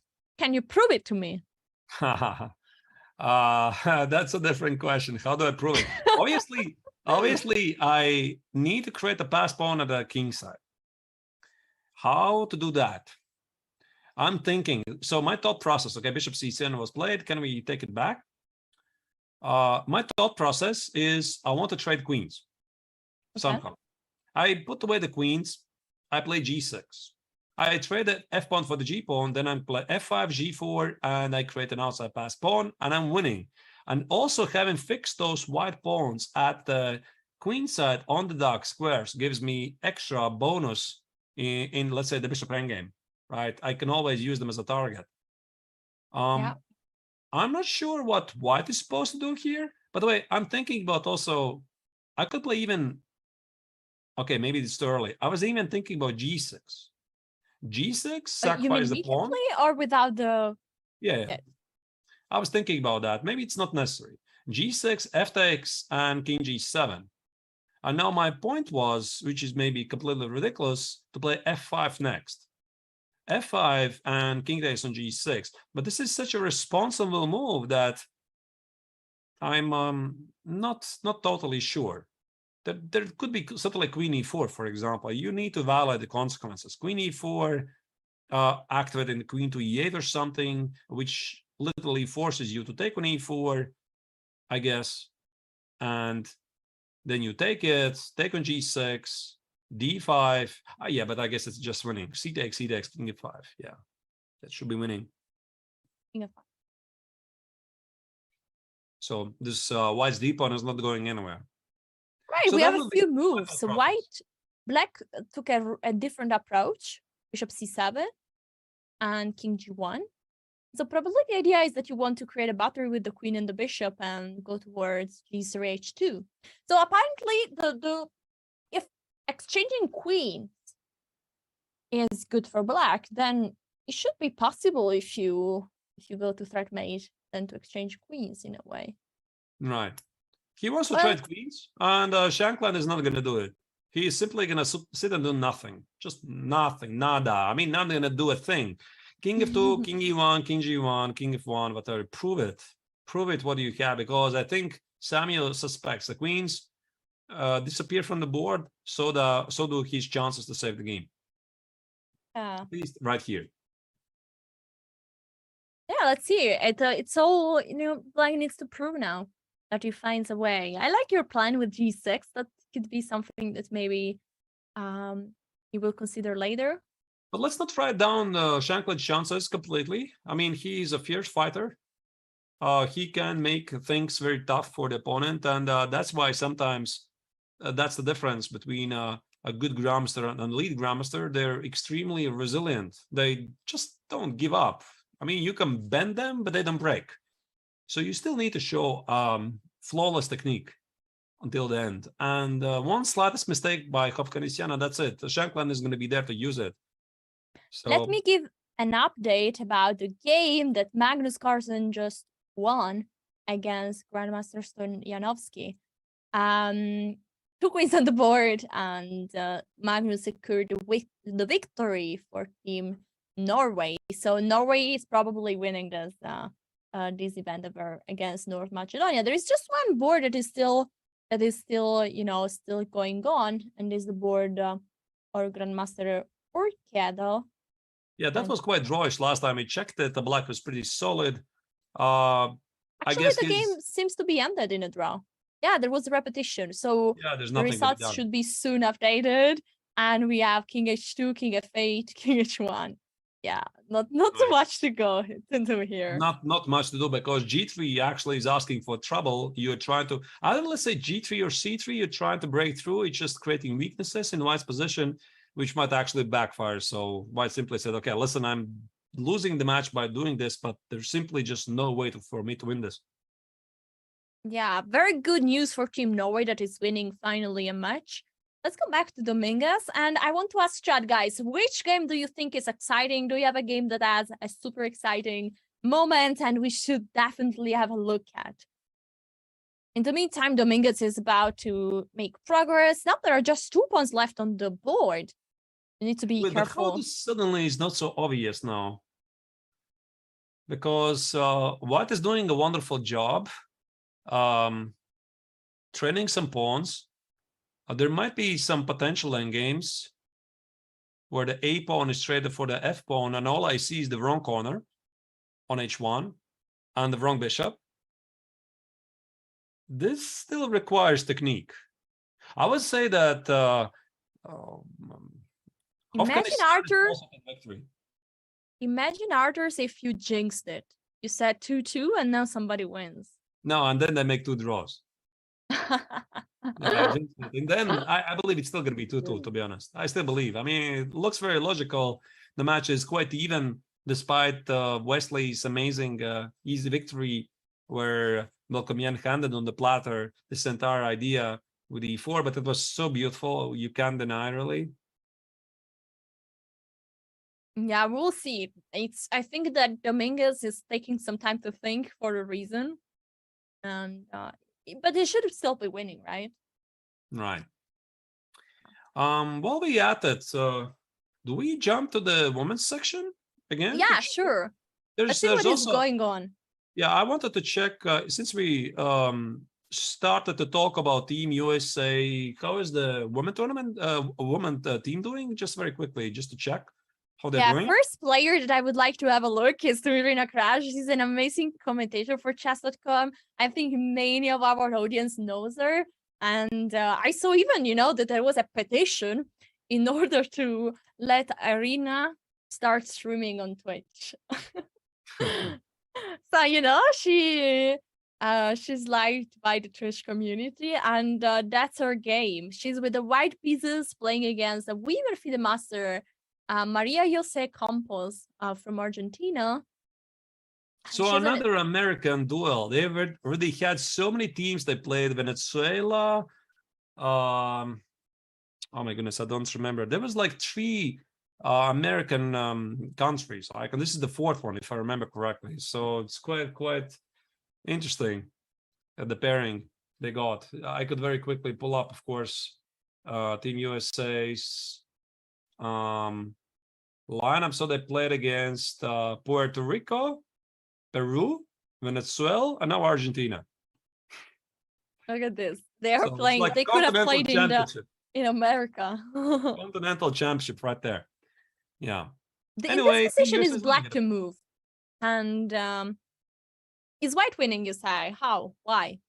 No, I say Team USA is winning. The score is winning. Yeah, they're 1.5-2. What about this position? This, I see an extra exchange, shall I say? That should be good, right? Somehow, Queen of 6. There is a pawn that is dangerous, no? Pawn on B4. Not going anywhere for the moment. Not going anywhere. Okay. Yeah, I have a Queen on B3. Maybe I just play H5. H5, Queen of 6. We just say that white is faster. I think white is faster. This pawn on B4 is, of course, is menacing, but just play H5, go for the mate. No, I think Irina is going to do it. What's on the top board? Tokhirionova against Zuriel? Let's go check it out. We didn't see. How is this? Why US is a very strong team, but they seem to be a bit underperforming. Yeah, they had some tough results. I mean, they were playing like Peru before. I believe they lost it. Peru was significantly underrated. I watched the games.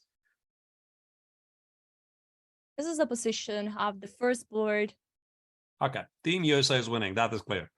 So yeah, the pawn is just. So there is still hope for US fans because Team USA is a very good one. They had some bad streak of results, but they're fighting back. This would be, I think, the 2nd victory in a row if they're going to do it. And I think they're going to do it.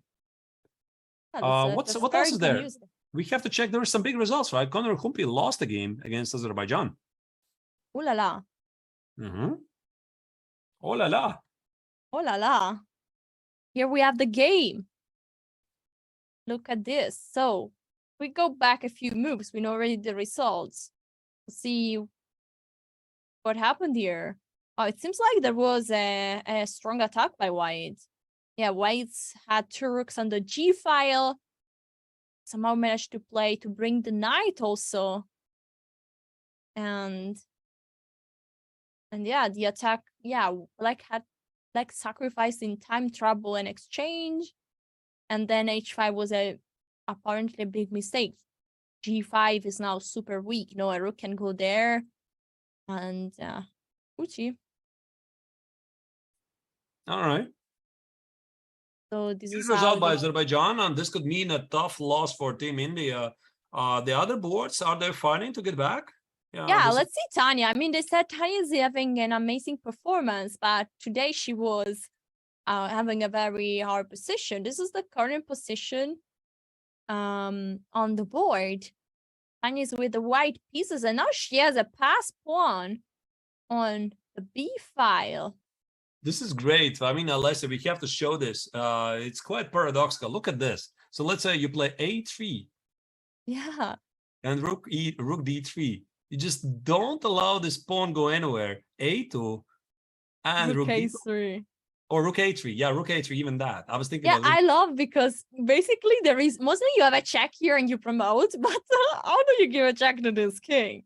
Yeah, I just play B5, king A6, B6, king A7, B7, B8, queen, and the king on H7 is so far away from the action. Nice. Yeah, basically you treat the king like a pawn and you push it together with the other, and you promote the pawn. Wow, that's huge. Wow, Tanya is about to win this game for Team India. Like and look at the footage. We have the live camera from the playing goal. Both players are very focused and sitting. But it seems that Tanya looks like the one more relaxed, doesn't have the hands over her forehead. Yeah, seems like Tanya is in full control there. Also, the time situation seems like she has enough time.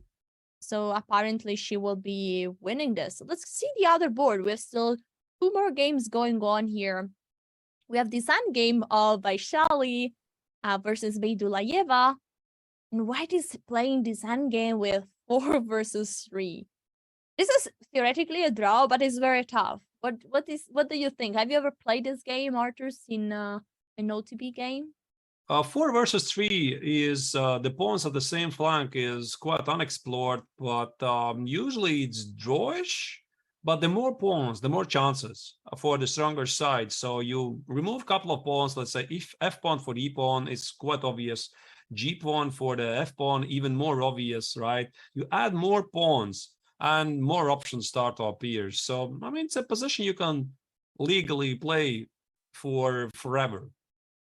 Try to create a pass pawn somehow, but how do you do it? That's a different question. I actually played exactly in India, a position similar to this. I was with on the side with 4 pawns. Unfortunately, I didn't manage to win. My opponent defended very well. So theoretically, it should be a draw, but the player with 4 pawns can still try and get some chances. Another rook-hand game. They say that all the rook-hand games are a draw. Is this true?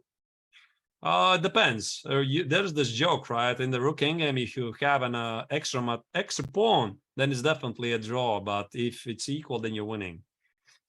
For some reason, somehow things work differently in the rook games. But on a serious note, you have to master the skill, right? Because very, very often the games are decided in the rook games. And incredible, we have a result, guys. In the open section, Dominguez won. So that's official. Now there is just one game that we need to still focus our attention on. And the question is Oganian going to win this game for Team Armenia and secure a 2-2? That means that Team Armenia will be still leading this Olympiad open section.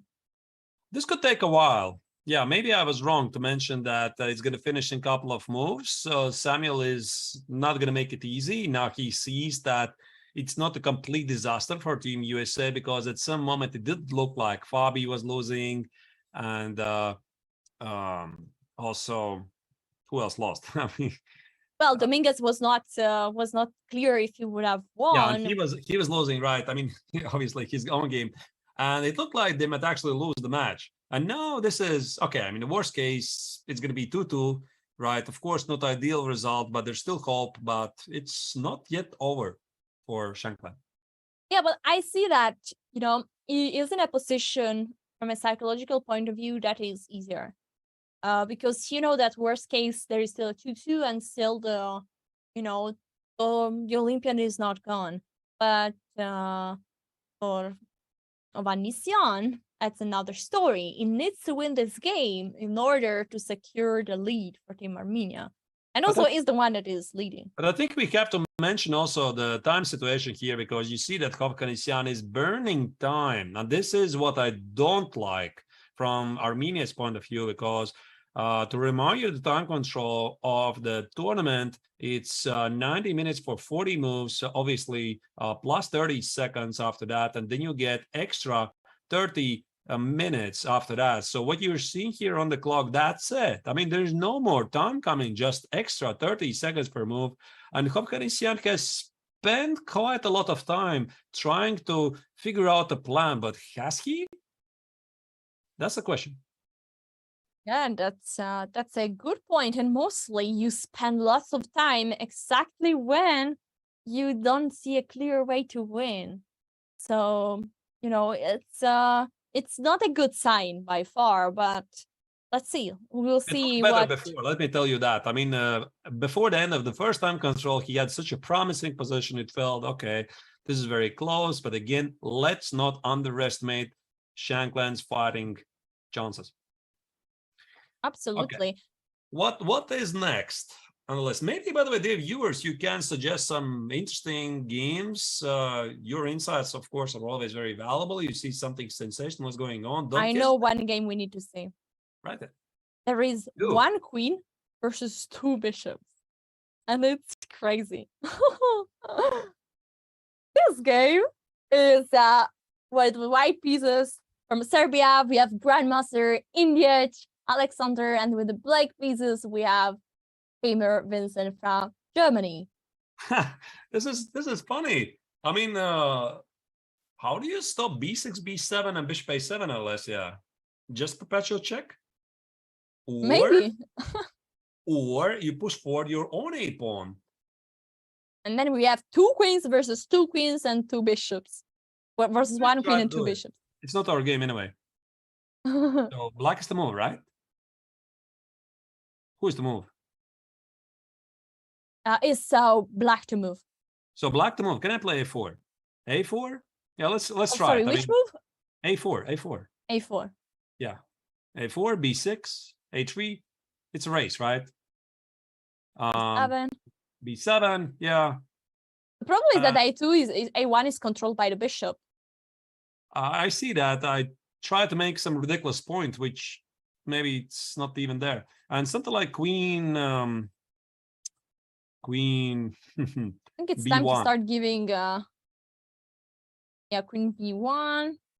No, I wanted to trade this pawn on B2, on B7 for the pawn on A3. So bishop A7, A2, you put a queen, I trade it, I put another queen. That was my idea. Right. Yeah, but this is this would be very good for black. But even this is quite drawish, I guess. I mean, how do you crash through? I don't Well, know. if you manage to take the pawn on E3, then you push How? pawn. How? But listen, we go back, and I have a feeling this is not very accurate. A couple of moves back before we play B7, I might play just C5, C6. Oh, there are some moves. I think this is going to be a draw. I mean, black has to force perpetual check. As much as you respect the queen, I respect 2 bishops and pass pawns. Yeah, this is we see the live board of the from the playing goal. Maybe white is playing this for the win. Yeah. Can I play this for the win? I mean, seriously. So I escape from perpetual check. And I run it to the queen side and then push forward those queens and pawns. C5, B6, B7. Why not? I mean, can I not play for the win if I'm missing a queen? Sure, I can. This should be perpetual. Should be perpetual somehow. Okay, there's a, by the way, suggestion from the chat. Mabuse4 says, please have a peek in the Greece-Ukraine match. Apparently yes, we were following. Yeah, we were following this game. You remember, it's the one with the 9 versus bishop. We were following a few moves before when still there were many pawns on the board. Yeah, I'm trying to find the right moment. Yeah, very few moves. Yeah, this was the position. And then what happened was the move d7, which is very strange. You're giving your strongest pawn. And probably this is what White did wrong, because then the current position... That is not right at all. I don't understand it. I mean, I understand that if you go back to this position, why d6? Because the pawn on b7 is so weak. I felt that this king e4, king e5, he needed to work out. He needed to work out the details. Like, okay, maybe not king e4, but bishop e6 and king e4, king e5, king g5. This is a technical position. d7 is just wrong. You know, I don't know. I don't like it at all. Question mark to the move d7. We have another results for this team event, and we see that board 2-1 was a victory for Greece. And so probably this means that after lots of fight, you know, at the end, this is another 2-2 with 2 draws and 2 decisive results. Just a second. Do you see that technically White is a rook up? Can you show a couple of last moves? I mean, just out of curiosity, maybe this was a brilliancy. No. Oh, there was a rook sacrifice. There was a rook sacrifice. Okay. Rook f4. Yeah. Oh, what is happening if pawn take f4?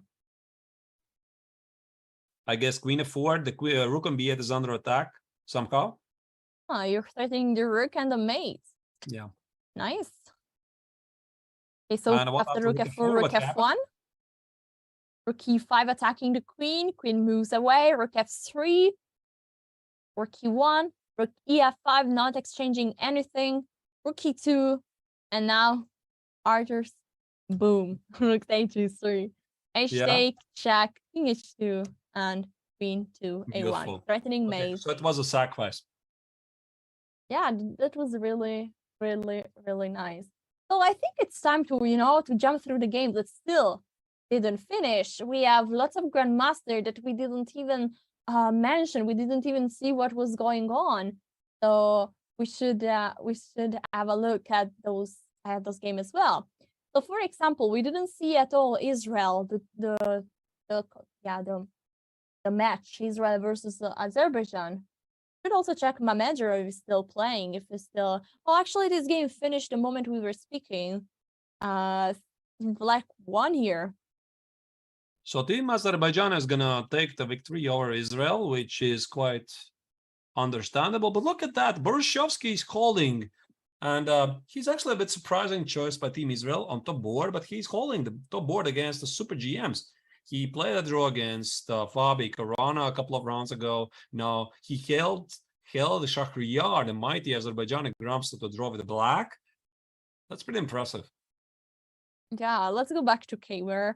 I want to see what is if there is any update. As you predicted, there are just lots of checks going on. Black is not allowing the pawn B on B5 to push any step forward, because of course that would be dangerous.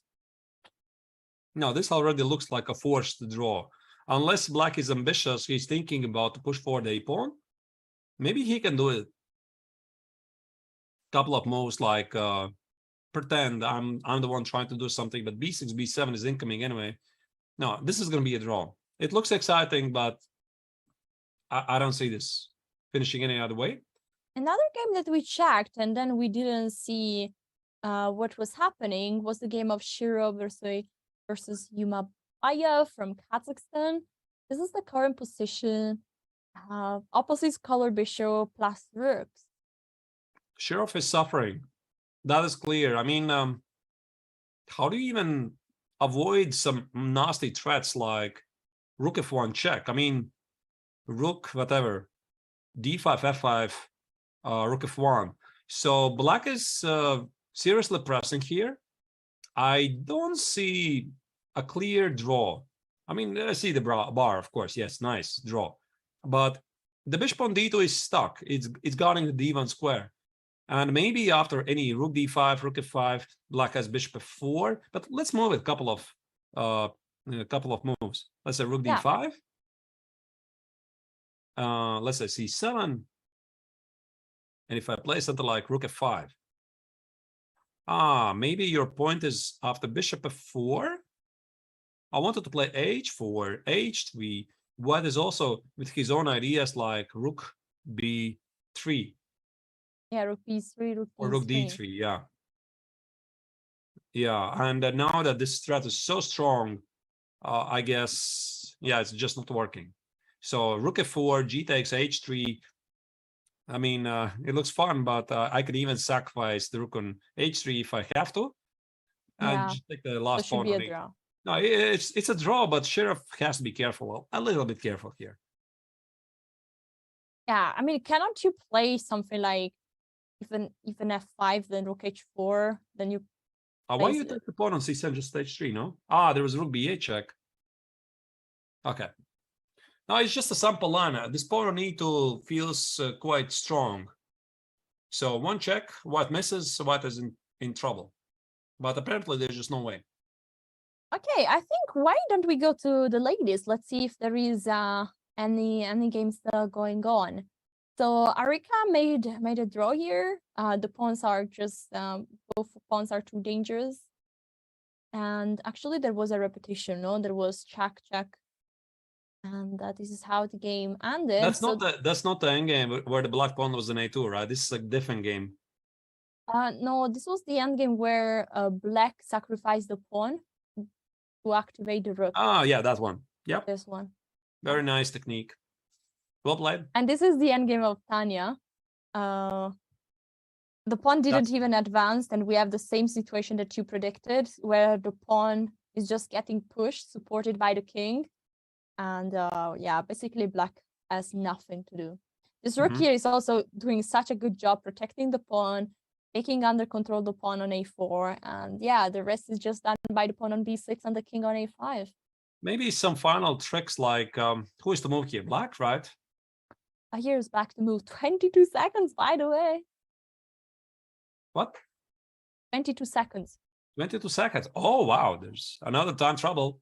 Yeah, time runs out sooner or later. I was thinking something like rook b3, but after rook a4, take the pawn on g3, the b pawn for white advances. So it's gonna... Oh wait, just a second. Let's continue this line. Okay, let's go. King f6. It was black to move, and he had to play king f6. Okay, then it's very bad, because if I had to play here rook b3, if I was to move rook b3, rook a4, yeah, some random move, exactly. Rook a4, rook g3, b7, rook g8. And so you have some ideas, right? You have the f pawn, maybe it's losing anyway after king b6, but you know, you have your own f pawn and you need to, yeah, but white is the move, so it quite doesn't work. Yeah, okay. King is on f6. Well, actually the move king f6 just happened, so maybe before king f6 he wants to do this, obviously, but it's not going to happen. White is winning. Yeah, white is winning. I think we're about to see an end shake. There's a fair chance, and I think also for her opponent, this would mean the first loss because we talked about Olivia Fatalieva. Archers, there is another crazy game, and is Mariya Muzychuk against Robert Celine. Here we have, for black has a queen and 2 pawns, instead white has got 4 pawns, a rook and a bishop. And look at the time; they are both in less than 1 minute. 26.5 seconds for Mariya Muzychuk. I can't even understand which pawn is moving where. It's white to move, and the pawns are going towards this side, I guess. Instead, the pawns are going towards this other side. But that was a good point. 8 seconds, 6 seconds for Mariya Muzychuk. This is getting tense. Rook takes an f2. We saw it being played. What's going on here? Okay, rook take f2 is exactly what happened, and the pawn on f7 also was taken. Yeah, let's go back a few moves to see how this happened. Let's go ahead and move. Oh wow, this is so crazy. The bishop on h8 counted together. Let's take even more couple of moves before. Just a second. What is this? Okay, this looks pretty normal, or more or less, right? More or less, let's say. Okay.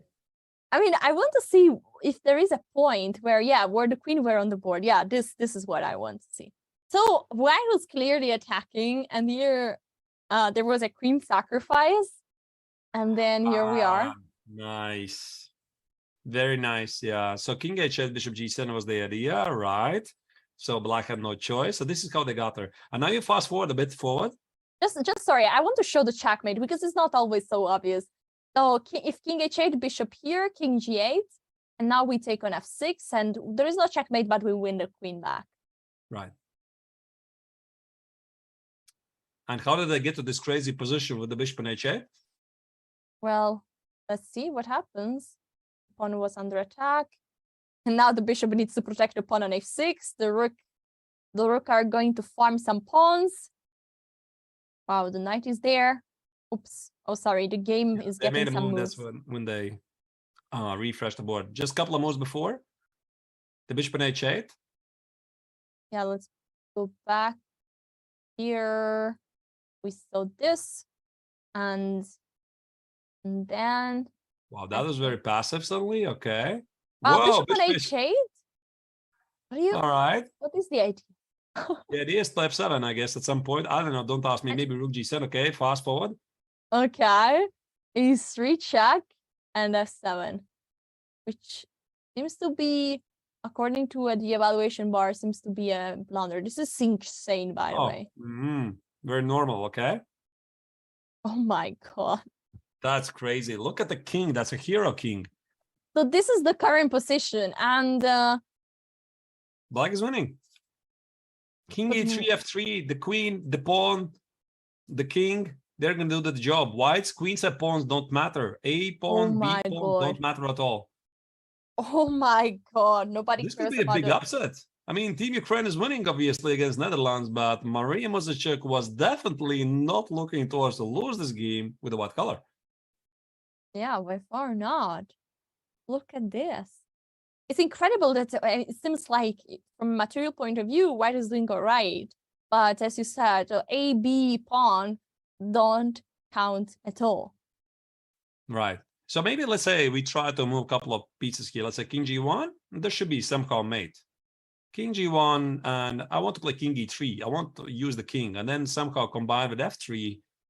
You look at white's pieces; they're just not helping each other, right? So queen g3 is a big threat. f3, queen g3 is a big threat. Somehow this should be winning. a4, yeah. Let's say a4, f3.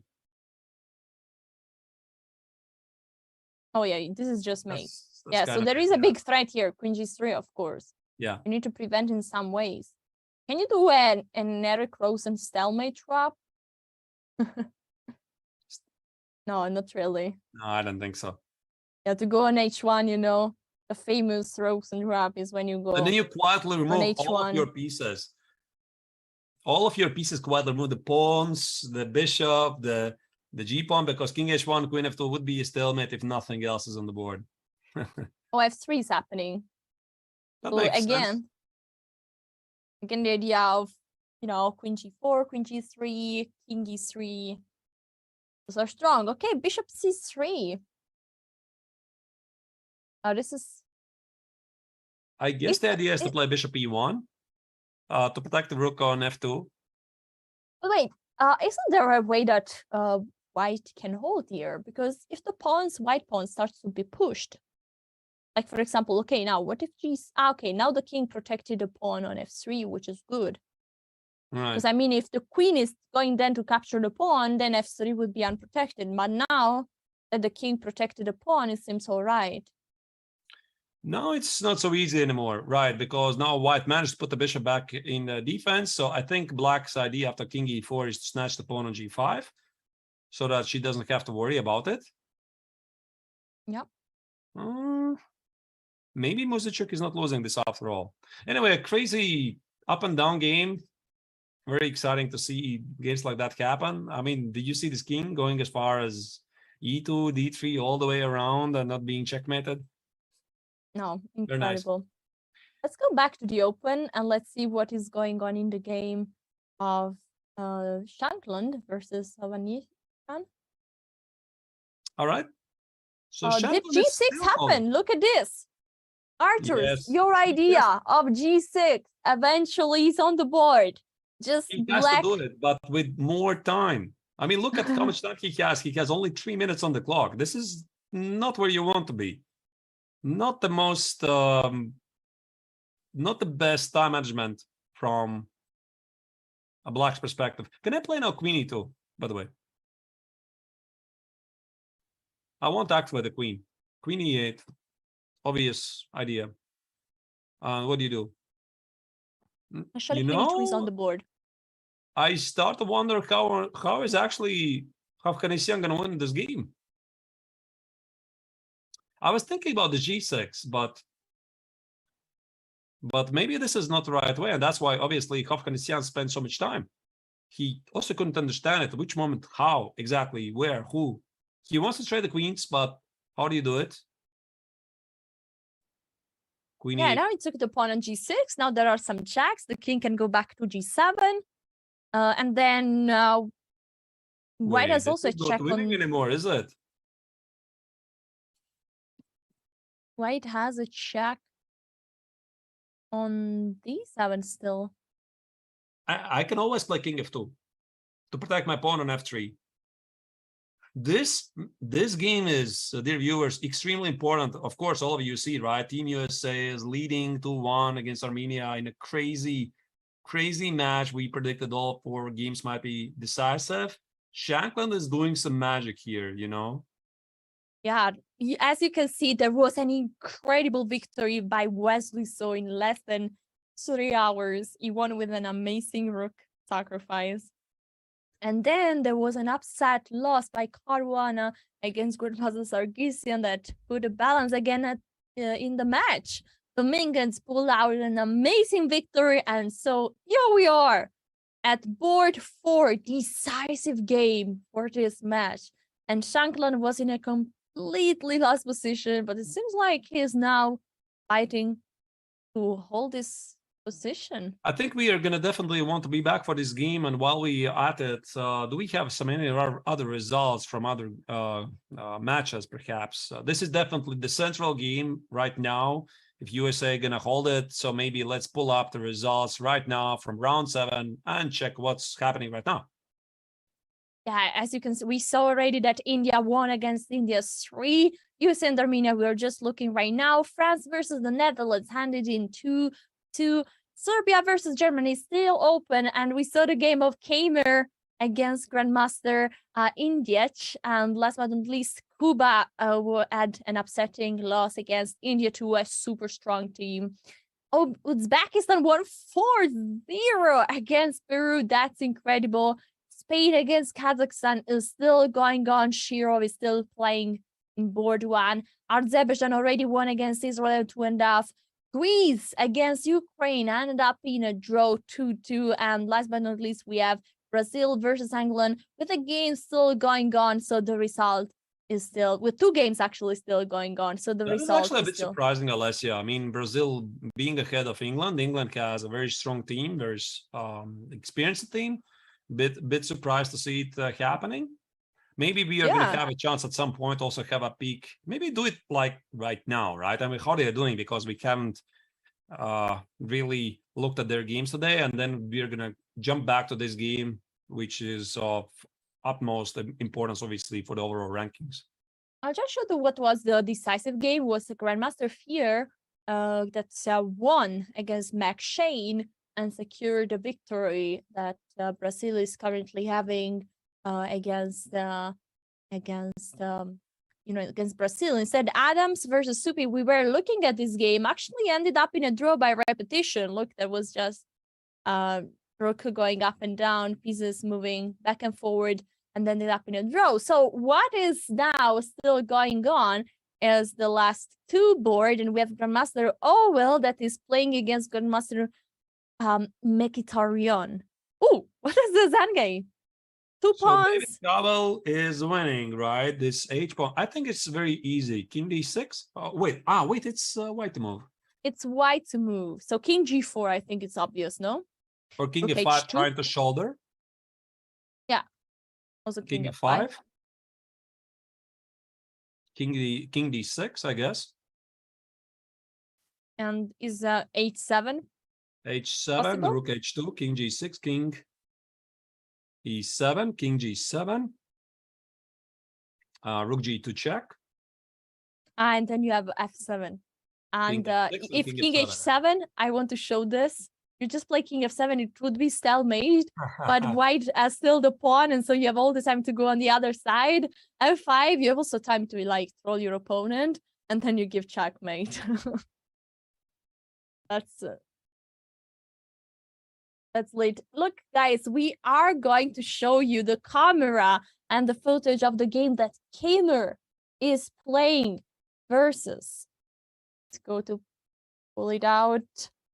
Versus Alexander Ingic, right? This is this crazy game, 2 bishops against the queen. And Koneru is still pressing.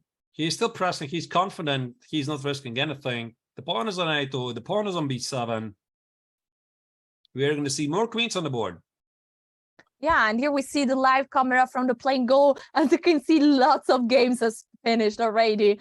It seems like the border of Alexander and Vincent is pretty much the only one still remaining. But this game is so exciting with 2 bishops, 2 pawns that are just about to be promoted. The pawn on a2 and the pawn on b7. And for the team competition, this is important. Of course, if white would manage to win this game, the match would end up in a 2-2, so in a draw for the team. Very important match. Yeah, one of the highest boards, board number 4. And both teams have 10 points. Yeah, they just lost 1 match, so to speak, or 2 draws or 1 match lost. So this means one of them, most likely Germany, is going to win this. It is going to catapult them to the very, very top. Absolutely. I think we should go. I see that there is the live board of the girls. I don't recognize which board this could be. Might be Vaishali. It looks Vaishali. Vaishali. Yeah, I'm not totally sure. It looks like Yeah, it's the end game with 3. Yeah, it's the end game 4 versus 3, and this is the final position. Oh my god. So let me show where we started. So we started like this, and it was f4 versus 3, and we said that this position is mostly going to end up in a draw. There were many rook moves, but then Vaishali. I didn't say that. I said this is playable. I said it's playable. Probably. I said that this should be a draw. It's playable. But mostly. He's doing it. Yeah, but look now, the current position. Let's go to the current position. A few moves. Oh, this reminds me of some famous games, really, from the Rooking games. I think there was Gary Kasparov's one of the games, winning games. I don't remember against who, but from a different color. Again, I would have to pull it up from the Dvoretsky Sim game manual. It's so beautiful that the king just went to the complete other side. And now on f1, the king is doing an amazing job supporting the pawn on e4, get pushed until he becomes a queen. So Vaishali shows how it's done. This is how you play the Rooking games. Now the promotion of the e-pawn seems to be inevitable. I think we're witnessing the final moment. Yeah, e3, rook h8, and now I think e2 going to be played. And here we are, rook d1, and the pawn is going to be promoted, and I think that they will shake the hands pretty soon. And this is an incredible upsetting results. Look at the current results, 1.5 to 1.5 between Azerbaijan and India. And this victory by Vaishali means that India is going to win. I saw the handshake. This is the big camera. The team captain of India touching the shoulder of Vaishali, saying, bravo, well done. And that's an important victory for Team India that was leading and is still leading this event. Huge result. What is it? 7 out of 7, right? I mean, so far, it's absolutely incredible, right? 7 victories in a row.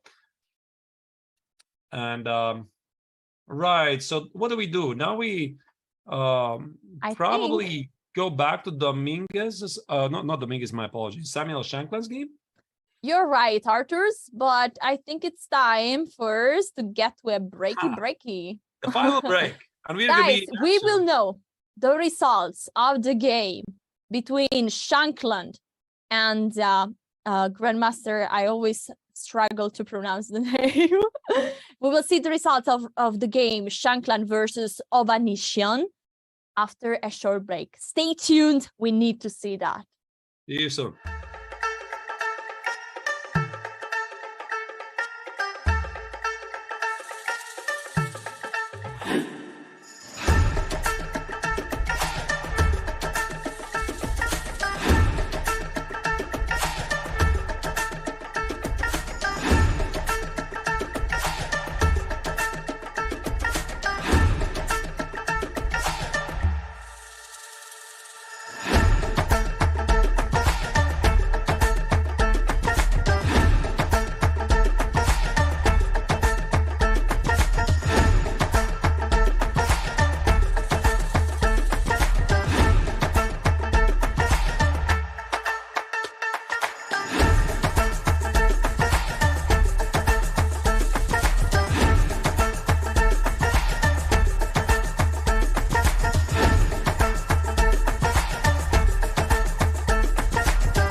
The host nation, India, also happens to be the top seed in this year's Women's Olympiad.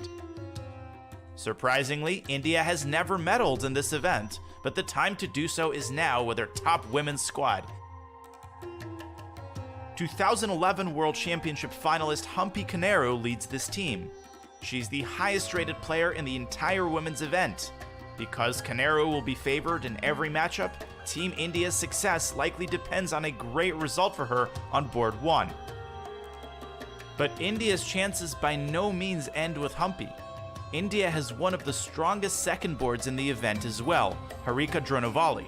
A 3-time third-place finisher in the Women's World Championship, Dronovali is likely to be a key contributor to success in Chennai. Vaishali Ramesh Babu is the third board for India and is by far the youngest member of India's top women's team. Playing board 3, Vaishali takes on a similar responsibility as her brother, Pragnananda, who plays board 3 for India's second open team. On this team, the fourth board belongs to commentator extraordinaire Tanya Sachdev. In fact, Sachdev has represented her country in every Olympiad since 2008. In 2012, she even won the individual bronze medal for her board. The experienced Bhakti Kulkarni completes the tournament's highest-rated roster. A medal may be unprecedented, but with a squad this strong, Gold is clearly the goal for India's leading women's team.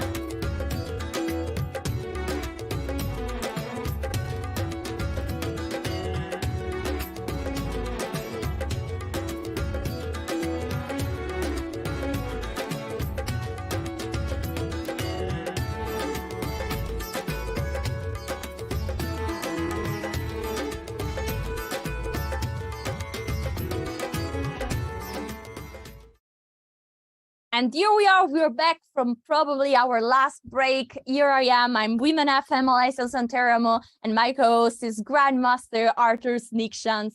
Here we see a live footage of the game between Muzychuk, Marina, and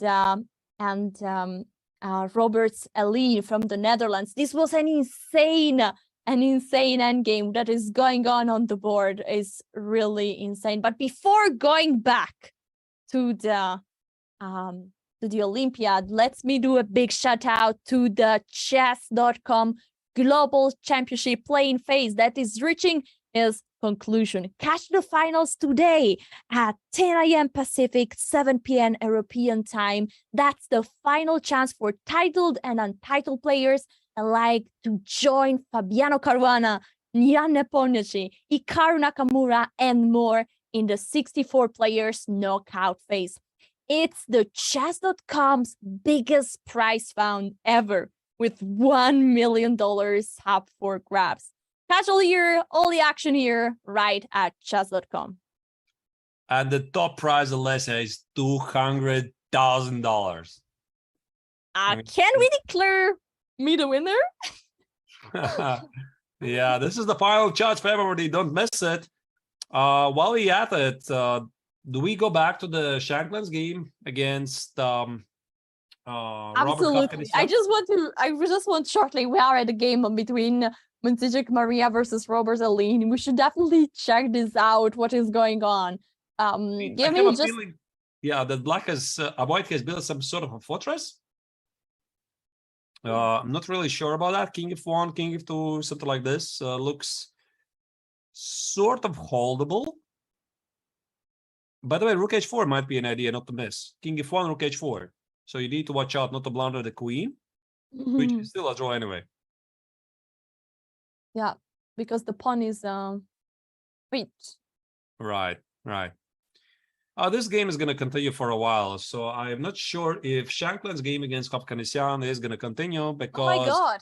Yes. The pawn got pushed. So I want to go back a few moves because we were here when he just, he just played the move g6 here idea, as you mentioned, and then took the pawn. And now he started to push f5, go with the king, f4, and now try to push even g4. And here we have. So now the pawn is about to be pushed even forward. So he sacrificed the pawn, now the material is equal, but the pawn on f4 is just way too dangerous, together with the king exposed on e1. Right, and I think the idea of g4 is not to give up the pawn just like that, but play king g5 next, activate the king, establish a pass pawn, and of course the big goal in the end is to trade queens. Queen h1, look at that. This I didn't expect. I was expecting king g5. What's the idea? How do you trade queens? I slightly don't understand it. His idea is to play... Yeah, can't you play queen g2, then f3 and start to push the pawn, or will white have some perpetual? That's the idea. I think so. So let's move it on the board. King e2, queen g2, king d1, f3. Now, doesn't this give white some chances for a draw? Yeah, that's what you need to calculate, no? Yeah, there's that. Well, I didn't mean you need to calculate. Generally, the player you need to call. But Arthur, if you want to calculate, we give you like 30 seconds, and then you need to tell us everything. Could be pretty tough. I'm not sure I like this, to be honest, this approach, because Black too seriously is pinning his corpse and promoting the pawn, which maybe is not going anywhere. I mean, I can always play bishop e1 if I want. Is this really happening, by the way? Yeah, it's happening that there is a check on g2, and now the king is on c1. So now king it's D1, black by the way, to you move. take king d1, you take the pawn on g4 with the check. So Yeah, that's why that's king true. c1. Yeah, king So c1 and cannot now Black just capture the pawn on g4? that is a safe bet. Now let's say queen g4 and d5. I think white needs to open the position and somehow try to exploit Black's weakened king for perpetual checks. Bishop c3, and then I don't know. Wait, bishop c3, there's queen g1, queen g2 check, and the pawn on d5 is gone as well. Oh yeah, this is unlucky then. This is then hard. But I think Samuel needs to go for the queen endgame. That's the only chance. Only chance to go somewhere there and hope that his opponent in the time trouble is going to misplay it. So far, by the way, I think Oganian, after the long think, he's found the right technique. Yeah, he took the pawn on g4. He went for the safe approach here, taking the pawn. And now we'll see. Will d5 happen as you suggested? Maybe queen e4 is a move. Yeah, by the way, queen e4 centralizing the queen always makes sense. Perhaps d5 is not going anywhere yet. Yeah, now queen g1, you're not supporting f3. Can you play maybe queen g3? Oh wait, you're losing the pawn on c6. Right, queen c6 and d5. Wait a second, this is again becoming not very obvious, is it? So the question to the dear chat, I mean, how do you think Samuel Shankland is going to play? Is he going to hold it? Is he going to do it? Is he going to save the day for Team USA and score a very, very important victory? Yeah, I would let chat to indicate with 1 if you think that Shankland will win, with 0.5 if you think that Shankland will hold the draw, and with 0 if you think that Ovanisyan will win. Yeah, this is nice. So, bishop d2 is on the board. No queen e4. I like your queen e4 suggestion there. Just the queen was very strong, posing problem, avoiding f3 to happen, and attacking c6. Yeah, there are lots of zeros.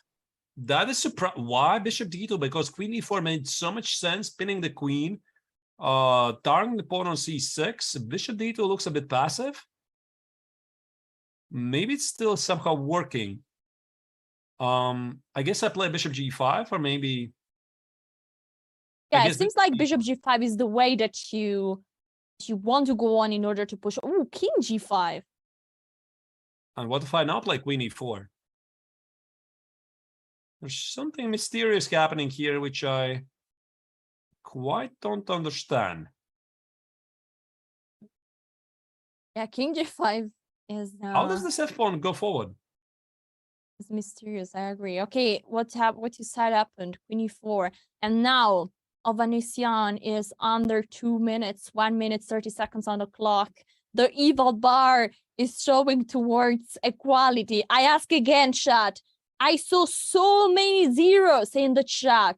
Do you still believe that this will be a 0 or a 0.5? King g5 makes no sense. I mean, it just pins Black's pieces. Why not bishop g5? Again, let's go back and move, right? Why king g5? So let's say bishop g5, you need to push forward that f pawn, right? So I play bishop g5, and now whatever you do now, I don't know, queen e4. Now I want to remove the queen somewhere and then give a check.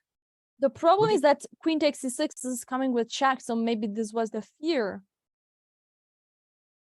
And then d5 could also be an option. Okay, let's go back a move. And instead of bishop g5, obviously queen e4 is a big problem. How do we deal with that?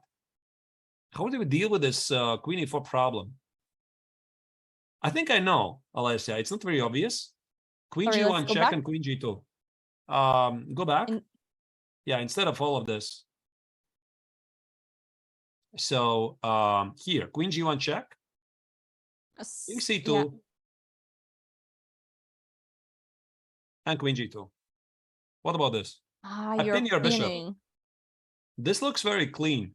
I mean, okay, you still need to you need to calculate queen f5 and be afraid of some perpetual checks. But this looks so much better. I mean, queen f5, bishop g5. There's no perpetual check, is there, right? I'm pinning your bishop. I want to play f3 next somehow. Maybe queen d5. Yeah, queen d5, by the way, is the next move I want to play.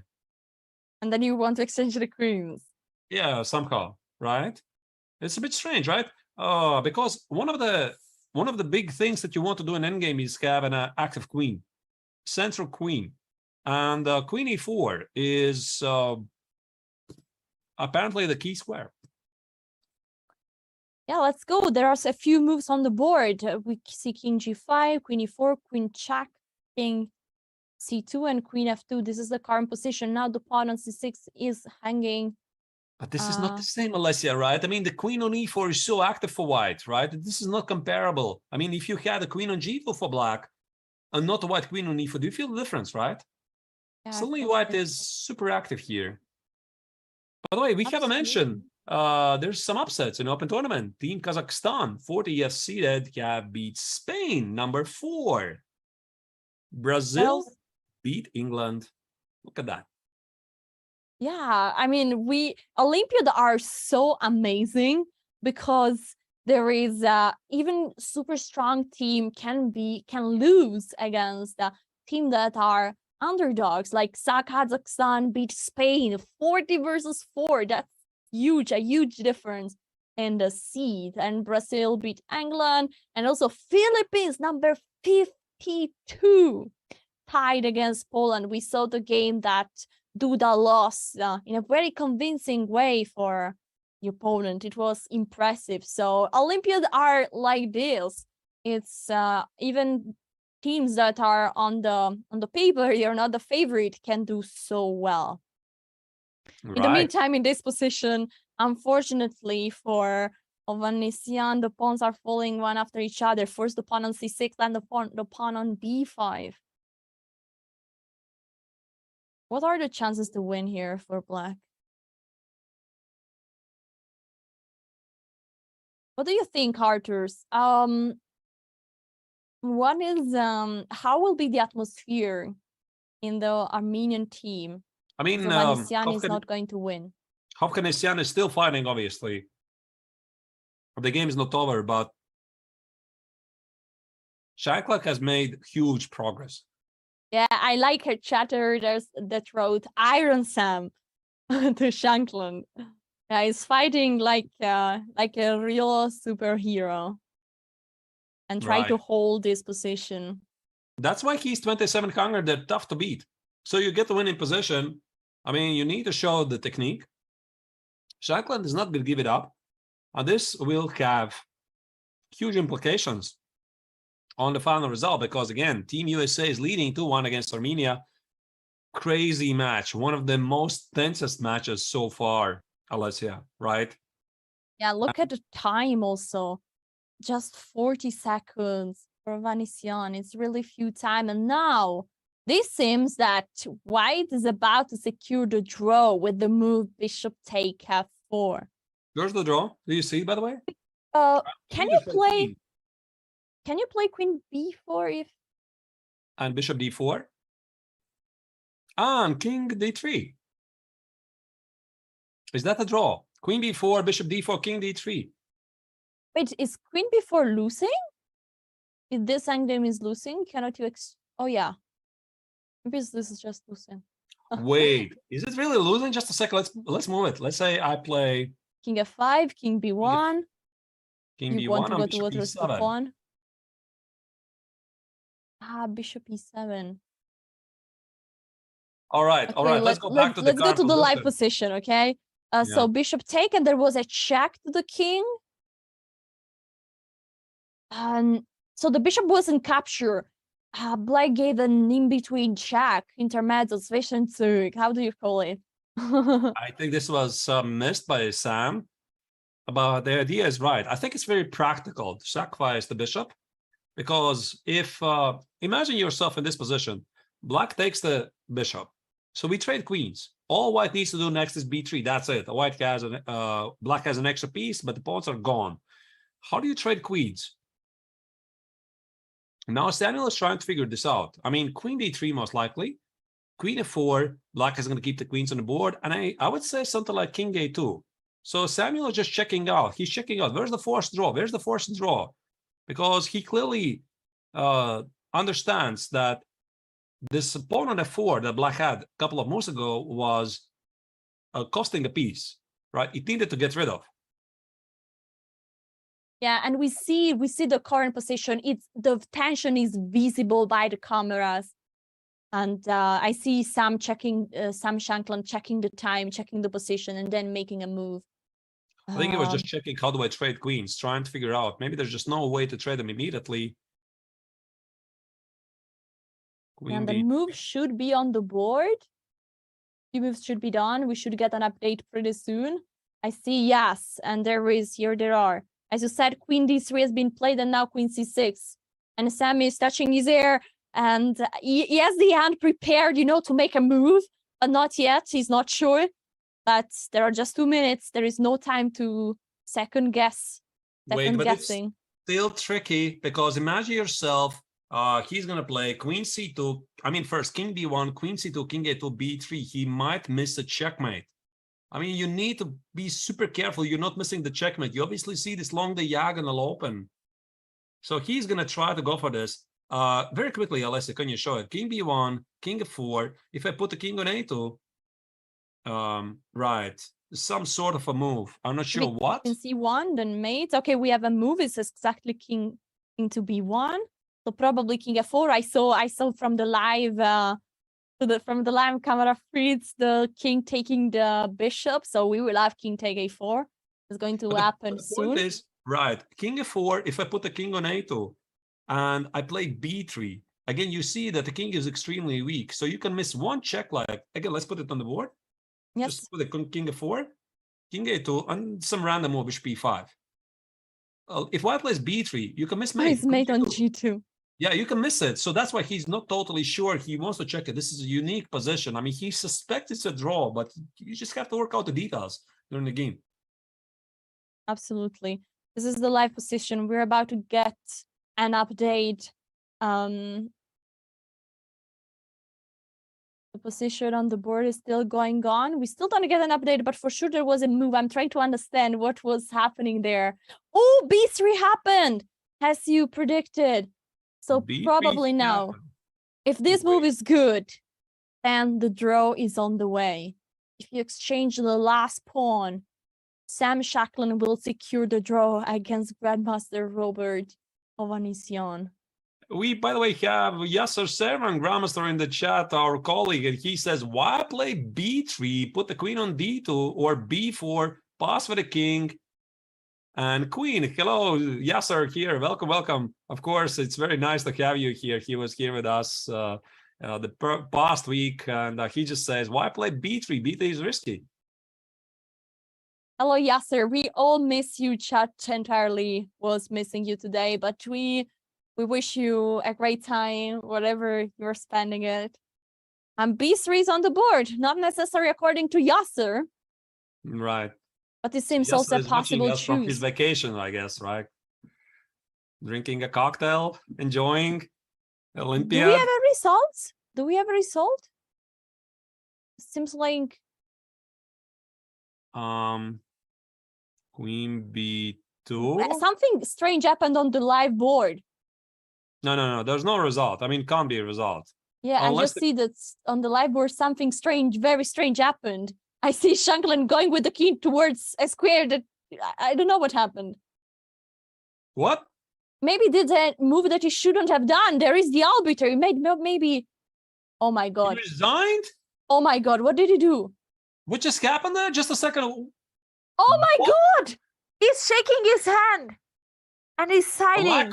Black wins. What on earth happened there? I mean, this is a bit surprising to understand. Oh my God. And look, Shankland leaving in full disappointment. Look at this, could be a super decisive upset. I don't know what happened there, but I think he played an illegal move there. He went with the king towards a square where the king couldn't go. He touched the king in this situation. and the king cannot. Oh, in this position, he might have touched the king. The only possible square for the king is to go on c1, but then there is queen c2, king d1, and queen takes b3. What a Oh result. my God. How do you can't make this stuff up, right? I mean, this means that Team USA against Armenia is a draw, 2-2. I mean, Shankland already had managed to make the impossible, to just secure the victory like that. I mean, he had everything coming back from a completely lost position. Team USA was already winning the match. Boom, and this happens, some hallucination. I mean, just incredible. I think that at the end we can say that Yase was right. B3 was not the right move to play. And this is really absolutely incredible. Touching the king here in this drama and shine. Moment. This is just no other words, really. So b3, queen g2. I had a feeling he might miss the checkmate somewhere, but not like this. Touching the king, if that is official. I mean, I would like to get official. Yeah, I saw the footage where he was touching the king, then he had the king in his hand, and then he moved the hand around. He went back with the king. But of course, Oganian said, no, you gotta move the king. And this is the rule. In OTP chess, we are not playing street chess. We are at the Olympiad.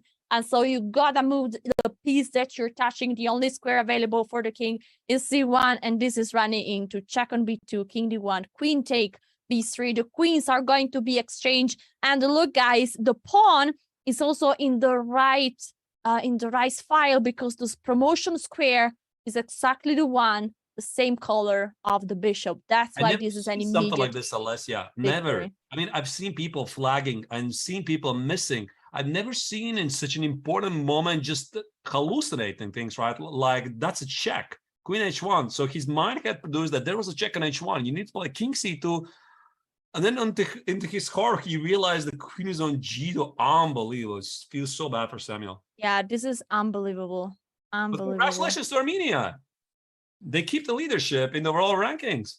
What a match. Unbelievable. Wow, yeah, congratulations. I mean, this exactly as you explained. So probably expected king h1, and the chat was saying, oh, imagine pre-moving, and he was pre-moving the king to c2. And then the queen landed just on g2. And incredible. Wow. Yeah, how devastated must he feel? I agree. Heartbreaking. It feels heartbreaking. That's how you feel. You feel you let down your team. That's how it feels, but this happens. And of course, the team is going to embrace him. Everybody understands. All of us, we have been in this situation. But again, congratulations for Team Armenia. Securing a draw. This was a crazy match. Started with this crazy blunder by Melkumyan, who is now redeemed after blundering the game like that very early against Wesley. So at least they got the draw. Wow, that was impressive. I think we should have a look at the results in the open section. I think that most of the team got to a victory already. In the fifth 5 board, we have a victory by India, a tragic, dramatic draw between Armenia and USA, a draw between France and the Netherlands. Germany beat Serbia 2.5 to 1.5, and Cuba lost against India 3.5 to 1.5. So we should try to see if there is any game going on in the women's section. I think we saw lots of interesting game here. We have still going on. No, not going on. Mariya Muzychuk, the game we were following, ended up in a draw. It was a top position for Mariya, and she managed to secure the draw there. Can we get the results of the women's section as well? I think that's what we want to see. India beats Azerbaijan 2.5. There is still there is still one game going between Poland and Bulgaria. We'll get right there later. Ukraine beat the Netherlands. Georgia beats Romania, and Armenia won against Israel. So Armenia team will be in celebration today, I guess. Absolutely. I mean, after such a match, and like you already said, Alessia, Poland against Bulgaria, Poland, but whichever match it was. They already updated. Yeah, the match is updated. I thought there's one more game ongoing. It's already finished. Believe we'll have a couple of more games coming up in a moment. All right, let's check. Alessia, your choice. You choose. What do you I want? mean, we don't have many games going on, but there were some games. Okay, this is a draw already ended. Sometimes the results arrives when you click. So I'm trying to find a game. It's tough. I have to admit. Let me try to help you. I'm checking the open section. Okay, this also ended up. Well, I for some reason this game is still going on paper, but I think that isn't absolutely clear results over here. Yeah, I think it's just a mistake and should be a draw. Here we have another game that seems like still going on. We have a rook can games with 2 pawns in the team of I think Cuba versus Mongolia in the women's section, and also ended up in the draw. It was just a rook can game and just got updated. Let's go back to the open section. Maybe we have some game going still on over there. And we definitely do, but I'm trying to figure out, do we have the top boards at the moment? I don't quite see. Again, there's about 800 games. So we have to a bit scroll. Yeah, exactly. There are so many games. And I see there might Maybe be some games. can help us. Yeah, maybe, dear viewers, you can help us. You see something, your team is playing a very exciting match, some final moment, just let us know. Right? We also gonna try to pull it up for you. Yeah, I'm afraid that some boards are actually not completely updated. So if we go scroll down, because I see some mistakes. Right. Yeah, I'm fighting to find here a game still going on. Oh no, this game is also finished. You're right. All right, so I think we will go in a very short break and then come back for a small update about all the results that are still missing. Guys, don't go anywhere. This is the final moments of the show of the day. See you soon.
And we are back, guys, because we have a video replay of what happened in the big dramatic end of the team of the day of Sam Shankland on the last board. This was impressive, Arthur. This is also going on there. From his vacation, Watch here we see. Oh, King C2, unbelievable. He touched the king immediately. Do we have a result? This is what happened.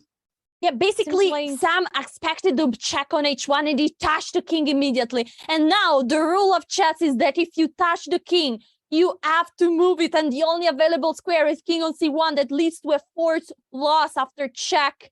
The pawn is falling. Here you see one more time, you see Sam Shankland realizing and putting back the king. And that's absolutely incredible. He clearly, Alessia was expecting Queen H1. I mean, oh my goodness. I mean, that's why, of course, you have to check. You have to check the move first. I mean, this is such a nasty trap. I'm not even sure that was intentional by Hovhannisyan, but what a major blunder. Wow. Have you had something like that, Alessia, yourself before? At least something similar like this? Well, the drama in chess, yes. I once was calculating two moves. There was a piece hanging, and I was calculating, okay, I moved the piece back, and then at the next move, I moved the king, and I just moved the king and left the piece hanging just in one move, and it was dramatic. But this drama is much bigger. I mean, this was the team fighting for the victory of the whole event, and a draw would be a victory for Team US. And so this was an incredible upset result for US. This is a big drama, and I think we will remember this moment. And Samuel, unfortunately, also will remember it for a long time. Do we check here's the results of the match? So 4 decisive games. I told you, Alessia. I mean, this is crazy. I don't even remember there was a single match, at least at the top boards in the previous rounds, but all boards finished with a victory for either the player, but in the end, it's a shared point between each team. Absolutely. Let's also have a look at the results. As we announced, India won versus India 3. USA Armenia ended in the super dramatic draw, also draw for France versus the Netherlands. Germany won versus Serbia, and India 2, guided by the legend Gukesh, won against Cuba with nearly the full score. Here we have the results from board 6-10. You see Uzbekistan scoring a sweep over Peru. That is actually quite rare so late in the rounds. Very impressive. Team Azerbaijan also is climbing back, and also notable upsets. Kazakhstan beating Spain. Yeah, and the girls, what are they doing? India won against Azerbaijan, securing the lead of the tournament. They won all the rounds up to this point. Also, Georgia won against Romania. Ukraine with a very strong result against the Netherlands. Poland against Bulgaria ending up in a draw. And last but not least, we have Armenia that today is really celebrating because also the women beat Israel today. Great day for Armenia. And here, among notable results, yeah, we also have the results from board 6-10, where Kazakhstan beat Vietnam, Greece beat India 2, and we still have one game that we don't have still the results between Czech Republic and Spain, but Czech Republic secured at least a draw. Mongolia beat Cuba, and India 3 beat Switzerland. Let's check also the schedule of the festival here, because every single day we are coming back the same time. Tomorrow we are going to be back 11:30 Central European Summer Time or 2:30 a.m. Pacific. Don't miss it. It's going to be, again, me and Alessia back in action tomorrow, like every single day. And then the last day is going to be morning round, but we're going to talk about that later. Yes, guys, today was super exciting. We won't forget the drama of Sam. But before going there, I need to give you a big shout out to to chess.com Global Championship play-in phase. This event is reaching its conclusion. Today at 10 a.m. Pacific and 7 p.m. European time, you can catch the final chance for the title and untitled players to join Fabiano Caruana, Jan Nepomniachtchi, Hikaru Nakamura, and many more top grandmasters in the 64-player knockout phase. This is the chess.com's biggest prize found ever. $1 million on the line. First place is $1 200K. million. I mean, it's just incredible, isn't it? Yeah, make sure not to lose all the action today at chess.com. This was a huge pleasure to host round 7 today with you, Artur. It was super exciting. We had some moments that we won't forget. I think my 2 favorite moments by far were the victory of Wesley So with this incredible rook sacrifice, followed potentially by a queen sacrifice. And then, the dramatic. Thank you for watching. It was absolutely crazy. Gukesh 7 out of 7. In case you missed it, there was a drama in the final leading match. I mean, there's just no better script for this, Alessia. Thank you, everybody, for watching. See you tomorrow, and stay tuned for the chess.com Global Championship. Namaste, Dosta.